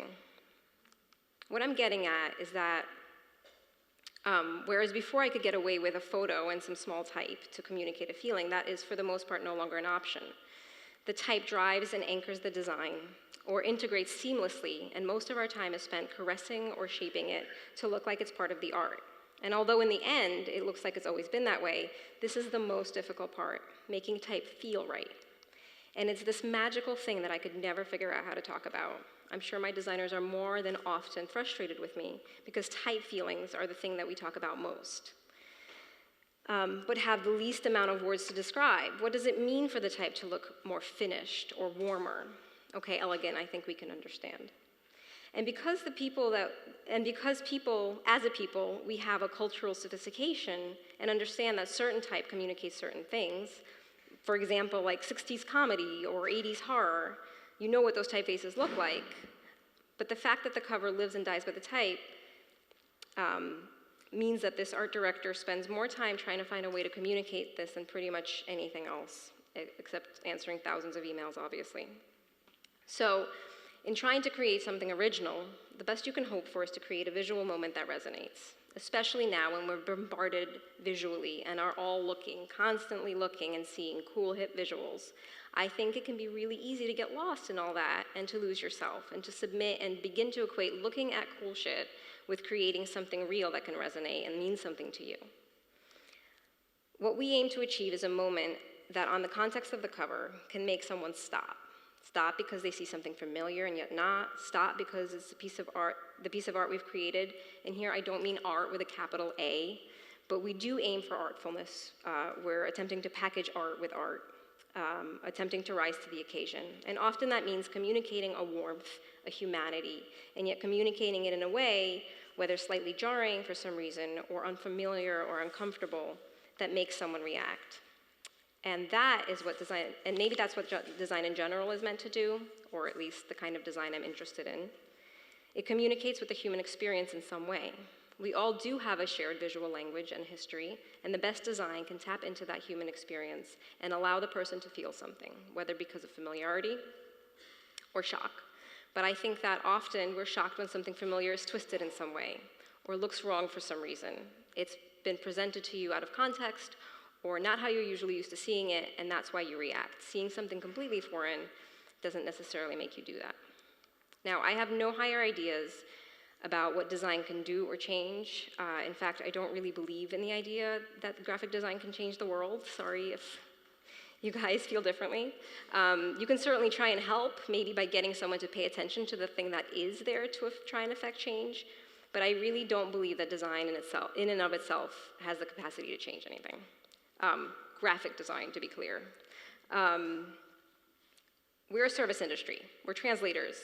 So I'm just trying to communicate, and what I'm interested in is newness. How can we do this and make it look different, fresh? And one of the ways that we've been able to accomplish that, this newness and humanity, is by putting our human hands into it, by shaping and making. And I don't think this is just an aesthetic thing. I think it's a powerful way to create and recreate and represent something of the human experience. And maybe part of the reason we're drawn to this is that our move online has made us miss real, tangible things. It also allows us not to just look at cool shit and emulate it, though I don't deny at all that we're inspired by the things we see on Pinterest, just like the rest of you probably. But getting involved in this way, I think, allows for that magic we're often missing, that ability to have something unexpected happen. How do you attempt to remain original in a time of access to and the excess of so many awesome visuals coming at you in the form of the 300 different design blogs you guys visit, or I visit? I'm not saying that we're immune to trends, but we try in our own way to take all of that inevitable information and apply it in a way that feels special or specific or meaningful. It's hard to see fresh new things all the time and not copy them. And I know we don't usually spend a lot of time on this issue because who wants to admit to ripping something off? But I think it's important to admit that to ourselves and to push through, to create work that we see, that we ourselves can connect to, because we made something different, and in turn, I think people feel that and see that and are drawn to it as well. And I'm just going to add here at the very end, I think mood boards are a really problematic thing that causes us to continuously copy the things we see. And I just think we need to stop and kind of come at things from our own angle. That's it. Thank you.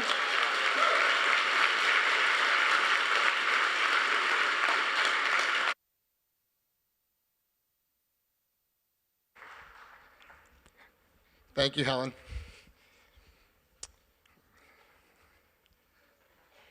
For our final spotlight, we have a former typographic speaker, Victoria Rushton. Victoria is a type designer at Font Bureau, where she makes custom typefaces for clients and regular typefaces for everyone, and lettering when that starts to be a bit too much. Please welcome Victoria.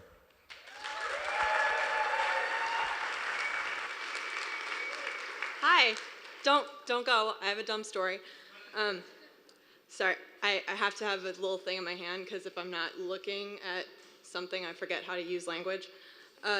So, in the years of like 2011, 2012, when I was finishing up college, was when I was starting to get like really super into type and lettering, and so I started really heavily following losttype.com because they were always coming out with new things, and you could, like, it's for anyone that doesn't know, it's a pay what you want platform, so like a lot of people use those typefaces and you were seeing them everywhere. Very widespread, and particularly this one guy put out a lot of typefaces in a couple of years. James Edmondson, anyone know him? So I was seeing his typefaces everywhere, and I was pointing it out to like the people around me, and everywhere I was like, oh, look at that, and we're in the grocery store, and I'm looking at packaging, or where I can't think of another example. And my friends were really quickly losing interest in listening to me say these things, and so like in a desperate bid to maintain their attention, I started referring to James as my husband, James. So they, like,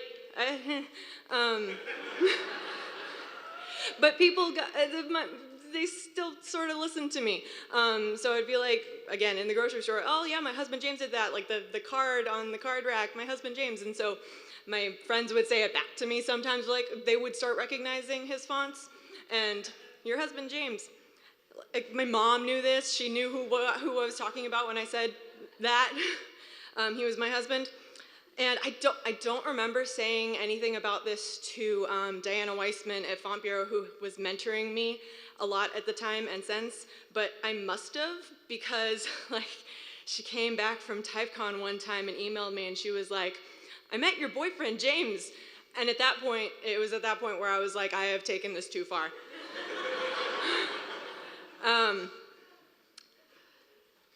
So since then, I've met James, and it was only a matter of time before I was like, oh God, there's gonna be a day when we're at an event, probably drinking, and I'm gonna tell him this story.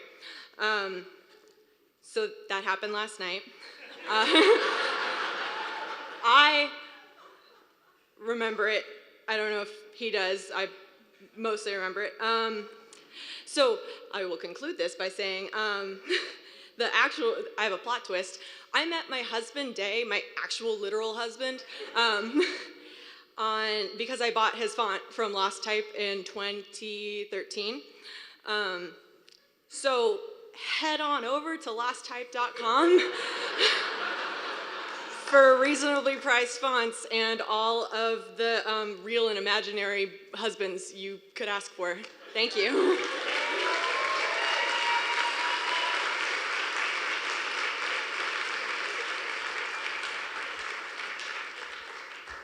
Thank you. That was a great story. So all the speakers who are in the room, can you please come up to the stage now for the speaker roundup? And please, if you have questions, can you queue up at the microphones right now? Thank you.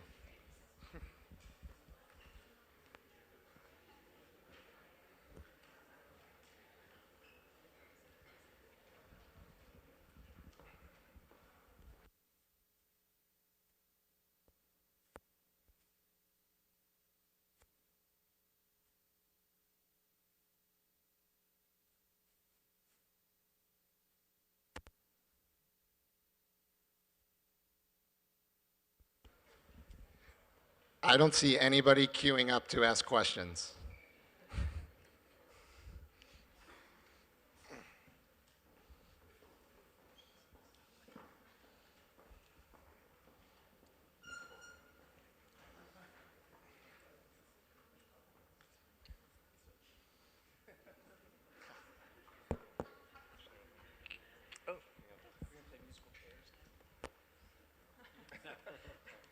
I'll start off with a question. Based on the Untitled Sans and Untitled Serif, I wonder if we think it's possible to remove yourself from your work. No, probably not, but you can try. Like, you can set up certain conditions, I suppose, with which to try to get yourself away, but there's not many sort of professions or anything. Actually, every other profession, you don't want the person to really be involved too much, do you? Right. You know, like car washing, you don't want a personal car wash, you just want to wash. You don't, like every other, industry has people doing it, but they don't have their hand involved in it, but we have pretty big expectations that of the personal and the handcrafted and so on and so forth, that it's just become part and parcel of design, you know? People do it and we should be there. I don't know. Do you see the result of that process as fixed in time? Like if you were to do it again in a year, would it be different? So with art forgery, all those people that fake artworks, is they can mimic the materials that the artist would use, and they get old canvases and they'll scrape the paint off, and so it can be carbon dated accurately. But the only thing that gives them away is the style, so the actual aesthetic of it. So, and that can never be they can't ever pick that until like 10 or 20 years later, because the artist will do things of the time that it's impossible to see, like a certain way of framing or a facial expression that is only of that time. And so inevitably anything you do is of the time, and you can't ever really remove yourself from it, so it's fixed. Okay. And I found that was quite a nice analogy, that, you know, even people faking it, they'll get busted, you know, 2 decades down the track. Thank you. Question? We need audio in that mic.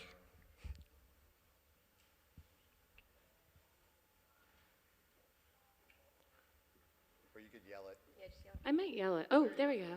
I like to break the ice and be the first question person, I guess. But I wanted to ask the typographers on the stage, for those of us who are attending who consider ourselves more designers who work with type rather than type designers ourselves, is there any general advice you would want to give the room about working with your typefaces, or, you know, very open-ended there?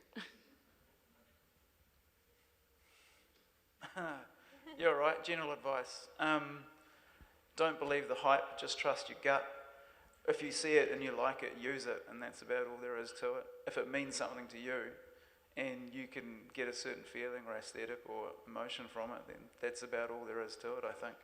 Like, obviously, if you can't read it at small sizes, then don't be a dick. I mean, it's just sort of, you don't need to fight yourself, but, you know, trust your instinct and trust your gut, and that takes quite a long time to, you know, well, that's my personal take. I'm a terrible designer, I just make fonts. You might want to ask somebody else.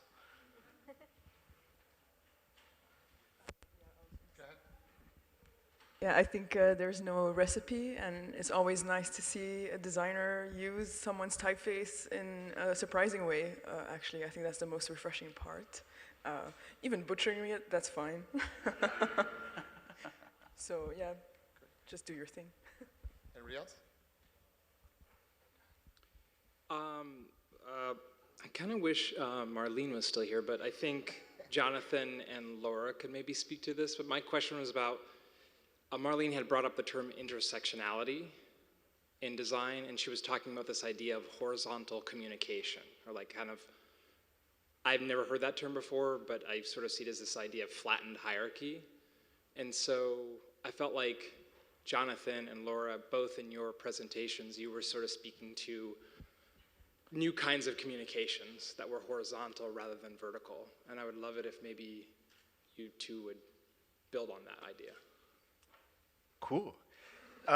Yeah, so I think intersectionality is extremely important in not only graphic design, but I think in the way that we navigate the world. And I think being aware of how you're intersectional and being aware of how your peers are intersectional really allow for more like great conversations to happen and better work to happen. And I think with my work in general, I'm always striving to make sure that I am, you know, being as authentic in researching the typeface or in creating my own typeface that it actually does have this pure connection to what I'm trying to get across.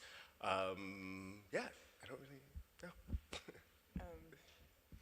I think I may need more time to think about this, but what's coming off the top of my head right now is I'll take it to my practice, and it's I'll just do whatever I think is right, and I don't care how it's going to be received in the world and where it's coming from, but as long as I know that it's, yeah, it feels genuine and it feels right for me. So in that sense, I don't think about that hierarchy or it's just make it happen kind of attitude. I'd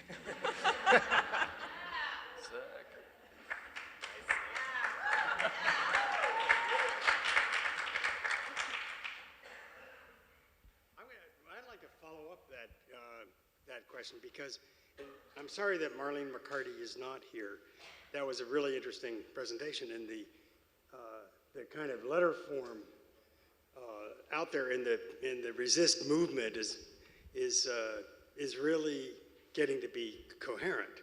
That is to say, it's all looking a little bit like it's its own statement.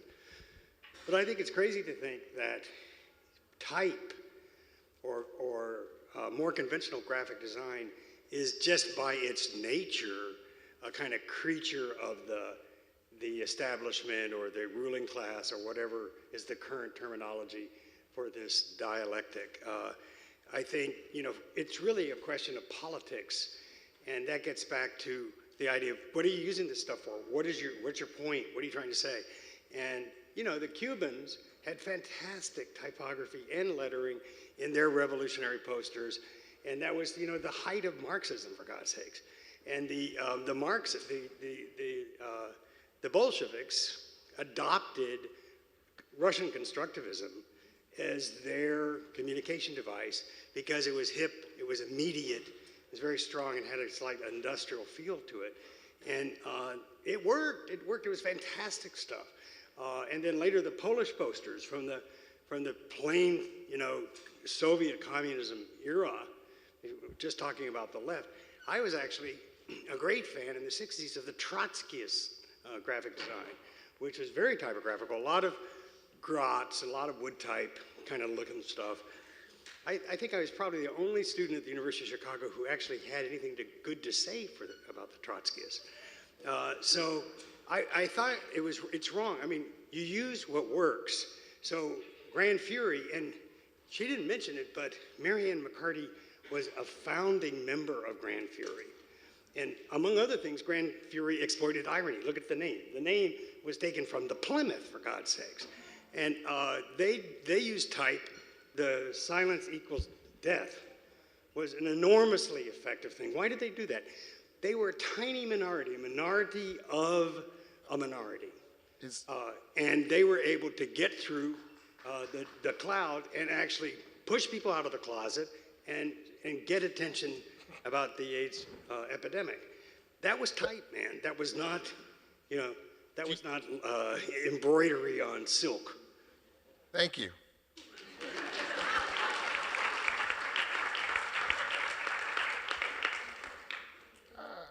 I have a question for Ken.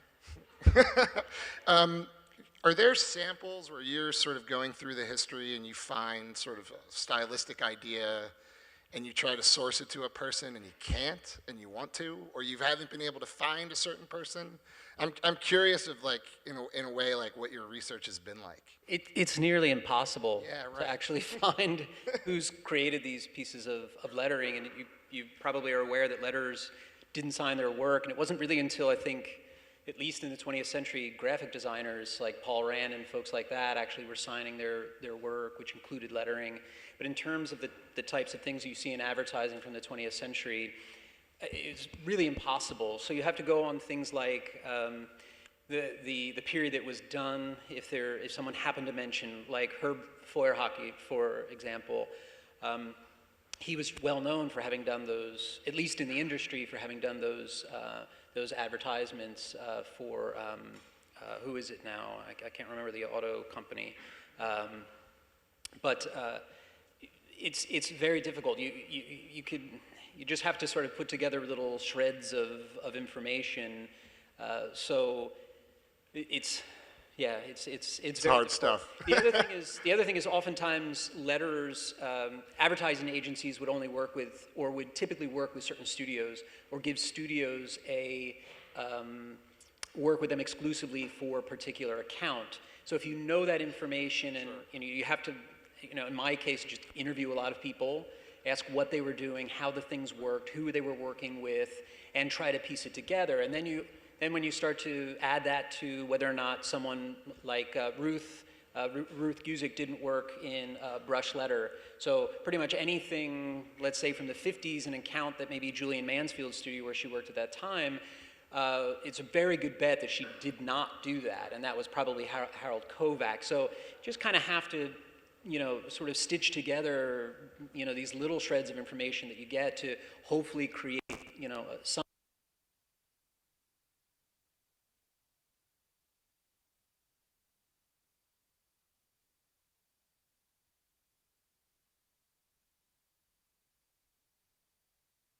Between you, the designer, and the author of many of the books.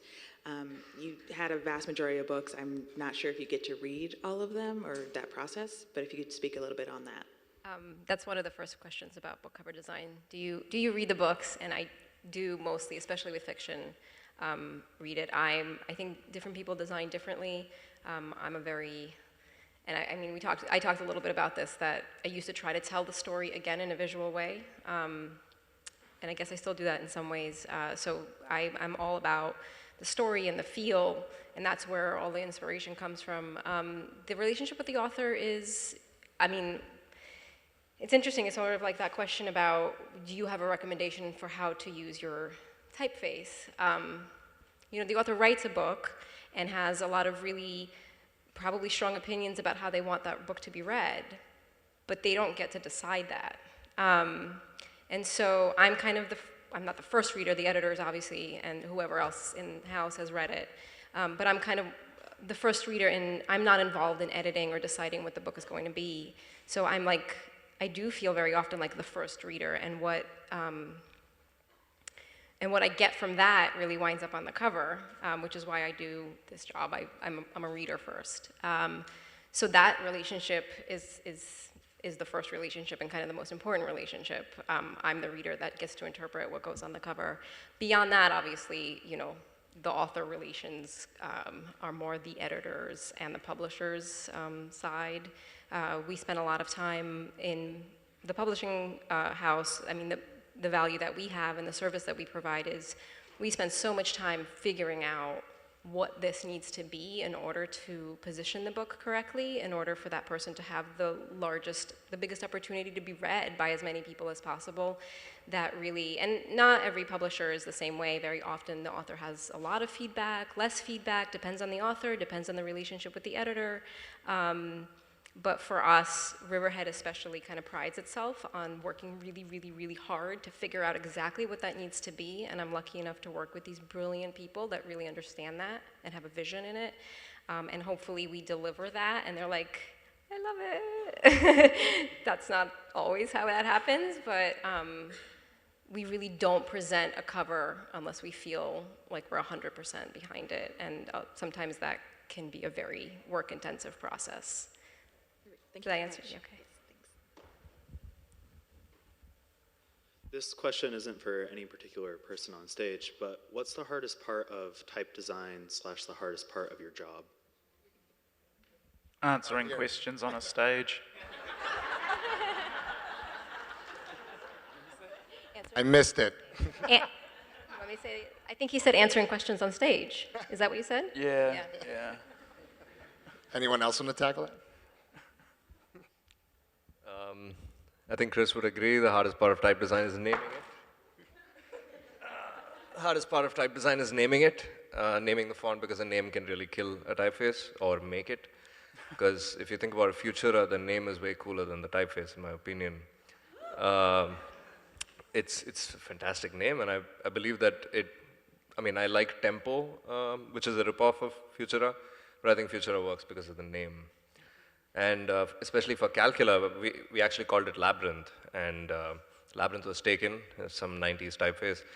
So I think we had, I thought, you know, the number of names that we were coming up with, I think I would match the number of ligatures that would be there by the number of names. But yeah, I think honestly that is the hardest, because it's like on your brain. Craft-wise, you can practice and figure it out, but name, I don't know. I think I'll ask Frederick to script something where it auto-generates names. One of the things that I find really challenging, especially with typeface design, is because at House Industries we can never seem to just stick with one thing and find ourselves getting in trouble doing lots of other things, that I get pulled off of typeface design jobs. And so I build up a certain amount of momentum with a typeface. I have an idea of where it's headed. I'm really in a place where I'm kind of understanding, in one sense, my own decision-making and where it's leading, and I get pulled off for a while, like, I don't know, to write a book for 2 years or something like that, and then try to return to the typeface, and then thinking to myself, what the hell was I thinking when I made these certain decisions? And, you know, for me, at least, my experience has been it's those collective decisions that determine the direction of the face, how it will develop, and that's the most difficult part for me, is getting back into the groove, remembering essentially, you know, where my mind was when I was making these decisions that would ultimately, you know, create the result in the typeface. So I find that the most challenging, is being pulled off and going back and that sort of thing. Yeah. Anybody else? It's brief. For me, it would be the patience that's needed to solve many problems, especially, well, I work with Arabic, and it's like, it takes time, and there's one problem after the other. One is formal, the other one is of production, the other one is all sorts of things. So it's patience that is the hardest part. The wait until it's done, or you want to release it at least. I'll throw one in. People. I find the best part of my job is people, but then also the worst part of my job is people. I have a question for probably mostly for Shiva and Jonathan, but the question is kind of about like somebody whose graphic design is part of your practice and type design is part of your practice. So for Jonathan, that like custom typeface for a specific project, and Shiva, I know you've done like some graphic design work kind of continuously too. So how do you kind of see that balance, or like, I think for both of you, the skew is more towards one than the other, obviously, but how do you kind of see their roles within your process, or like, is one the calming one and the other one's the stressful one and one's the fun one? Like, how do you kind of see both happening simultaneously? Cool, that's a cool question. So for me, like, form follows function, and I always decide if I need a typeface based off the project. And I think for Black Girl Magic, that project, like, we knew that we definitely wanted to have a typeface because of the illustration style. We definitely wanted them to feel like synonymous. And I love making hand-painted typefaces. I think I would definitely not categorize myself as a type designer. I just really like using typography and creating these faces. And to me, it's always a process. Like, I'm always doing hundreds and hundreds of sketches of lettering first before I kind of solve the problem with the design if I'm using a typeface. And I don't know, they both have their challenges. Once you have a typeface done, then you actually drop it into design. There's a bit of editing that you have to do to make sure it works. Maybe you have to go back and adjust the kerning. Maybe you have to go back and do these other things to make sure it actually fits within the design. But I think it is kind of doing one thing and doing the other and then changing them back and forth so that it works. At least that's what I did for that project. For me, I would say, I was trained as a graphic designer. Type design was like a side thing, and then it became the main thing, and now again it's become the side thing. I would say the most interesting part about it is that there is a certain level of contradiction between the two fields, is that in type design you have authorship of your work most of the time. Even like, for example, even in a custom typeface job, Commercial Type does this fantastic typeface duplicate for, I think it was Fast Company, where it's a very specific design that was a personal experiment for Christian Schwartz. And I don't think Fast Company came to him and asked him to do that experiment. They asked him for a typeface with a certain character. And for him, it was a personal exploration that he was doing on, by himself. So there is a certain sense of authorship that is in type design, that you put yourself into the work. And, as designers, we often ask, like, where are you in your work? But then should you be in your work, And type design is very much like an artist in that sense, that personal gratification, that this is my thing. And then you put it out in the world and see if it works. But in graphic design, it's the exact opposite. And I find that after I started becoming a type designer, I became a much, much better graphic designer, because a lot of this authorship stuff started getting in there. I related to Meta Haven's essays about the same thing. So yeah, that I love that aspect. And also for me personally, I worked at a type foundry for a year, and I find that I cannot do type design as the main thing every day. I like spending a long time on fonts without deadlines, because it's a much more of a personal thing for me. And I spent like 3 years on that thing, but just without a deadline, without, just it's done when it's done. And that's not for everybody. It's not for, obviously, like people who've taken their career as type design. But yeah, graphic design is the everyday stuff. It's faster. There are faster results. And that kind of works with the type design, which is slow. And so I need both to stay sane. Pardon me? How's that? How you balance type design and graphic design? Oh, I don't, I was also trained as a graphic designer. That's what I went to school for, and I intended to do that, and then somehow or other became interested, involved in typeface design, and particularly lettering. And now I find that I'm not terribly interested in graphic design a whole lot. A whole lot. Maybe it's because I don't feel like I'm very good at it, and I figured I'd channel my efforts into things that I'm much more interested in and maybe might be just a little bit better at doing.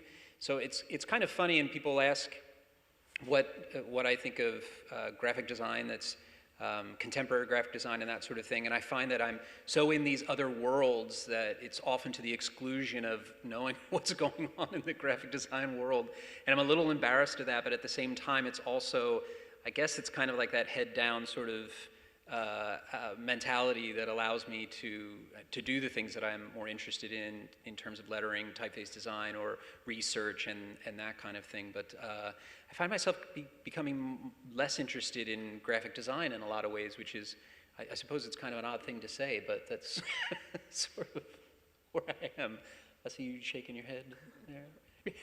Is graphic design not your passion? It is. You got me. You got me. I know what you mean. You just sort of, after a while, you just become comfortable with what you don't know, and you just sort of focus and do the work, and you have a bit more confidence in your own stuff that it'll get out there. And like I'm not a graphic designer, so I love seeing what's happening though. What I actually love is watching the whole meme thing. I love how the millennials have been stripped of everything, of money and of respect, of the whole lot. And you've got all the old people who are telling you that you should know your history and should know where this comes from and stay off Tumblr and all the rest of that shit. You've been denied everything else. I think you should just steal everything and use it as you see fit. Because now, online, everything is just a surface and there's no depth. It just goes on and on. Take it. Nobody's going to give you anything else. You don't get politics, money, or respect. Do what you want. And you understand what's being said, like meme speak and sort of leet speak and all the imagery and stuff. Like it's broken and fractured and everything, but you get it and you know what's being said.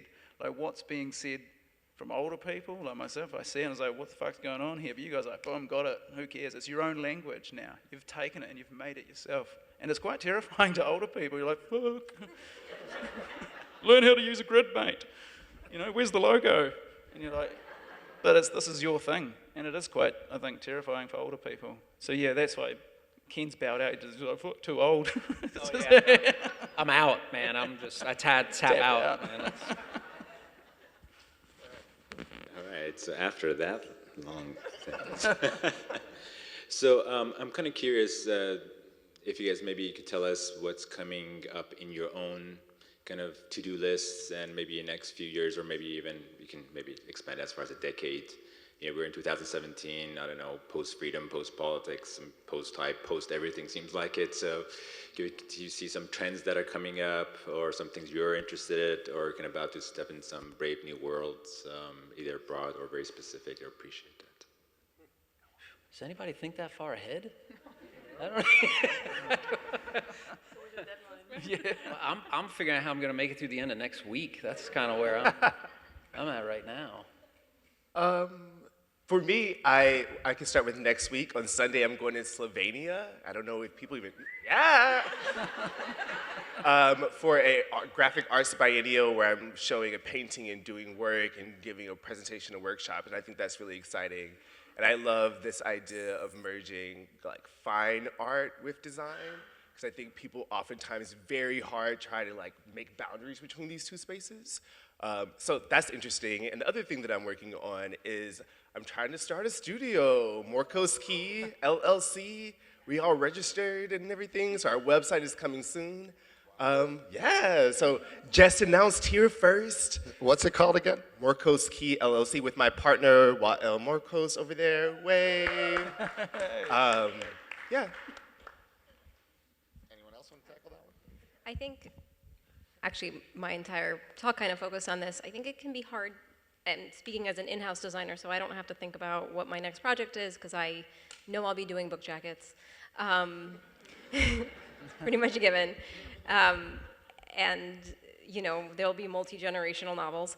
But, but the thing is, you know, so the way we work has changed, and everything has obviously changed so rapidly in a way that we never could have expected. So I think it can be hard to look ahead. So assuming we make it through this, like, presidency and end of the world and everything, and climate change, you know, so we're assuming we're still alive. Things are changing so quickly that I think it's actually our job to like try and keep up and then be able to shift and not become so hardened in our ideas about what design is or what it can do or how it should work. Like you were saying, it's scary for us old people, but you also have to remain kind of awake and aware. And because I'm not a type designer and I am a graphic designer, I do have to kind of be able to continue to move forward. And my work is really market-based. I'm communicating directly with the consumer. I'm selling stuff, even though they're books. You know, it took me a little while to admit to myself that what I do is sell. Whereas I think if I was doing interiors, let's say, of books, it would be so much more about the user and the process of reading a book and turning pages. I'm so forward-facing that basically what I'm saying is in the future, I'll be continuing to learn how to do my job. Any other future plans? I probably should be a little less dismissive in my response. I want to apologize about that. It's been a long day. You know, in some ways, I'd love to see, especially in terms of lettering, how lettering that I do could be scaled to maybe different environments, or I don't know, maybe with branding or something, and the lettering becoming more a part of that somehow. I don't know. It's very difficult for me to imagine it without some sort of brief or opportunity. But I would like to explore to see what the limits of lettering are in some ways. And also, I don't know, part of me also wants to just continue doing more of the same in a lot of other ways. I treat what I do in many ways very selfishly. I take pleasure in drawing, and I know that's probably not the professional attitude that you should have. You should be trying to satisfy the client and whatnot like that, or in this case, what we need is, say, at House Industries. But I enjoy what I do. I take pleasure in it, and a lot of me just, you know, wants to do more of the same. I know that's a really boring answer, but I'm having a good time, and I just don't really want to rock the boat, I guess. Okay. Hi. So I guess for me, type design is there's a lot of precision in it. You have to be really careful about what you do. But then for a lot of you up there, your work are also very expressive. There are a lot of like artfulness in it, and it's like really, in a way, arbitrary and random. That's what kind of art is. So I was wondering, for all of you, I guess for Stephanie and David, you talked about the harmony and intention. But does that balance between precision and expressiveness come naturally to you, or do you have to like practice, very deliberately practice that, or how do you go about that? Yeah, that's a good question. But I think there's a saying that for one good image, it took probably 1,000 sketches. So it's a lot of trial and error, a lot of experimentation.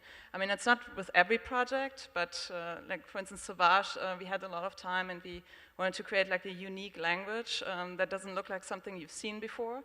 And it gets harder and harder, I think, nowadays. And so it's really just about trying things. And maybe with the years of experience, you develop an eye and can edit things out quicker. But I mean, we started just really working a lot more hours on a project than we would do nowadays, but that's just the way you train yourself. So I think that's just really experimenting and practice. Anyone else wanted to talk about it?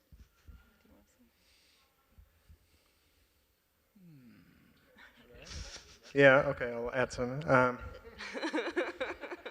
No, yeah, I don't have too much to add, but I think that we do really get into those details and like try to be exact, but I just think you have to force yourself to just try to add a little crazy into there because, you know, the world needs crazy, or I don't know. In some ways it doesn't, but yeah.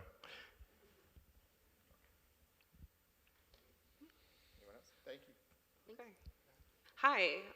So everyone's presentations today got me thinking a lot more about letter forms as being like historical artifacts, because it's hard not to investigate the history of how things look in order to really think about what they mean.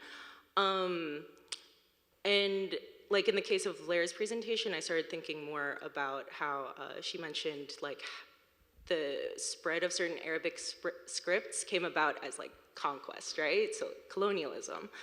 So you could kind of think of letter forms as being these prevailing things, like prevailing ideas of the past. My question to all of you guys is, what are some letter forms or like typographic trends you see now that you don't want to have a legacy? Nice. That's a good question. How many Instagram lettering accounts are there out there? I don't know. 36 days of type. It needs to end.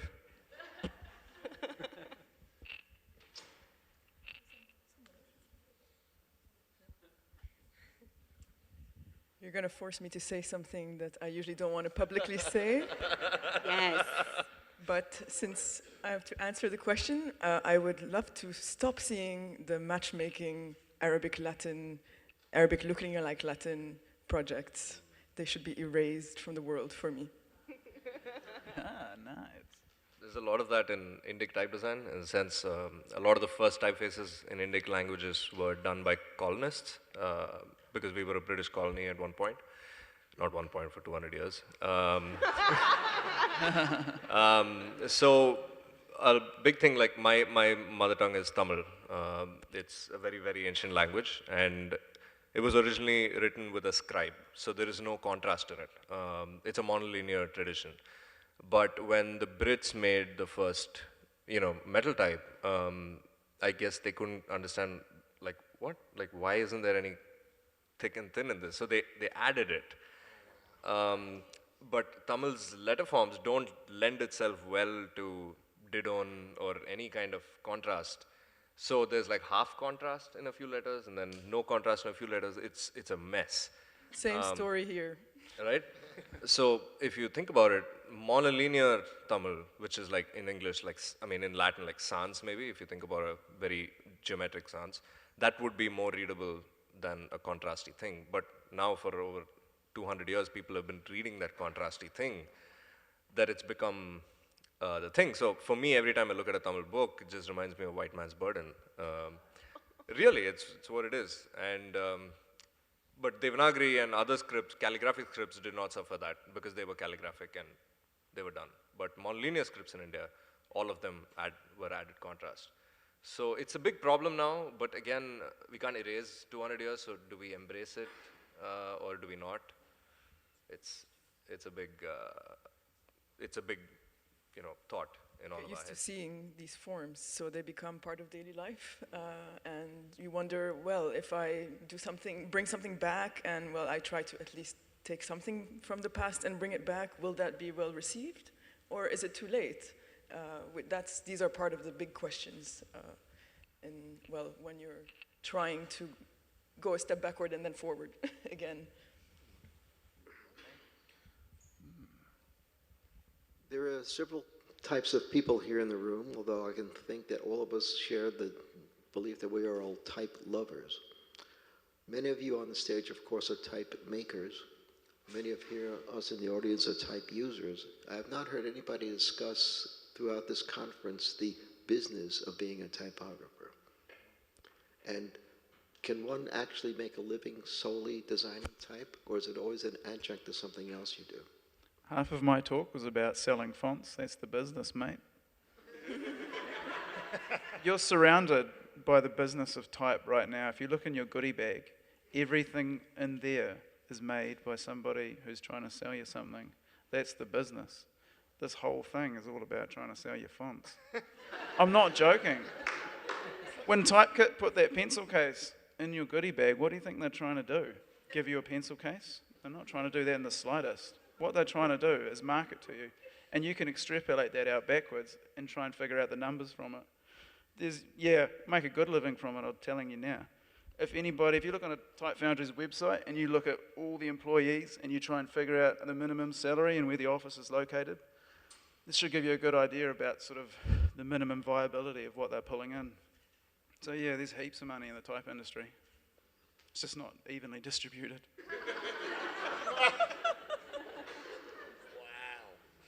Nobody ever talks about money in the font industry, by the way, either. It's always just a little bit vague and nobody's into talking about it. But I've noticed that. It's always, as you say, quite vague, considering it's such a labor-intensive thing to do.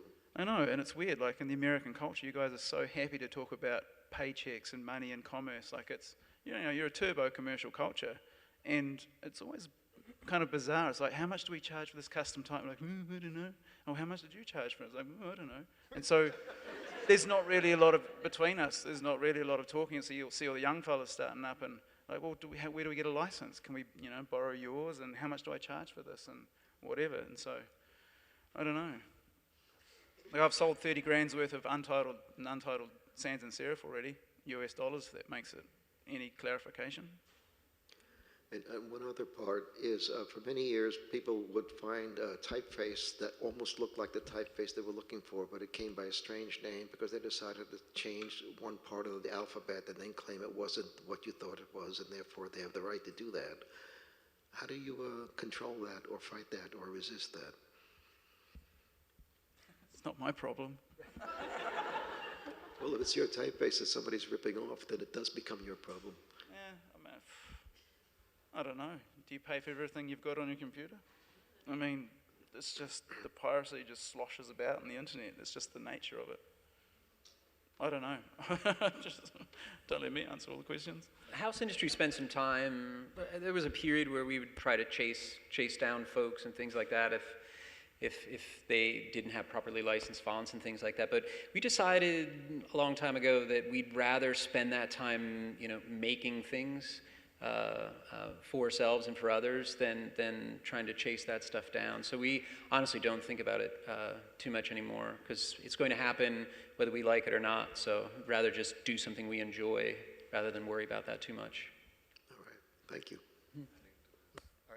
I have a funny story adding to that. I have a friend, I'm not going to name who was traveling and he immediately needed to type something in a font that he designed and he didn't have it on the laptop. So he downloaded it on torrents, like his own typeface. Because he didn't have it on the computer. And he desperately needed to, it was something. So he was like, okay, Google. And then it was there, so I was like, okay, good. So after that, his perception of that changed. I'm thinking of naming a typeface Klim.ra. So anytime anybody goes in like free fonts, Klim.ra, RAR, for the zip archive, they're just going to get the legit thing. It's not like, Anyway, nerd joke. I think we have time for 2 more questions. Go ahead. Hi. So two-part question. Did you guys all plan to wear black tonight? And Yes. Yes. cool. That's what I thought. And then just being professionals at the top of your field, do you, if you do anything at all, to support and kind of mentor young designers and just give back to the design community? That's my favorite thing, I think. I spend a lot of time acting as an educator and hopefully inspiring more graphic designers, particularly more people of color graphic designers in the industry and figuring out ways to do that. And I think it's hard, and I think it's all about access and all about privilege and all about want and knowledge. But it's something that I'm very passionate about, and I will continue to kind of strive and make spaces for new people to come into this industry and shake it up. Because I think that's how it grows, and I think that's how we learn, is through that. So yeah, I'm a big fan of education and teaching and bringing in more people. Yeah. How many people on stage teach? Ha. So we all do it because it's important. We love it.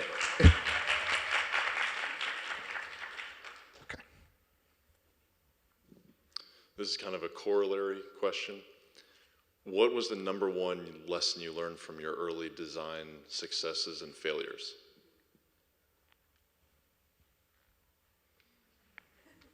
I'll start that. So I came in to an in-house design department knowing nothing about design. I don't know how I knew nothing about design. I felt like I didn't, it was interesting, like you graduate school and you think you're okay, and then you get into a corporate job and you're like, I don't know how to design. Although that could be a little bit me because literally every day I don't know how to design. So I'm starting from scratch every day, if that makes anybody feel better. But I think, and this took me a long time to learn, and things were a little different then. We didn't have the internet, and we sort of came in a little bit more fresh, I think. Like, the people I hire now are so much more sophisticated than I was, or maybe I just wasn't that good. Anyway, it took me, I would say, maybe a year and a half to start to get my footing and understand that. Whereas for a year and a half, I was trying to design like everybody else. I was just trying to make a book cover that looked real. And you can insert anything, like book cover, magazine. Like, I just was trying to look professional so that they wouldn't like fire me when they realized I don't know how to do it. So I was just copying everything around me, trying to, not get fired. Meanwhile, I had all these things that I had been experimenting with and learning and trying, and then like, so how do you take your design education where you've been so experimental and in your own head, and then you come into the corporate setting and you're trying to design on command,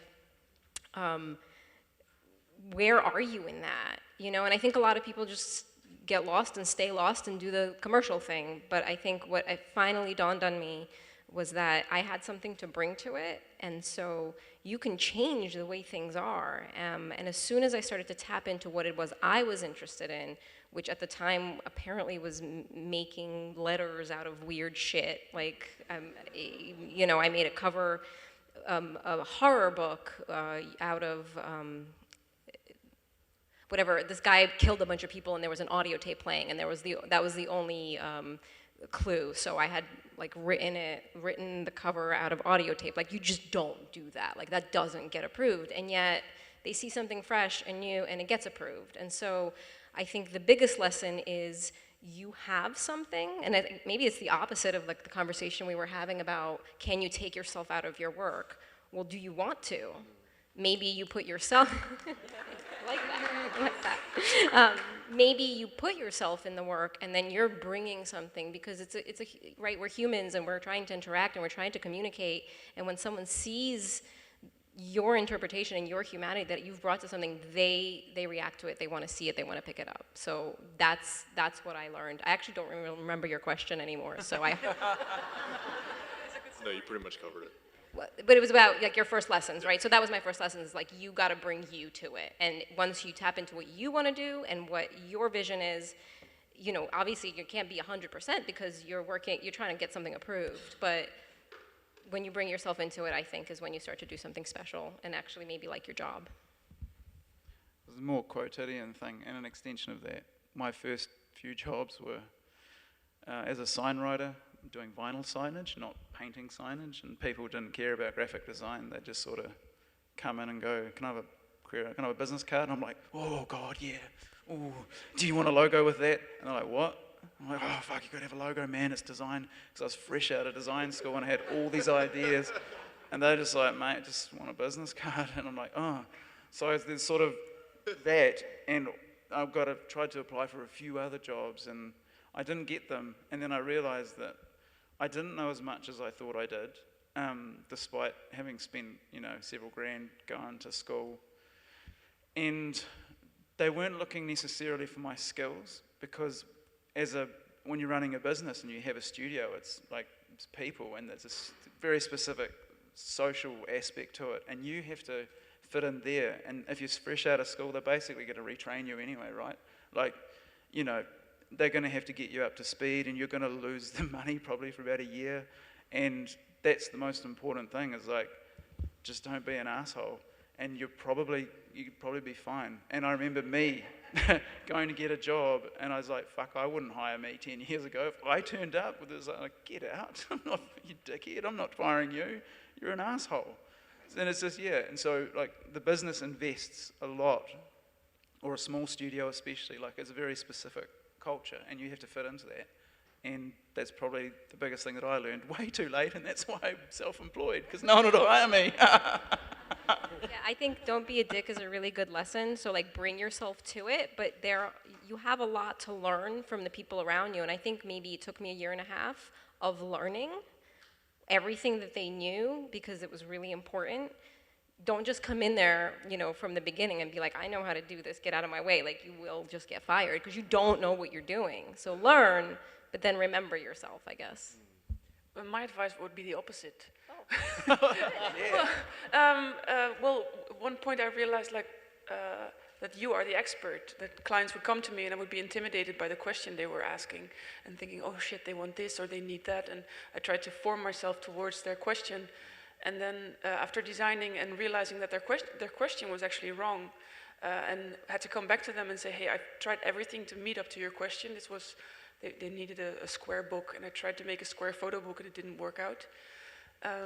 And that in my head was, I was about to give back the assignment, and I thought, no, but they asked me, so maybe I should at least give the answer I think is right instead of giving back the assignment or making the square book against everything in my body, which has researched the topic. So it's the opposite, like you are the expert. They hire you to say and do and design what you think is right. So that's... Maybe it's both.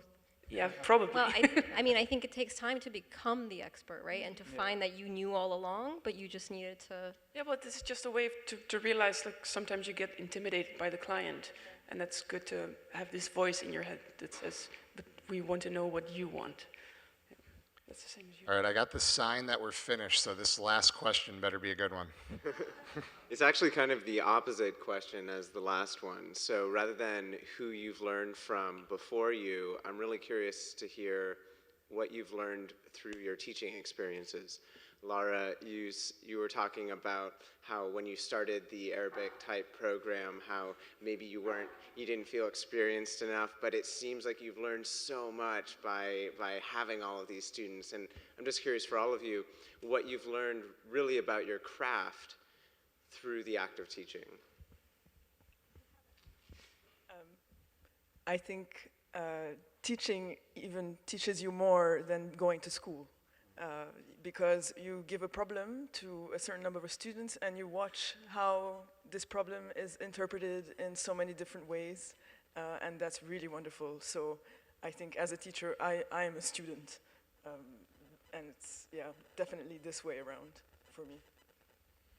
For me, the teaching that comes with it, there's a certain responsibility to know what the hell you're talking about. So I find that if I'm going to speak and attempt to teach what I do, I need to know the ins and outs of it very well, or at least I attempt to. So I find that teaching really forces me to really hunker down and do much more research and try to improve myself in whatever it is that I'm teaching. I think it can also force. Sorry, I think it can also force you to, you know, try and get your ideas, your thoughts. You know, I just sit there and work, right? And it's kind of, I don't know what I'm doing, and move this over here. But I work a lot on like a gut level, and I think that coming into a classroom, you kind of have to boil all that down and try to put words to it. I mean, kind of like tonight, you know, I don't spend a lot of time thinking or talking about these things. And so it really forces you to consider what you're doing, and maybe it even changes a little bit because you're realizing, oh, there's a pattern here, there's an underlying reason I make these decisions. Like I didn't realize that we changed things because of the internet, but you know, we did. So it makes you realize things as well. It's almost as if you had to deconstruct like your process and lay it out so you can explain what your decision-making process is. It's also, too, an opportunity to steal from them. Yeah, definitely. Oh, absolutely. They have great ideas, usually better than yours. So.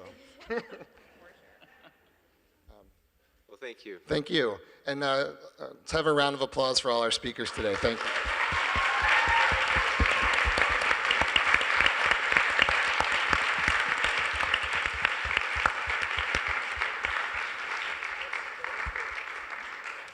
So, thank you. So with that, we're going to close out the second day of Typographics 2017. Just to answer that last question, people think about the classroom as this one moment in time, but your students graduate, and then they run conferences with you, and they become the deans, and they hire you to teach in programs. And I am so proud. I don't think I would know anyone in design if it weren't for my students. I wouldn't know anyone. So these are really important relationships to me, and I learned so much from them as students, but I am so proud of them. So. It's definitely mutual. Thanks, Barbara. So we hope you had enlightened, inquisitive, and curious time, and you leave with lots of really good, happy things to think about and to continue growing, to continue to be curious and ask questions and continue to push our typography world. So we're going to go quickly through and just thank everyone who made this possible. First of all, we want to thank the co-curators, Barbara, Helen, who's not here, but you're here in spirit, Mike, as well as all of the speakers for today and yesterday. So it was fantastic to have everyone. The staff that made it all possible, the lovely crew, so it's a very small team, but everyone does a tremendous amount of stuff, so thanks to the entire crew. These are all the people that make us look good. They make us look professional. There's a lot of internal strife, but it all looks good as far as you guys can see, so, but without them it would be very difficult. Everyone who helped with the design, so thanks to Mark, Nick, Kelsey, Ryan, Tal, Christian Schwartz, Burton, JDR, so thanks for all the fonts, for all the typographic coolness. Especially Cooper. Obviously this would be very difficult without Cooper, so Mike first and foremost, David Greenstein, Bill May, Laura Sparks, Kim Newman, Kimberly Bowers, and the amazing B&G crew that works tirelessly to make. Thank you, Cooper. The music that was playing today, so thanks to the generosity of the musicians that lent their music to make us sound cool. The lovely folks of City View, Dave, Gil, Steve, Dwayne, John, Kyle, Cameron, thank you. The entire staff of volunteers, thank you, thank you, thank you, thank you, thank you. And of course, the sponsors who made this all possible. The platinum sponsors, Adobe Typekit, Hepler & Co., Monotype, the gold sponsors, Type Network, and A2A Studio Solutions. The silver sponsors, Google Commercial Type, Hoffman's Milken Center for Typography, the LED sponsors, and of course the Pixel sponsors. Without them, this would be very hard, so we thank them for their amount of input and helping us kind of cross the line there. And all the sponsor reps who were present, so thanks to them, and thanks. And of course, thank you for being here, for being part of this. This is all, you're part of Typographics just as much as we are, so, and we'll see you next year. Thank you.